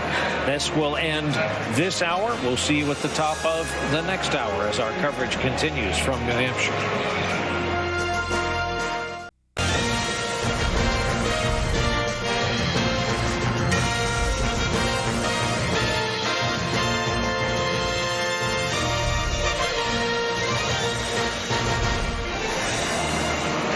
What a night it has been here in New Hampshire. First in the nation primary, the political year, still young, that continues to surprise early on. Let's take a look at what we have learned tonight, the results we have had come in, the races we have called and determined.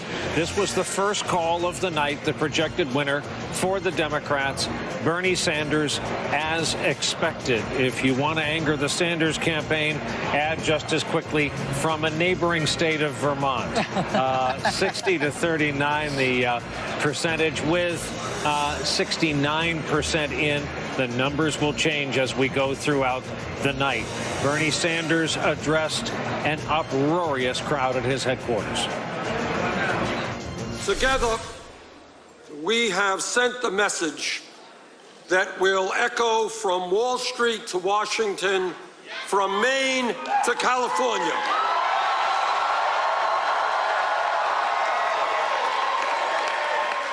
And that is that the government of our great country belongs to all of the people and not just a handful of wealthy campaign contributors and their super PACs. Bernie Sanders earlier tonight. And now to the Republicans. He has done it. He pulled it off. Donald Trump of New York has won the New Hampshire primary. Our projected winner just after 8 p.m. Eastern time tonight. We also called second place fairly early this evening for the governor of Ohio, former Congressman John Kasich. It is the rest of the race that we expect to remain fluid as a higher percent of the vote comes in. The big race was between third, fourth, and fifth, between Cruz, Bush, and Rubio. Chris Christie with a very big decision to make. But the winner for the Republicans got his time in front of an uproarious crowd tonight as well. In terms of the... We are going to start winning again. We don't win anymore as a country. We don't win on trade. We don't win with the military. We can't beat ISIS. We don't win with anything. We are going to start winning again, and we're going to win so much. You are going to be so happy. We are going to make America so great again, maybe greater than ever before. I love you all. Thank you, New Hampshire. Thank you. Thank you, New Hampshire. Thank you. We are going now to South Carolina. We're going to win in South Carolina. People of South Carolina can expect a large aircraft with the Trump symbol on the tail. That's right. It is.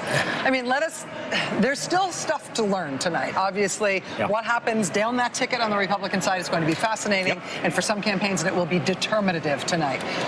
But Donald Trump winning New Hampshire. It seems to me like there's two ways this goes.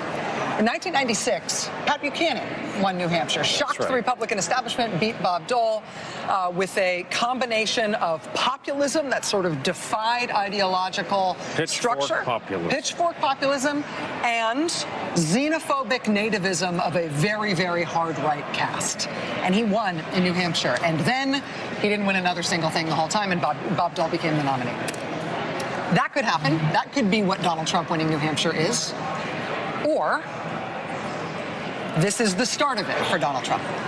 And the American Republican Party will be in line with the National Front in France and the UK Independence Party in Great Britain and these other types of hard-right European-style nativist movements that before now really have been on the fringe, that have been people like Pat Buchanan who won a primary here and there, got a speaking slot here and there, but who are never in the leadership of their party. If Donald Trump is starting here to become the Republican nominee, we're a different type of country in terms of what our major parties stand for.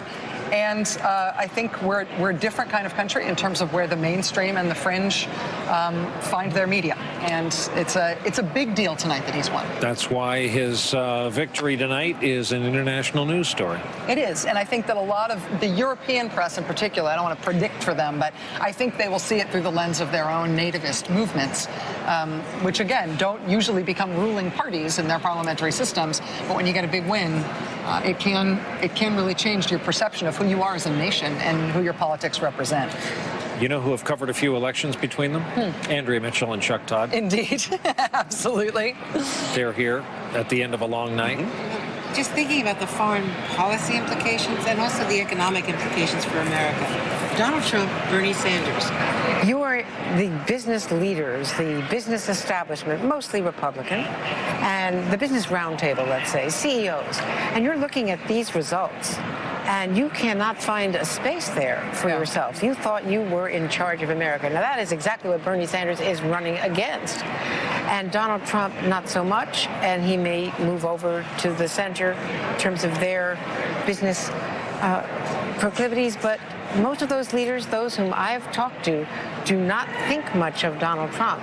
They are not comfortable with the way he has conducted. They don't see him as a fellow type of industry who sees things the way they do and they can trust. And clearly they are not where America is. But, American capitalism runs in a fashion that has now been rejected by both wings, both parties, which have gone to the wings. Similarly, on foreign policy, the Iran nuclear deal, which Trump has described as the worst deal ever negotiated and maligned the Secretary of State who negotiated it. Our policy toward Latin America and Central America, towards Canada, the walls, it's nativist and it's anti-Muslim, but it has enormous implications for our relations in the Middle East and with China. That 50,000-foot view? Well, I'm not ready to coronate Trump just yet, per se, because of what you just brought up about Buchanan.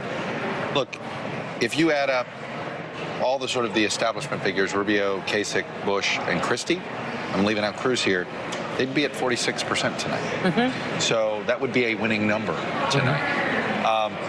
I think what we're staring at here is, look, Cruz wins Iowa. He's established himself as the religious conservative, the sort of the movement conservative, however you want to describe it, but this sort of the true blue tea parties plus the evangelicals. That is worth a third plus of the party. Donald Trump is carving out this populist wing of the party that I think he has done differently than Buchanan, right? He's grown it in a way. Buchanan sort of found it here, but he has grown it there. That's now serving as about a third of the party. And now we're going to look, we still have to figure out who's going to be from the governing wing of the party. We call them establishment. But if you really think of it, the New Hampshire folks are essentially saying, we want of the governing wing, the people with political experience, or that will, in a traditional sense, that's what South Carolina is going to serve at. And when we have our candidate, I think we have a real shot at a three-way race for a long time. And by the way, that means we may go to Cleveland. Yes, I mean, that's exactly right. And we may, and the party may be forced. Because everything happens very fast. It does happen fast, and you could see March still being a muddled mess between, say, three candidates. Look, you can't count out Rubio. You can't count out Bush, and we'll see what Kasich does. I don't know if Kasich's ready for what's coming in South Carolina. He's gotten to avoid this.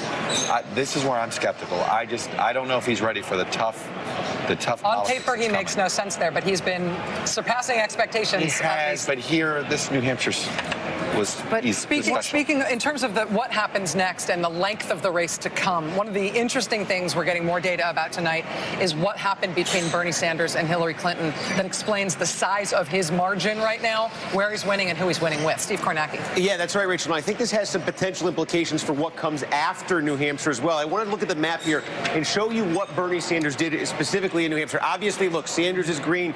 It's pretty much all green right now. We looked at this at the start of the night, and we look back to 2008, Hillary Clinton versus Barack Obama. How much on Obama's performance was Sanders going to improve, and where was he going to improve it? Look, not surprisingly, he is just cleaning up in this part of the state here. This was Obama's best part of the state in 2008. It borders Vermont. This is the most liberal part of the state. But the biggest gains that Bernie Sanders has made tonight on this map from where Barack Obama did against Hillary Clinton are coming in areas that are very blue collar. For instance, up here, I'll circle this city. This is the city of Berlin, New Hampshire, biggest city in northern New Hampshire. This was huge for Hillary Clinton in 2008. She won 50% of the vote. Remember, this was basically a three-way race in 2008. She won 50% of the vote there. Barack Obama came in third. Bernie Sanders has won by double digits in Berlin tonight. What you're seeing is the type of voter that was the backbone of Clinton's victory in 2008 in New Hampshire. Working class, blue collar voters, places like along the seacoast here, some of these old industrial cities on the seacoast, they have flipped to Sanders. These are places that Hillary Clinton won big in 2008. What this looks like demographically is this. Voters who make under $50,000, Bernie Sanders won them by 33 points tonight. He did better with lower income voters than upper income voters. That is a flip from what we saw with Barack Obama in 2008. Barack Obama won the upper income voters in New Hampshire in 2008 and lost big among lower income voters. Also this, the college, non-college divide. Again, tonight, Bernie Sanders doing much better with voters who do not have a college degree than voters who do have a college degree. Again, that is an inversion of what we saw in 2008. Barack Obama did better with college graduates. The implications long-term are this. When you think about that Democratic fight in 2008, Hillary Clinton winning Pennsylvania, winning Ohio, winning in Appalachia, the backbone of that long campaign for Clinton are the types of voters that Bernie Sanders made the most inroads with here in New Hampshire. Steve Kornacki, thank you. Another member of our family watching tonight who has been reacting in real time to the news, the returns, the speeches we've seen. Chris Matthews, also here in our election headquarters. Chris? You know, Brian and Rachel, I think something that really happened tonight was that we can stop thinking in terms of the self-destruction of the two frontrunners, that somehow there was an assumption that somehow Bernie Sanders would go too far with his promises, too far left, if you will, and someone had burned himself out. Well, I don't see that happening. I see him growing in support. I think he's growing in political ability and reach. I think he's reaching well into the Democratic center right now, and occasionally over to the center right. I look at Donald Trump. He was going to self-destruct. Well, here he didn't do it. I think we got to start assuming something different than self-destruction. To beat either of them, someone else is going to have to beat them. And if you look at Hillary Clinton, she's got to get her act together. She has to come up with a raison d'etre, a reason why she's running. She doesn't have that most basic motive established. She's sort of like Ted Kennedy was in '80. Please tell me why you're running for president. I don't hear the answer. On the other side, I think the assumption that somehow everyone's going to gang up on Trump is a big mistake. If he ends up running against, well, he's probably going to end up with a situation before Iowa, where what's going to happen is people aren't going to attack him anymore. Cruz is going to go after Rubio and Rubio after Cruz, because those are the two who are vying for the alternative position to Trump. So he may find himself in South Carolina not fending off those two guys, but those two guys fighting with each other for number 2 down there. And though Trump could continue on, it's sort of a rule of motion. You know, an object continues in direction it's going in unless it's operated on by some outside force. What outside force is going to stop Trump? What outside force is going to stop Sanders, unless it's another candidate who's better than them in politics? And I think both of them are better than their opponents right now. So forget suicide, forget self-destruction. Somebody's got to beat these two guys. And I think that's what happened tonight. Wow, Brian. Think of the nomenclature of this business, this calling we are covering tonight. Wow, Chris, thank you. We'll take a break here. When we come back, we will listen to some of tonight's winners.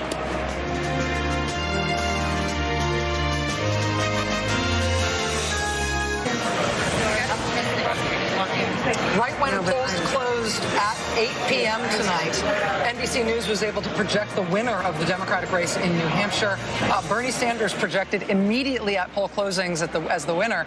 Right now, 74% of the vote is in, so slightly less than 3/4 of the vote in. This could change with the remaining 26% of the vote coming in, but look at that margin. That's right now, with 74% of the vote in, that is a 21-point margin for Bernie Sanders. And yes, there were some polls coming into today that suggested he might win by that much, but not all of them. Tracking polls suggested that Hillary Clinton was maybe closing the gap. That is an enormous, enormous gap between the winner and the loser in New Hampshire tonight on the Democratic side. Let's go for a second back to Bernie Sanders' victory speech tonight.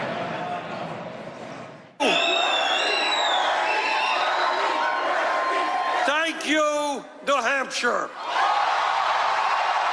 Together, we have sent the message that will echo from Wall Street to Washington, from Maine to California.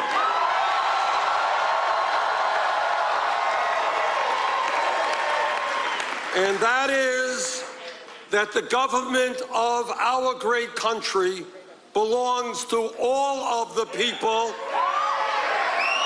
and not just a handful of wealthy campaign contributors and their super PACs.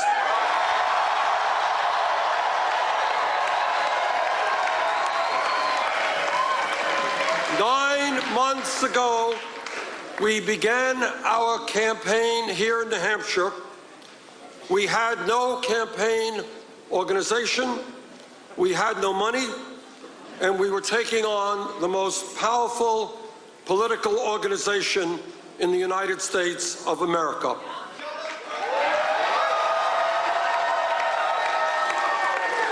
And tonight, with what appears to be a record-breaking voter turnout,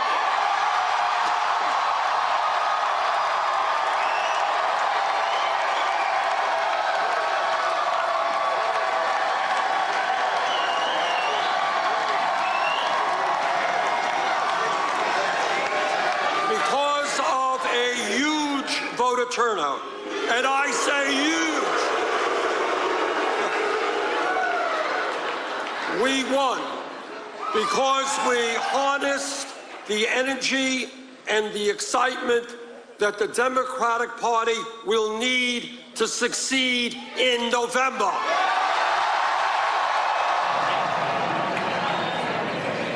Bernie Sanders in a long and confident victory speech tonight in New Hampshire. He was preceded in that speech basically immediately by the woman who he beat tonight, by Secretary Clinton. She gave a shorter speech that was also very, very fired up. As soon as she was done, Bernie Sanders took the stage. They did that the way you're sort of, in etiquette terms, supposed to do that. She got up, she congratulated him, she gave a very enthusiastic speech. Let's watch a piece of that now. I know I have some work to do, particularly with young people, but I will repeat again what I have said this week. Even if they are not supporting me now, I support them. Because I know I've had a blessed life, but I also know what it's like to stumble and fall. And so many people across America know that feeling. And we've learned it's not whether you get knocked down that matters, it's whether you get back up. So my friends, please join me in building on the progress we've made under President Obama, pushing forward every single day for as long as it takes to break down those barriers that hold us back.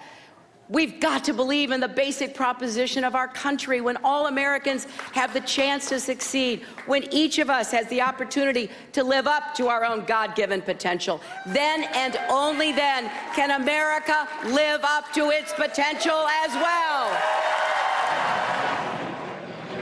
Former Secretary of State Hillary Clinton tonight giving her concession speech. If you think about what has happened on the Democratic side, let's bring in Chris Hayes and Gene Robinson. We had what is the closest ever race in Iowa. It was decided by 0.25%. Hillary Clinton winning that victory.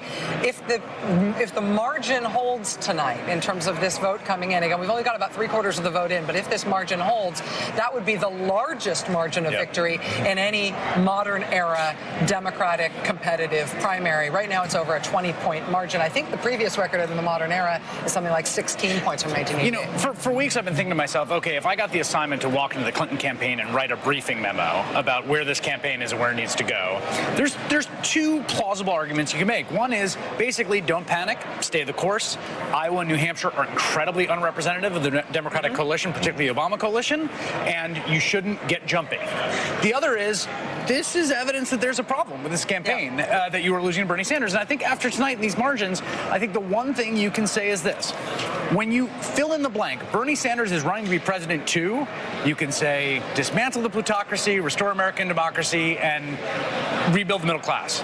Hillary Clinton is running for president too, and the fill in the blank is do a really good job. Yeah. That is the message. I'm running president to do a really good job. Because I know what it takes, and I could handle it, and you can trust me to do a good job at it. Earnestly felt, and there's a reason biographically to say that, but that's not a message. That is not a message. I am running for president to do a really good job of being president is not a campaign message, and I think that's a problem to have. And some of the numbers that Steve Kornacki has given us during the evening should really be of concern to the Clinton campaign. And I'll mention a couple of them. One is, young people going for Bernie Sanders by 85% or something. That's just outrageous. I mean, she cannot. And that margin didn't get better for her after Iowa. It was terrible. She lost by a 70-point margin, people under 30 in Iowa. No, and it was huge here in New Hampshire. It was just that huge here in New Hampshire. You can't stand that. So she has to improve on that. And the other is those fascinating numbers that showed that essentially working class white Democrats who were her salvation or near salvation in 2008 seem to have forsaken her this year and are going with Bernie Sanders. That was very interesting. Although this is also an example of the fact that all of this is politics and elections. What does it all mean? Okay. And so when you try to extrapolate out to what her weakness in this these demographic cohorts in this context mean further out, where she get the nomination, I think there's not a lot to extrapolate. The problem now is the problem. How are you? Nice to see you. They're going to the South. They're going to South Carolina. Bernie Sanders has to prove that he can seriously, genuinely, and sort of fully make inroads among communities of color that constitute a huge portion of the Democratic base. He has yet to do that. The one internal number tonight that I think probably does comfort the Clinton camp is that if this were a race just among Democratic voters, just among people who identify with the Democratic Party and say they are Democrats, it was a tied race. It was because of independents, undeclared voters. But let me just say, even that is somewhat remarkable, right? I mean, and let me say one more. But a tie is better than losing by the kind of margin she's losing by overall. Let me say this one thing, which I do think has been undersold in the narrative of this race. I think there's a certain kind of schadenfreude when it comes to Hillary Clinton. There's a certain part of our politics that likes to see her brought low, that is a real thing that exists. And I think there's this line about the 74-year-old socialist beat Hillary Clinton. Bernie Sanders has, in my estimation, run the best campaign of the 19 people that declared running for president in this race. It has been, in every particular, the best, most disciplined, well-run, messaged, and honed campaign that anyone's run. From ads to fundraising to everything, they have run. Do not underestimate the quality of what they have executed when you think about what this means for Hillary Clinton. And if you believe their messaging in terms of what their fundraising has been like since the results came in tonight, they're going to be the most spectacularly funded campaign in the race as well. Now, I want to bring in a little Donald Trump for a moment here, because on the Republican side, obviously Donald Trump was called as soon as Bernie Sanders was called, which was right at poll closing. John Kasich coming in second is going to be a huge headline tomorrow, but this guy is going to be 3-point font, not only across the United States, but all over the United States. I am going to be the greatest jobs president that God ever created. Remember that. Don't believe those phony numbers when you hear 4.9 and 5% unemployment. The number's probably 28, 29, as high as 35. In fact, I even heard recently 42%. Do you think we'd have gatherings like this if we had 5% unemployment? Do you really think we'd have these gatherings? There's something that's going on that I'm not sure that anybody can quite understand. There's magic in the air with this campaign because we don't see it as just another campaign. We see this as an opportunity for all of us, and I mean all of us, to be involved in something that's bigger than our own lives, to change America, to reshine America, to restore the spirit of America, and to leave no one behind. Am I right? That's what we're all fighting for.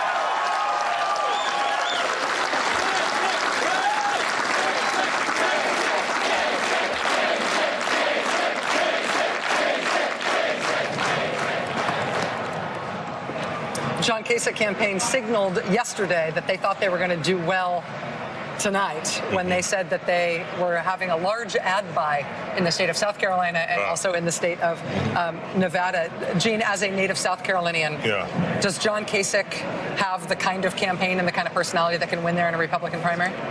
Well, since the last Republican primary in South Carolina, we don't know, right? Because if you recall, 4 years ago... Newt Gingrich, baby! Newt Gingrich. That's right. Now, before that, South Carolina had a steady and reliable record of choosing the eventual nominee, and it chose pretty much mainstream Republicans. It's a state with a large military presence, so it likes candidates who are for a strong military. That means a lot for the state, not just philosophically, but economically. But it's just sort of a rock rib down the line Republican state until 4 years ago. Does it deserve its reputation for cutthroat, mean-spirited nastiness being absolute necessity in order to win in a Republican primary? It has a reputation for basically being a fire and brimstone, leave the trail of dead behind you kind of field. You know, it is Lee Atwater's home state in addition to mine, right? Yeah. And he was so yeah, things can get tough in South Carolina actually, but you know, politics there was almost feudal in the sense that there were bosses and there were vassals and they played tribute and that sort of thing. I mean, it was a throwback state. There was real sort of anger and anti-establishment feeling 4 years ago. I can't believe that's gone away. I think it's probably stronger now.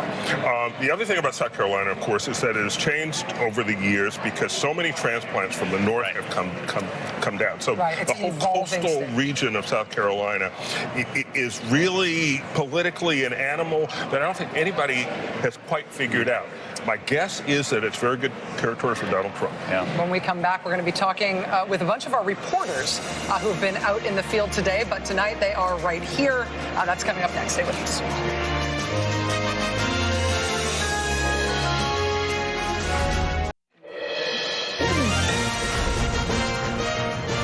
We are back at our election headquarters, the part of the room you don't normally see, and we're in a circle of people we have never seen in one place at one time. We just figured out all of our correspondents from the field, along with mom and dad from the studio tonight.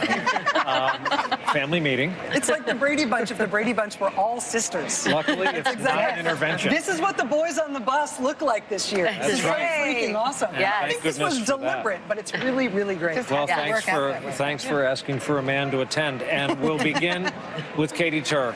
You got to cover Donald Trump's victory party tonight.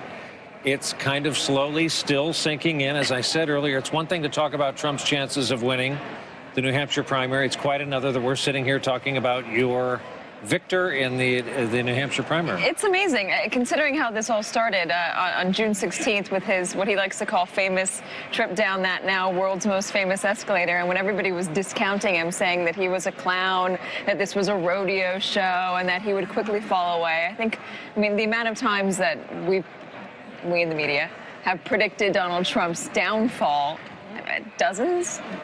And in the hundreds of abstract times? and in the specific, thinking that the reaction to some latest outrageous thing that he had done would cause things to fall in around him. I mean, he said things that nobody else would ever be able to say, including last night, using the P word. The P word, which we didn't even think we had to have an adjective for. The P word is how I describe it. Say a barnyard term. A barnyard term. Calling John McCain not a war hero. He said things about John Kerry that I wouldn't repeat on television. Calling the other candidates losers and low energy and nasty. Bragged I mean, the that he name could calling. shoot someone on Fifth Avenue and not Bragged that he could shoot someone on Fifth Avenue. There are so many things that it's hard to recall them all at once. But now what we have see him now is truly the front runner for the GOP race. We've been calling him that in the polling now for 7-8 months, but now he has proven that he can turn that enthusiasm that we're seeing, these lines of hundreds or thousands of people that have waited in sub-0 degree temperatures or during the summer, very hot temperatures, to get in and see Donald Trump speak. And his stump speeches generally are the same. I mean, and we air them live on TV. So it says a lot that people want to go see it in person and not just see it and say they were there. Casey Hunt, you're covering a guy from Brooklyn, New York, by way of University of Chicago to Vermont, to many years in Washington, kind of nicely overlooked these days.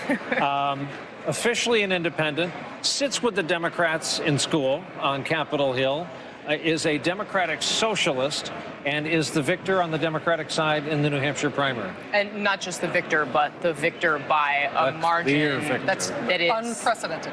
Unprecedented. Tad Devine, his senior strategist, works for Michael Dukakis, who, of course, won here by 16. You know, he has been there for both of those. I think that for the Sanders campaign, I mean, look, they felt from the beginning like they were onto something in this electorate, and obviously we've all seen it this whole election, but I think they have been surprised by the fervor of their support. If you remember back to when he first announced he was running for president, it took 10 minutes, which I'd have to actually look at the final length of time he spoke tonight, but my guess is it was 4 times as long as his actual announcement. And he started off by saying, well, this is going to be quick. We got to get back to the Capitol and do some more work. You know, there was a lot of talk at the time, and he's discussed this, saying I came into this and people treated me like a fringe candidate. And the reality is it's pretty clear that the Democratic Party, the Clintons, really missed something. I mean, the energy, when I first got to Iowa with him and started covering some of these events, I wanted to look around and say, okay, are my instincts right that there is something really going on here energy-wise? And it turned out that was right, and it's continued into New Hampshire. And the support, I think, you know, we'll see how deep and broad it turns out to be. He obviously has challenges across the rest of the map, has to expand his appeal among Latinos and African Americans. But there is something very real here that goes beyond where we all assumed that it would. And you know, the first signs that we had that that Senator Sanders was onto something were the size of those rallies. When we started to say there's this giant Republican field, the Democratic race is going to be a snooze fest. Obviously, Hillary Clinton is going to win, and this Bernie Sanders is his only competition. Come on. Oh, and he just sold out an arena. Yeah. Oh, he's turning in numbers that are not only bigger than what Secretary Clinton is turning in, he's turning in numbers bigger than anybody on the Republican field. And he did it consistently. And there's this bias, I think, from those of us, you know, in New York or Washington, looking out in the field and saying, oh, big rally numbers don't mean anything. They don't have any absolute value political meaning. I mean, how do you know when you're at something that it means something bigger than just that venue, than just that moment? I think we knew when we saw him in Portland, Oregon, and Boulder, Colorado. When we saw those enormous college crowds, and then and Minneapolis too was another. And Minneapolis, which is, by the way, where Minnesota Democrats who are loyal to Hillary Clinton tell me that if it were today, he would win the Minnesota caucus. He is so far ahead in that party. The Bernie phenomenon, the Bernie Sanders phenomenon, is deeper and broader than I think any conventional wisdom, you know, I would argue, though, it's not just necessarily the crowd size, it's also the crowd energy. You go to something like a Ted Cruz rally, right, which I've been at a lot over these last few months. these people that are showing up, they are true believers. They're not necessarily showing up in the thousands, right? It's maybe 700, 1,200, but they deeply believe in the cause that Cruz is pushing, in his messaging, and that counts for something, and that stands for something, and you can see him feeding off his energy, and his message has been incredibly consistent from the day he got into this race until tonight. He believes truly that he was coalescing this sort of conservative grassroots around his candidacy, and his campaign is pointing to what they did in Iowa as proof of that, and they're pointing to their showing tonight in New Hampshire, a state where he was never expected to do anything. But you're not seeing people show up for, at a Ted Cruz rally just because they want to say they did it. Right. They're not there as tourists. That's not happening. And I think the challenge is for Secretary Clinton, when you're seeing those crowd sizes, what to make of it. And her campaign has been trying to dismiss the crowd sizes. Well, we hold our campaign events earlier in the day. I think tonight was the first time that the Clinton campaign had to take a hard look at itself. They were hoping to keep the victory by Bernie Sanders down to about 10 points. The fact that it was so much bigger than that, I just talked to a source, they are, and she indicated this to you, taking a hard look at her message. I'm told it's going to be much more specific, much more focused. She's going to talk a whole lot more about Wall Street. You're also going to probably hear her hit him on the fact that his health care plan, by his own admission, would increase taxes on But you know, the problem Americans. there is she's moving left. It was in her speech tonight. Right. But there is that videotape thing out there. Then she's going to get hit for paid speeches. Paid speeches, and I was for it until I was against it. And this is a hard shift to make. Also, in effect, she was forced to retell her personal story tonight, which many people have committed to memory using a teleprompter, and it was diminishing in that way. And we have to take a break. We'll be right back with more of this.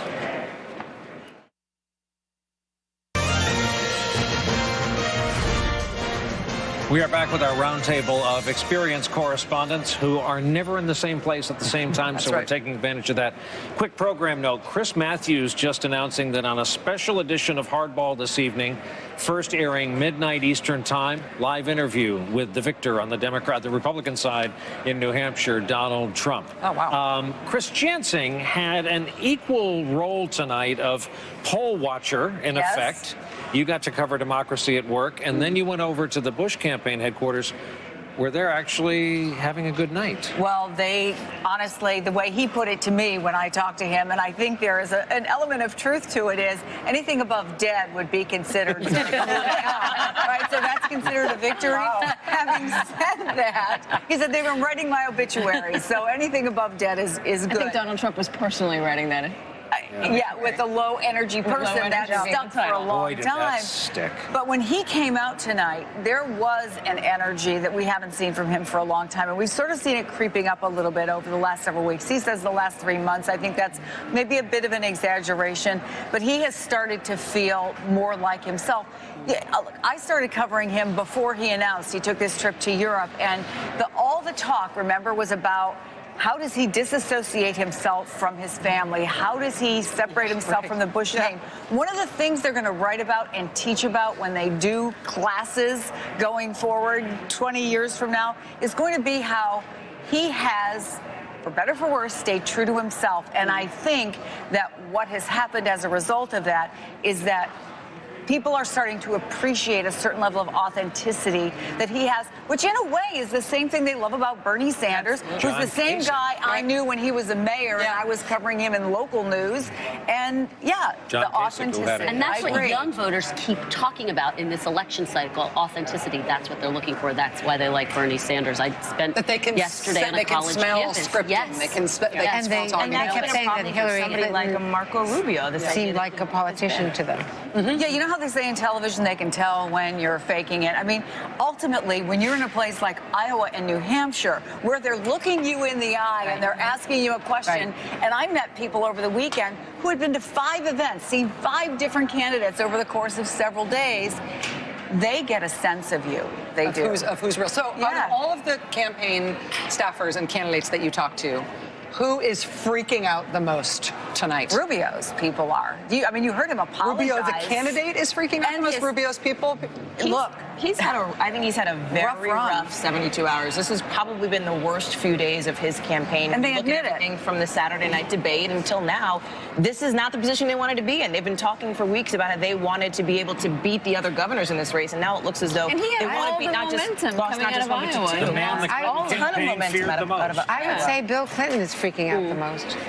Bill Clinton, not Hillary. He didn't take questions on the rope line tonight. Is For the that first right? time, he always takes questions, not tonight. Wait, so why him? Why him more than her? Watching him watch her these last few days when they've been campaigning together, because previously he was on his own and as a surrogate, just watching his face, he could not mask the recognition that, oh my God, this is happening again. Yeah. She's going to lose.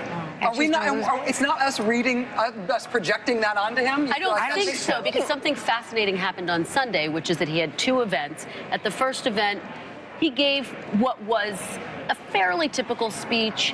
He defended Secretary Clinton's record. He defended her on Benghazi and the emails. But then that night, that's when he turned into the attack dog mode. And it wasn't clear where it came from, how much coordination there was. One campaign official said it was sort of his decision. We weren't stopping him. A half-filled venue, a very small traveling press corps, a lot of people. Sunday night before the Super Bowl. So he didn't have to answer I to her wonder about it. what Hillary Clinton would be like if you threw away her notes and you threw away her polling and you threw away her organization. Just got rid of it and let her be herself, much in the same way that Donald Trump has been, where he has nothing behind him. But traveling around the world, a completely different person. And I think that if she were to do that, and I'm no political genius, but I get the sense from talking to younger folks, even talking to people on the Republican side, they don't trust her. And if she threw it all away and she seemed like she was talking off the cuff, as Secretary of State, she was the most engaging person with a group of reporters just sitting and shooting the breeze. And she didn't have to run for anything? I think she was in a comfort zone of, I'm talking about substance, with a press corps that only cares about really nerdy stuff, and this deal and this trade agreement and the this political arms spotlight control. was off her. It was policy And it was instead. It was the kind of thing she really liked. So the challenge when we talk about authenticity is how does she translate that? That's been the problem. How do you scale that? Do you remember the meme of Hillary Clinton on her BlackBerry in the back of the Air Force carrier? I mean, there was a time when she was Secretary of State where she was a meme. She was cool among the younger generation. And then when she started campaigning again, she completely lost. And that's what her supporters. BlackBerry is suddenly not. Well, let me just say, the image that you want. After she was Secretary of State and she was writing the book, and before she declared for president, and I think in the debate when she said, well, she really hadn't made that decision, that was really not authentic, she gave paid speeches. And at the time, I said, what is she doing this for? If she ever wants to run for office, why is she giving paid speeches? She doesn't need the money. And it was just sort of this reflexive, well, you write a book, you give paid speeches. That's what all the other former secretaries do. But for someone who ever wanted a political life, that was such a mistake. On the Bernie campaign, Tad Devine, who's running the Bernie campaign, he ran the Dukakis campaign, the John Kerry campaign, both of which were great at getting that person the nomination, and then kersplat. Is there a reflection, or do you sense in the Bernie campaign that they have an idea, that they're thinking 2, 3, and 4 steps down the line, that they have a winning plan, or was this all they were ever planning on getting? It's funny, I actually talked to Tad Devine about this very question last night. I think, first of all, he feels like there's a stronger message that is resonating somehow than there was, particularly with John Kerry. He wouldn't come quite out and say that. But I was talking to them about how they see the rest of these states. Obviously, he's got challenges with Latino and African-American voters. But what they're trying to do is build a different coalition than Obama built when he ran against her in 2008 by eating into some of the people that supported her over Obama. So particularly that applies to blue-collar, working-class going at her strengths from 08, and not women. going at her weaknesses. Working-class people in particular did not support Obama. And if he can do that, make more inroads with Latinos, they feel like they can actually And Rachel, so much a part of that strategy, based on my conversations, is knocking her off of her momentum, which is what happened tonight. Yeah. So that they can make that argument. They're doing things on that he's a credible candidate. candidate. To win for over a week. International symbol for time, as in we've run out of it. We'll end this as we started. You've just witnessed the very best team in the business, the very best at what they all do. We don't do this because they're always out doing it. Perhaps we'll start doing more of this. Remember, the political season is just getting started, with thanks to the best correspondent corps in the news business. Absolutely. We'll be back with more right after this.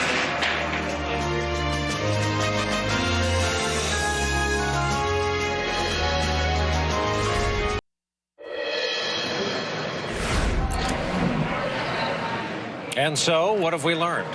This was I guess it wasn't as unexpected as it could have been, because the leaders in the polls heading into tonight's voting ended up winning. True. But it still feels stunning that Bernie Sanders has won on the Democratic side, Donald Trump has won on the Republican side.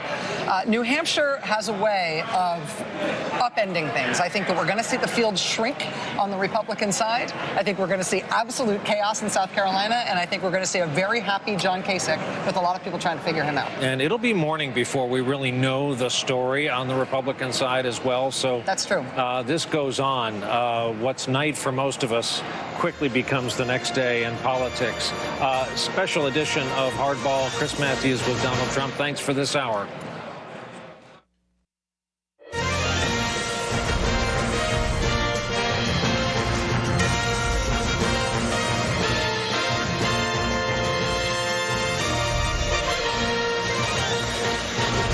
Welcome to a special edition of Hardball. By the way, there's our great license plate from New Hampshire, Place for Politics, live free or die.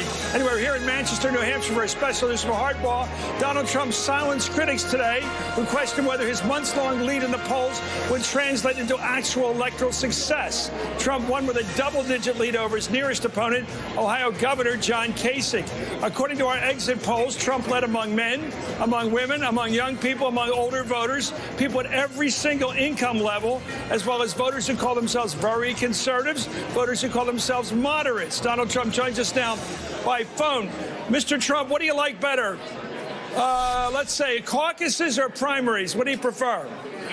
Well, I loved what we did this week, and I think the caucus system is a difficult system, but I just don't think it's as accurate. It's something nice, Chris, when you can walk in, pull a lever, or do whatever you have to do and vote and leave. So I think it's a much more accurate system, and I think it's a much better system, actually. I've been arguing all night that both you and Bernie Sanders have one thing in common. You're not going to self-destruct. Someone's going to have to beat you. You're not going to beat yourself. Who do you think, or what do you see when you look between here and Cleveland at the convention? What's between you and getting the nomination right now? Well, I think I have a chance to do very well in South Carolina. I'll be going there tomorrow, and we have a tremendous speech that, the crowd is going to be enormous tomorrow in South Carolina. You know, I've been doing very well there. We've attracted a lot of people and, very big audiences. And I look forward to doing well there, Chris. I think it's going to be very special, just like New Hampshire was. Let me ask you about the military, because we all know South Carolina is a military state.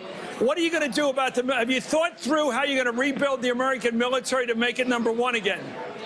Well, I have, and I think one of the reasons I won and did so well with the vets up in New Hampshire was because of the fact, I have a great relationship with the military, a great relationship to the vets, and we're going to redo it. Our military is depleted.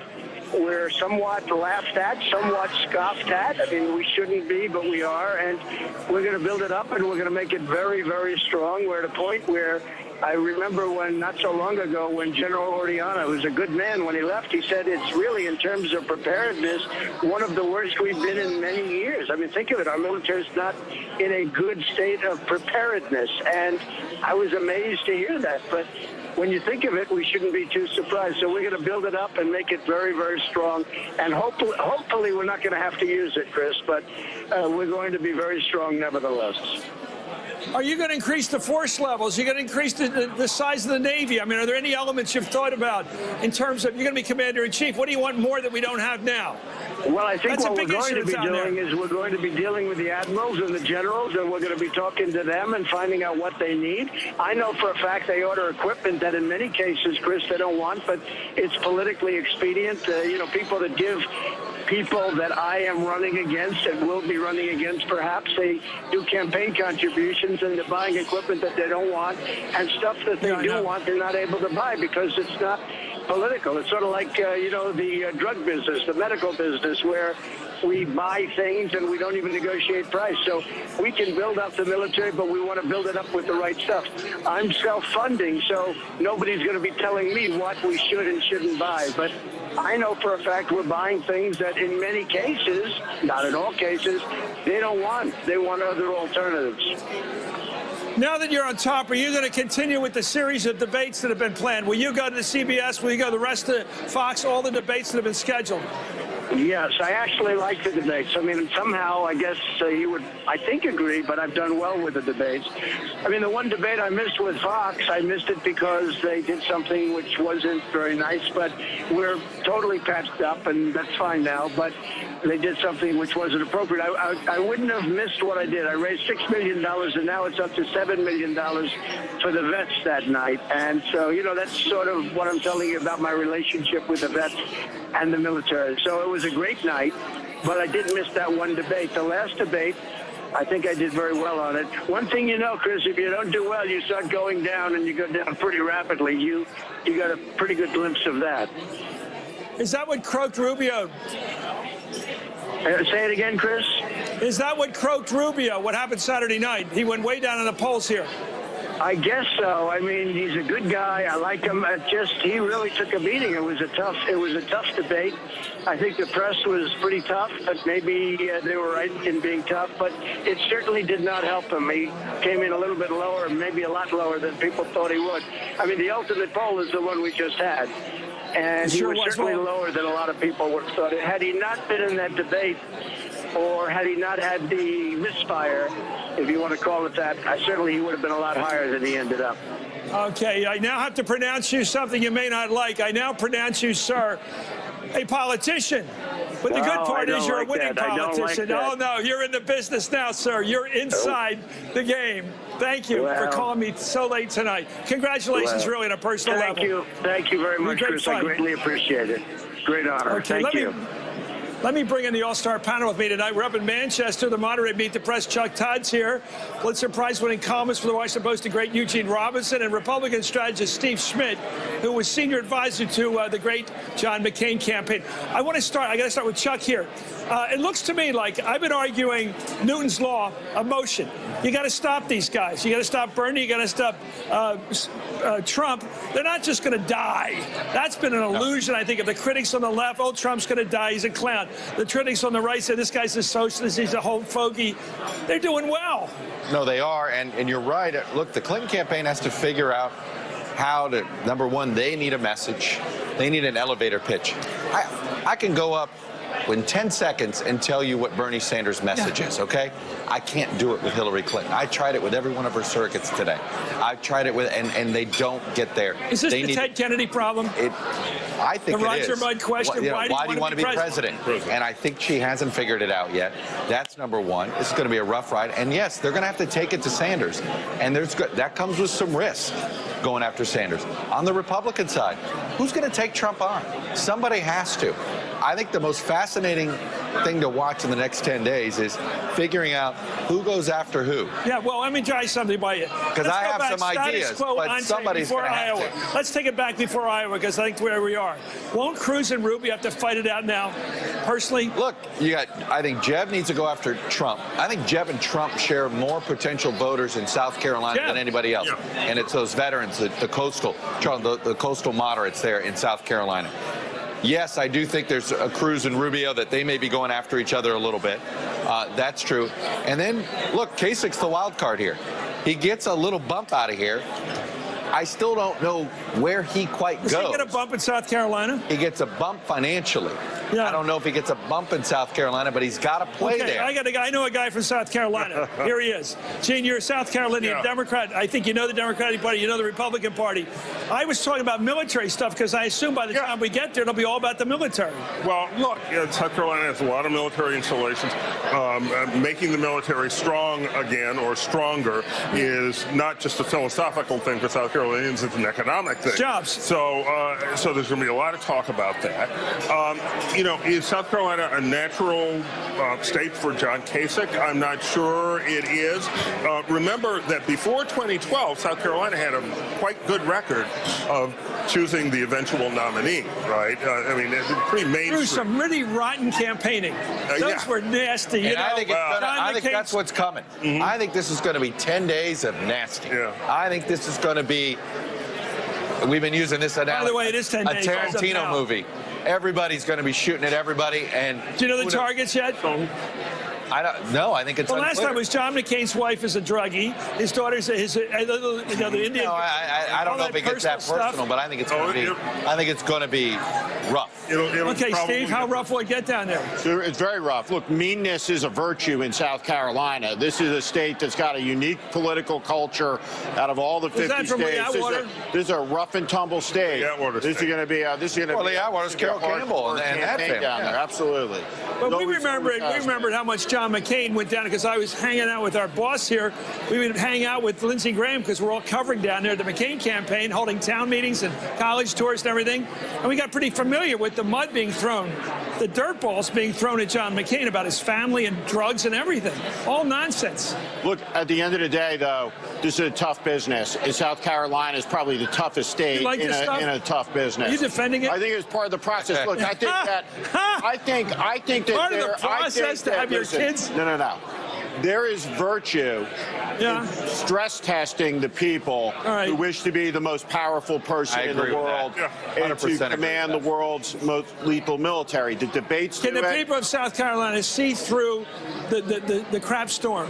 Do they see the truth, or they just see the stuff flying through the air? Look, I think, like, you look at this race, Donald Trump inside of a Republican primary over the course of this year, he has a very compelling message. Yeah.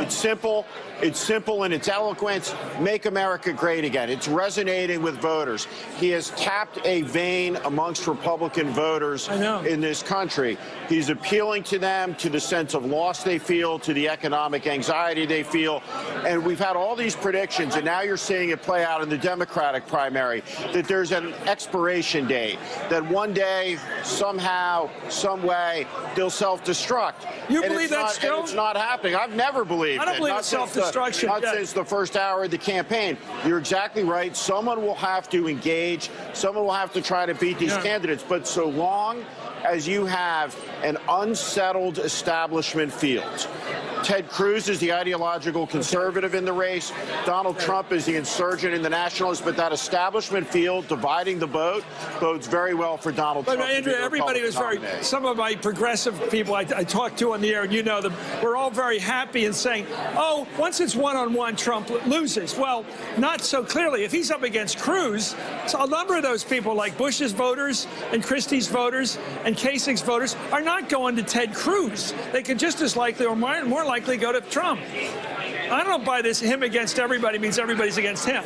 I would not count Donald Trump out, because the difference between Donald Trump, and we were talking about this earlier, and let's say Pat Buchanan's victory in New Hampshire in 1996, is that Donald Trump has been the leader of the polls for 9 months, at least. Yeah. You know, had nothing. He had nothing, and he was a talk show host. And he had no money when he left New Hampshire, even after he won it. Donald Trump can sustain from now until the convention. He got blown away in Arizona because they'd already voted in absentee ballot. But Trump still hasn't had income. He hasn't had a sustained. I want to see what happens. Hang on, buddy. I want to see what happens when Right to Rise, when the Jeb Bush mauling machine that has been pretty destructive to Rubio. Yeah.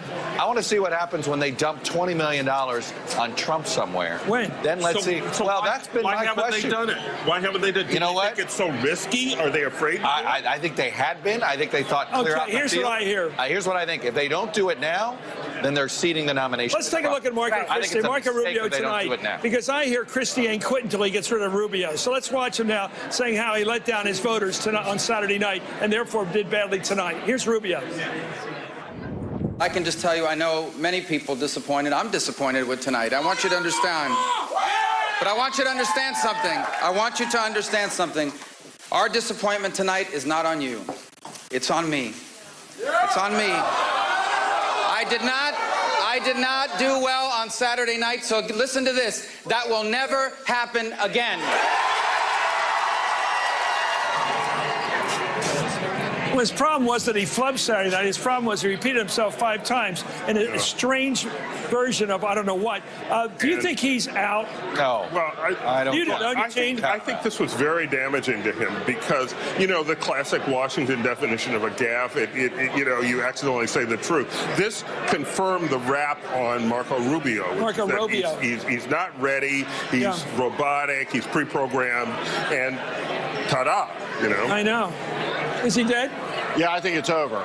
Look, at the end of the day, Marco Rubio had his moment. He emerged as a candidate who could have been the nominee. He was on track to potentially come in second, maybe even win New Hampshire.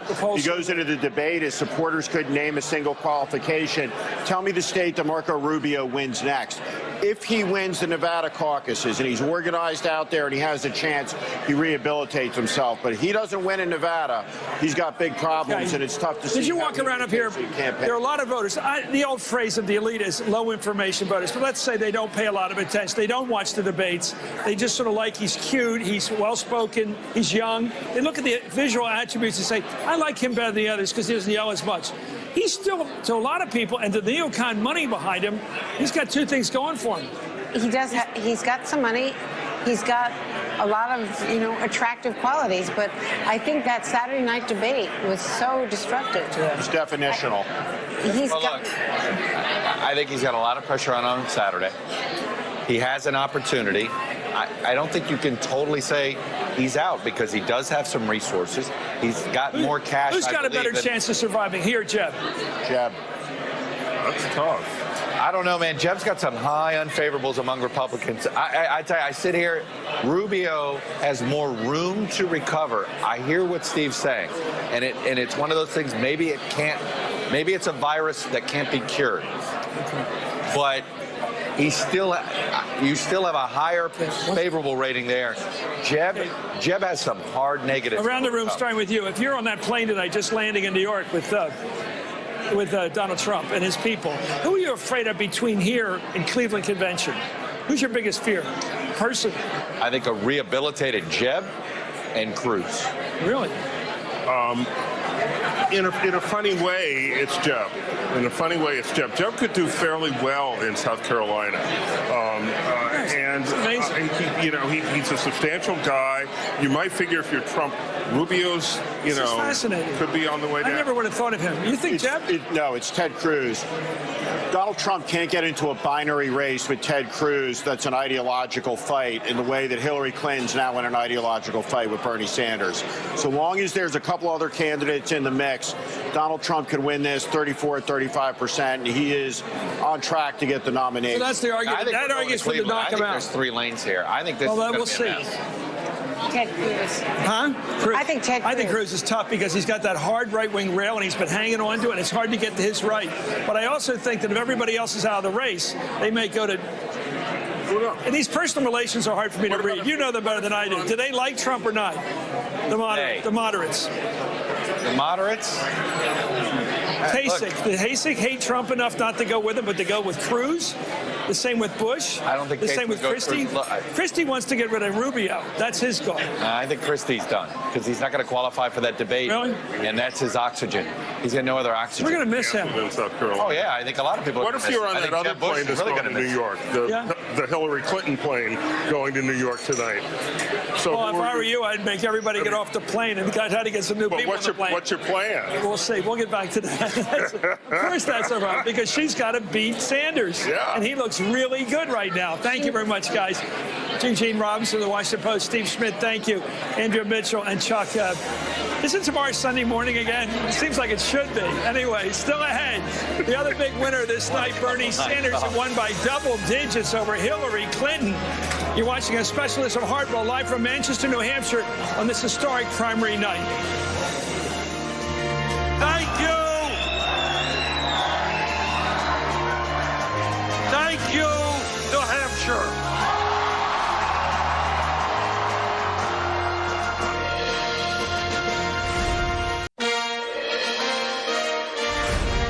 We will need need to come together in a few months and unite this party and this nation, because the right-wing Republicans we oppose must not be allowed to gain the presidency.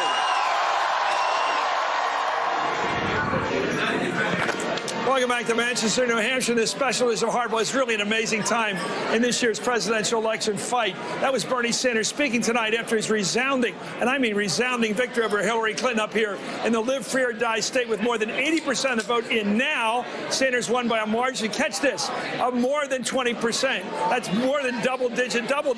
Anyway, I'm joined right now by my colleague, Chris Hayes, the host of All In on MSNBC, MSNBC national political correspondent Joy Reid, and Mother Joe's Washington Bureau Chief David Court. You're the oldest guy here besides me. Let me tell you something. Howard Feynman is so right.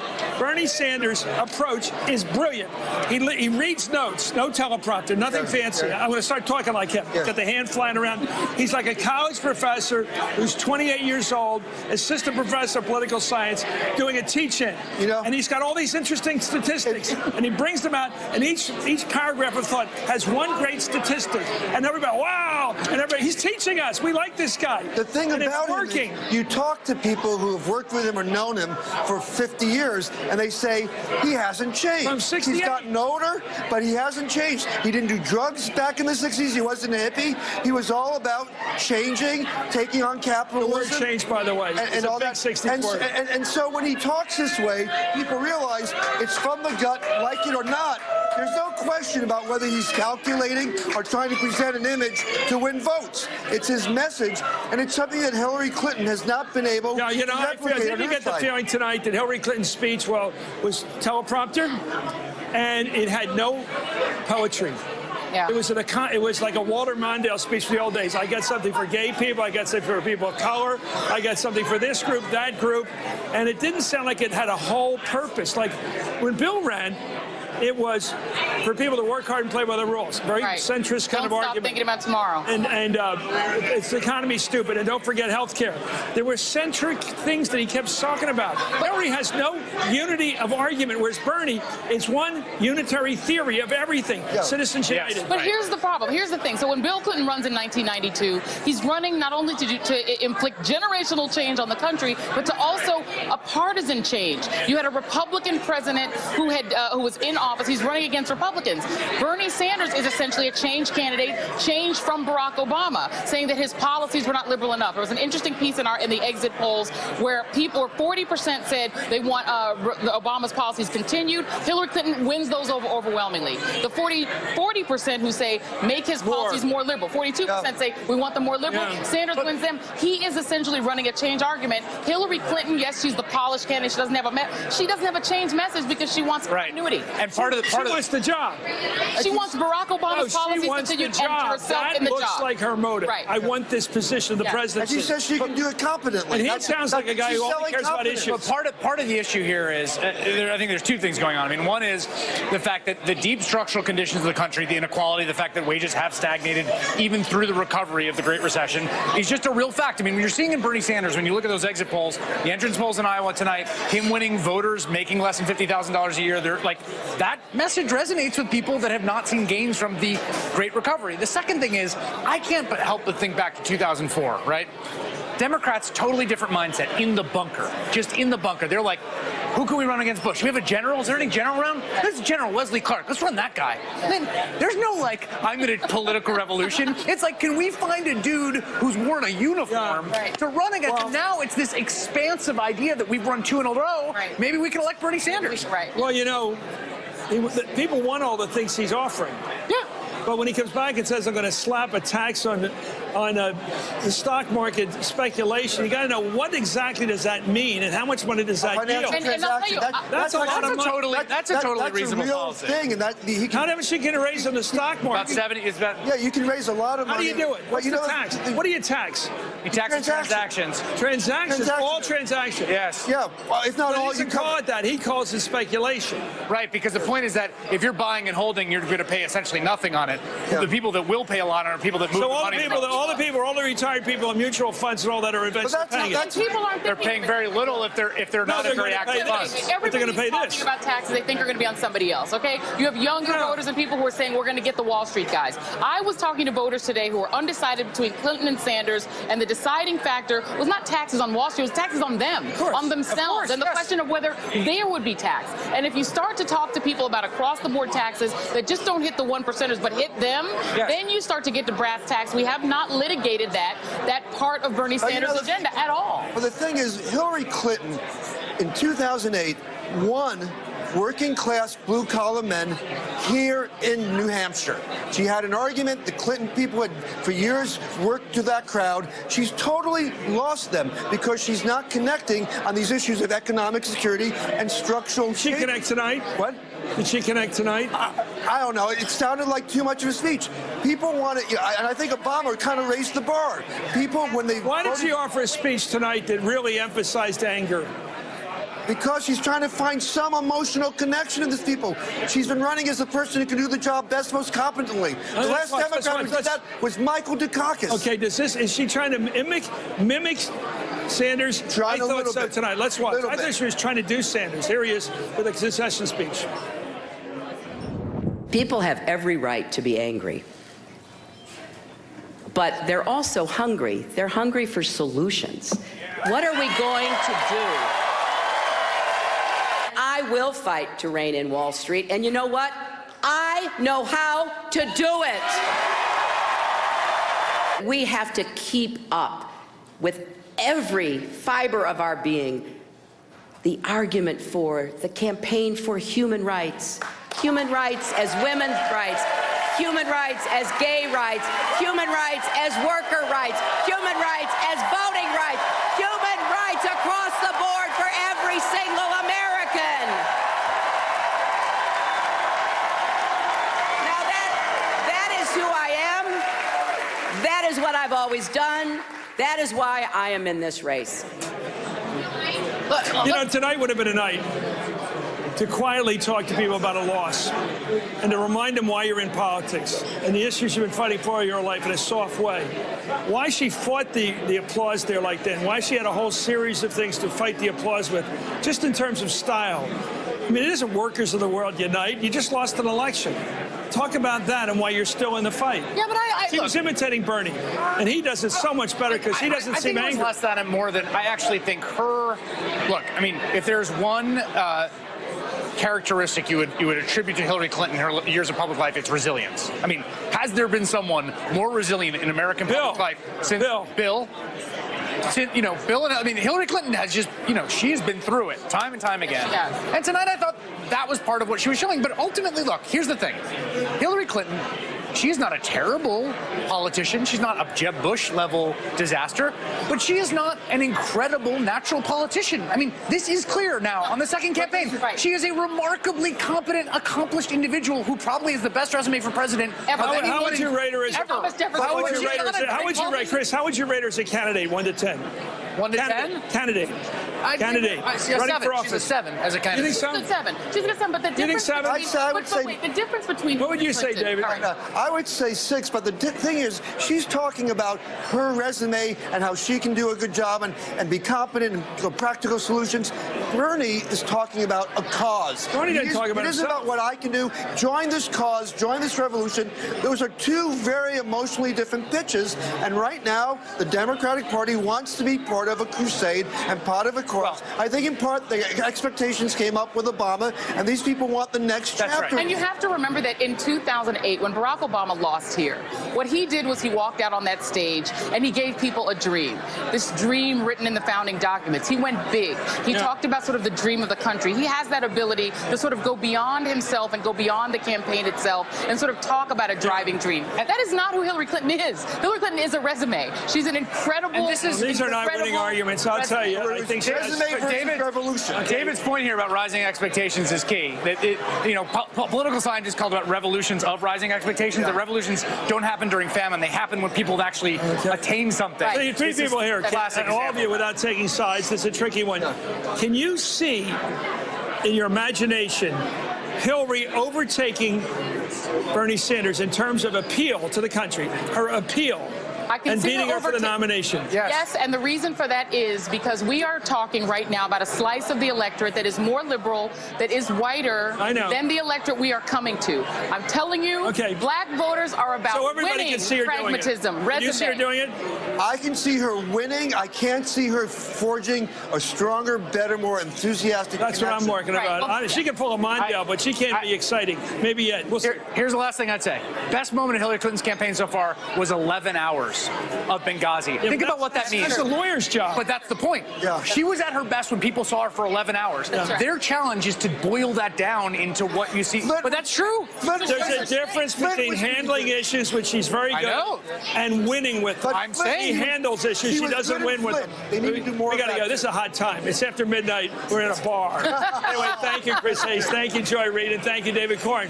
Coming up, the thrill of victory, the agony of defeat. I'm going to speak with 3 NBC News reporters who are at the headquarters tonight with Sanders, Clinton, and Bush, the actual people.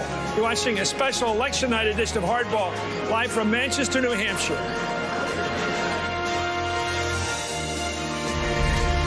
Guys are sleeping on mattresses in the campaign headquarters, and they hold up a hot plate where they're eating their food. That's how you win elections.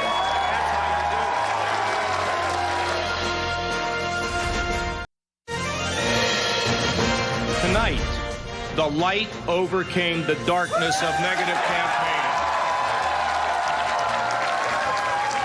And you made it happen. You made it happen. You made it happen. You made it happen.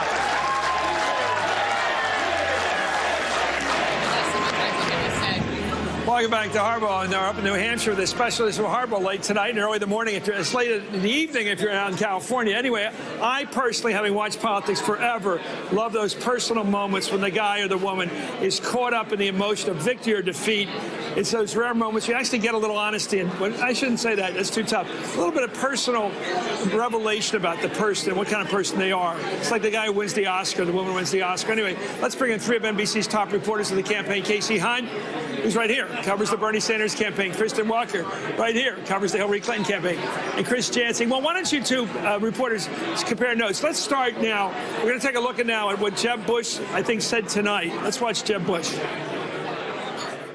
This campaign is not dead. We're going on to South Carolina. We also need someone that can defeat Hillary Clinton in the fall. Not just Hillary Clinton, apparently maybe Bernie Sanders as well. Who knows? Well, they used to have, what's the name of a play? I've been down so long, looks like up to me. I mean, he's in 4th or 5th, and he's really happy. Well, he's still fighting for 3rd, and 3rd is the new 1st. Didn't Marco Rubio set that standard in Iowa? Look, this is a campaign that was left for dead. He's right about that. He said, people have written my obituary, so he feels like he's been given a new life. I will tell you that the energy in that room, Go through the numbers. Trump, the big guy, 35. Then Kasich, leading by a significant 4 points. Then the rest are really bunched. Cruz, Bush, Rubio, all within 1. Yeah. And all of them have an argument to make about South Carolina and going forward and reasons that they're going to do that. Although Rubio's the only one tonight who gave an apology. He told his supporters, what happened on Friday night, or what happened in the debate won't happen again. How does he know that? Because that wasn't purposeful. It's not like he did it on purpose. He repeated himself 5 times because he was apparently shook. Well, he says he's not going to be shaken again. Maybe but he did it again yesterday, didn't he? Didn't he do it again? There's a lot of exhaustion at play there, but there also is, that is very much, if you go to any of his events, you will see that he does have these standard lines, as they all do. But he's not like him. All right, I think he's the worst in that regard. I think he's very much a robo guy. But what do you got to report about happiness tonight? Who's your candidate? Why is he happy? Well, I think that, look, what we heard from Marco Rubio tonight was sort of stunning. Look, I was at the Clinton campaign headquarters, and I have to tell you, I mean, she tried to spin this loss. It was a bruising defeat tonight. They were hoping that they could hold the loss to single digits. When they saw that wasn't going to happen, they were hoping it was going to be within 10. It was a lot. Well, you watched the Bill tonight, the former president. I was watching Bill tonight. Why was he so transparently, obviously miserable when she was speaking? Well, look, I think that Bill Clinton, of course, has been out on the stump. He's been sticking to his script, with the exception of Sunday night when he really let loose. Why is he unhappy when his wife is speaking? Well, I don't know if he's unhappy or if the wheels are turning in his head, what he needs to be doing differently. And look, I can tell you, Chris, I've been talking to some sources who are close to the campaign. There is a little bit of a retooling going on when it comes to her messaging. She knows she's got to be sharper. She knows she's got to reach some of these younger people. Does she know why she's running? Well, that's a question for her. That's not the messaging. That's the message. Well, what was interesting tonight, and I think you're going to hear it moving forward, very focused on Wall Street tonight. One of her supporters said that's Bernie Sanders. She's just doing what he's doing. Right. I think it's going to be a tough sell. I think you're right. Well, don't you think people are going to notice that she's Me Tooing him? I think you're right, and I think that's going to be her challenge moving forward. She's going to make the argument, look, I've been talking about this all along, but what she's also going to do is go after him on the issue of taxes, and I think that'll be great because when he says there. All tuition at major state university, nada, paid for by the government, big increases in Social Security benefits without taxing the individual, big. She hasn't been talking about it at all. Life, but I think by the way, when he says Medicare for all, life, that's a misstatement because Medicare, you work 50 years and pay into it and then get 10 or 15 years at the end of your life. And if you're a woman, 20 or 25 years. But that's the model. He's acting like we're going to get it for the time we're born. The money's going to be coming to us. When you talk about Bill Clinton, I think there's a sense among some of the campaign, possibly Bill Clinton as well, that they wish she'd started talking about some of what you're saying earlier instead of waiting until this was a real race, which well, that's right, because it looks now she's only attacking him because he's beating her, not because he doesn't have an argument. That's right. Casey Hunt, who's your candidate? I have been with Bernie Sanders for the last His speech tonight, as I said, I thought, you've heard it so many times, he does it so differently than most politicians. He doesn't use the damn teleprompters, which are so phony. Absolutely and you can always see them. He reads notes and he looks up and down like a guy who's like a professor. And there's something genuine about it. It is, and that's what's resonating with a lot of these young people. The folder that he carries actually has a copy of his speech. He showed it to me once in an interview. He carries the same copy of his speech around. Showing up for a lecture. It's like all crumpled, like maybe he spilled some water on one page. No, like he's a professor who's been teaching introductory English lit for 20 years. And his body guy carries this folder around for him. When he's not carrying it, I thought he was a policy guy for the longest time because he's there with this manila folder. But, I mean, look, I think it's really clear that there's something going on here that the Clintons completely missed. And, you know, they're talking in particular about, and Chris, you focus on this a ton over the course of the years, but working class, blue-collar voters. They are voters who were not with Obama in the primary in 2008, and they are with Bernie Sanders in huge numbers. And they went for her, for Hillary Clinton, in 2008. And that is what the Sanders campaign sees as the key piece of a potential coalition. Last question. Can you tell, covering it every day with the candidate, why a 55-year-old white guy, to be blunt, I hate talking like this, but a white guy who's making 40 or 50 years if he's lucky that year, why would he turn to Bernie rather than Trump? Can you discern that? Well, look, I think that the Trump supporters, people who showed up at Trump rallies, much more likely to say, hey, I might think about Bernie too, than the people who were at Bernie rallies, who are Bernie Sanders rallies. Much more likely to say, I have these core liberal activist beliefs that are driving me. But I think that there is fundamentally something going on with people who are working these couple of jobs. They feel excluded from the economy. On the Republican side, it's, hey, I want to be like that guy, Donald Trump. I want to be able to make that kind of money. And Bernie Sanders' message is, this whole system is wrong. We need to change it. So I think there's resonance on both sides. I think some people, it's more ideological. we don't talk about much, but a lot of people who come from Europe, first or second generation, third generation, they do bring that social democratic tradition with them. They don't consider it anathema or weird. Their parents talk like that. Anyway, thank you, Casey Hunt. Thank you, Kristen Walker. Thank you, Chris Jensen. A lot of Christians around here. Much more. Good night to everybody. I'm going to get a pizza after this. We're more coming ahead from Manchester, and this is a specialism hardball live from New Hampshire on this really big historic primary night. Something happened tonight. We're going to fight for every vote in every state. We're going to fight for real solutions that make a real difference in people's lives.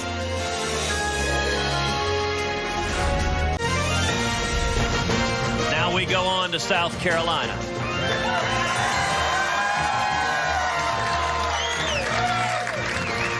The Palmetto State. And you know, Washington liberals may find South Carolina far less hospitable environs.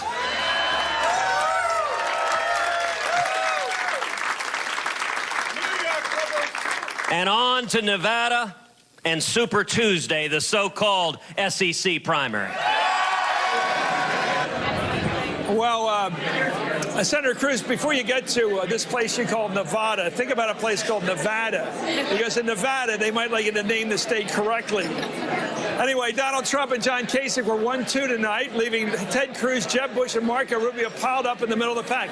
There was a lot of congestion in the Republican lane tonight. While Rubio acknowledged his disappointment, Jeb Bush said that he has reset the race. My God, he's unbelievable. This is great. The pundits had it all figured out last Monday night when the Iowa caucuses were complete. They said that the race was now a three-person race between two freshman senators and a reality TV star.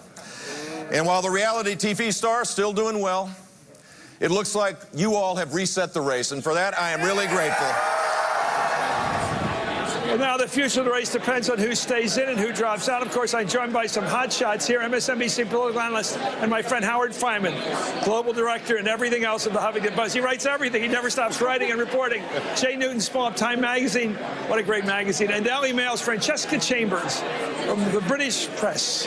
And Republican attorney Ben Ginsburg, who knows far more than he'll ever tell us on television. Right. Anyway, I'm going to try with you. Howard, what is it about these old wasps that they have such confidence in defeat? What makes Jeb Bush think he had a great night? I mean, he's fourth or fifth or what? It only cost him $35 million. $35 million to end up, you know, in fourth place with 11%. However, his point is, and I think it's valid, let's say stock car racing. Donald Trump is Jeff Gordon. He's like 5 laps ahead. You got 4 guys all trying to crash each other on the track of the race. You got Kasich, Cruz, Bush, and Rubio. And for that role to be the non-Donald Trump, it's true.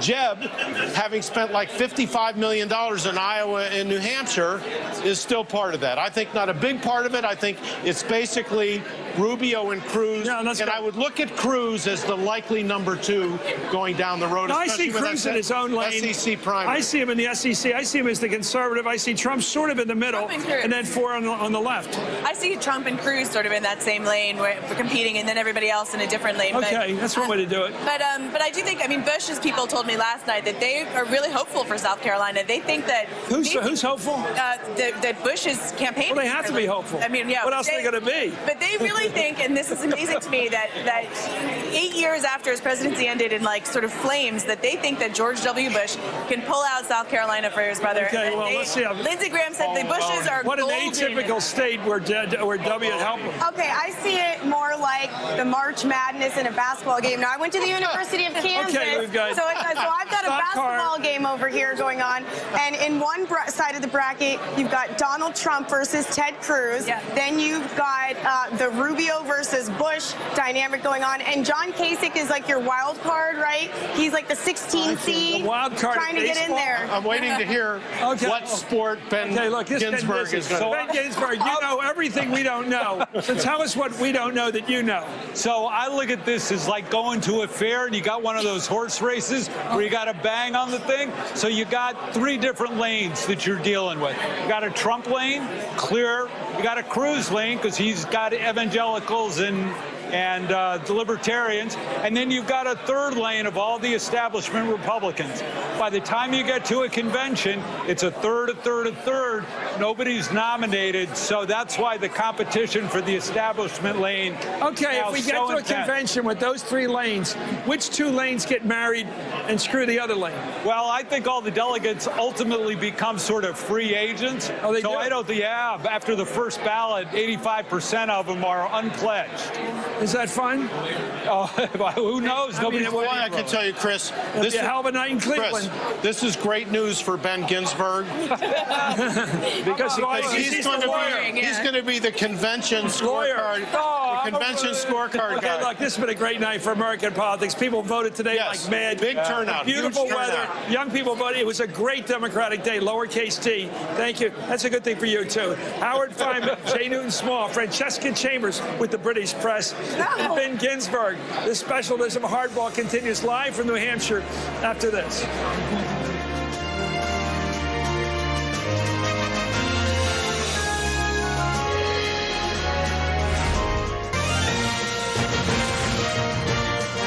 winners here tonight. That's simple. Bernie Sanders for the Democrats and Donald Trump for the Republicans. And that does it for me in this special edition of Hardball. Live from Manchester, New Hampshire. Our coverage of the New Hampshire primary continues right after this here on MSNBC.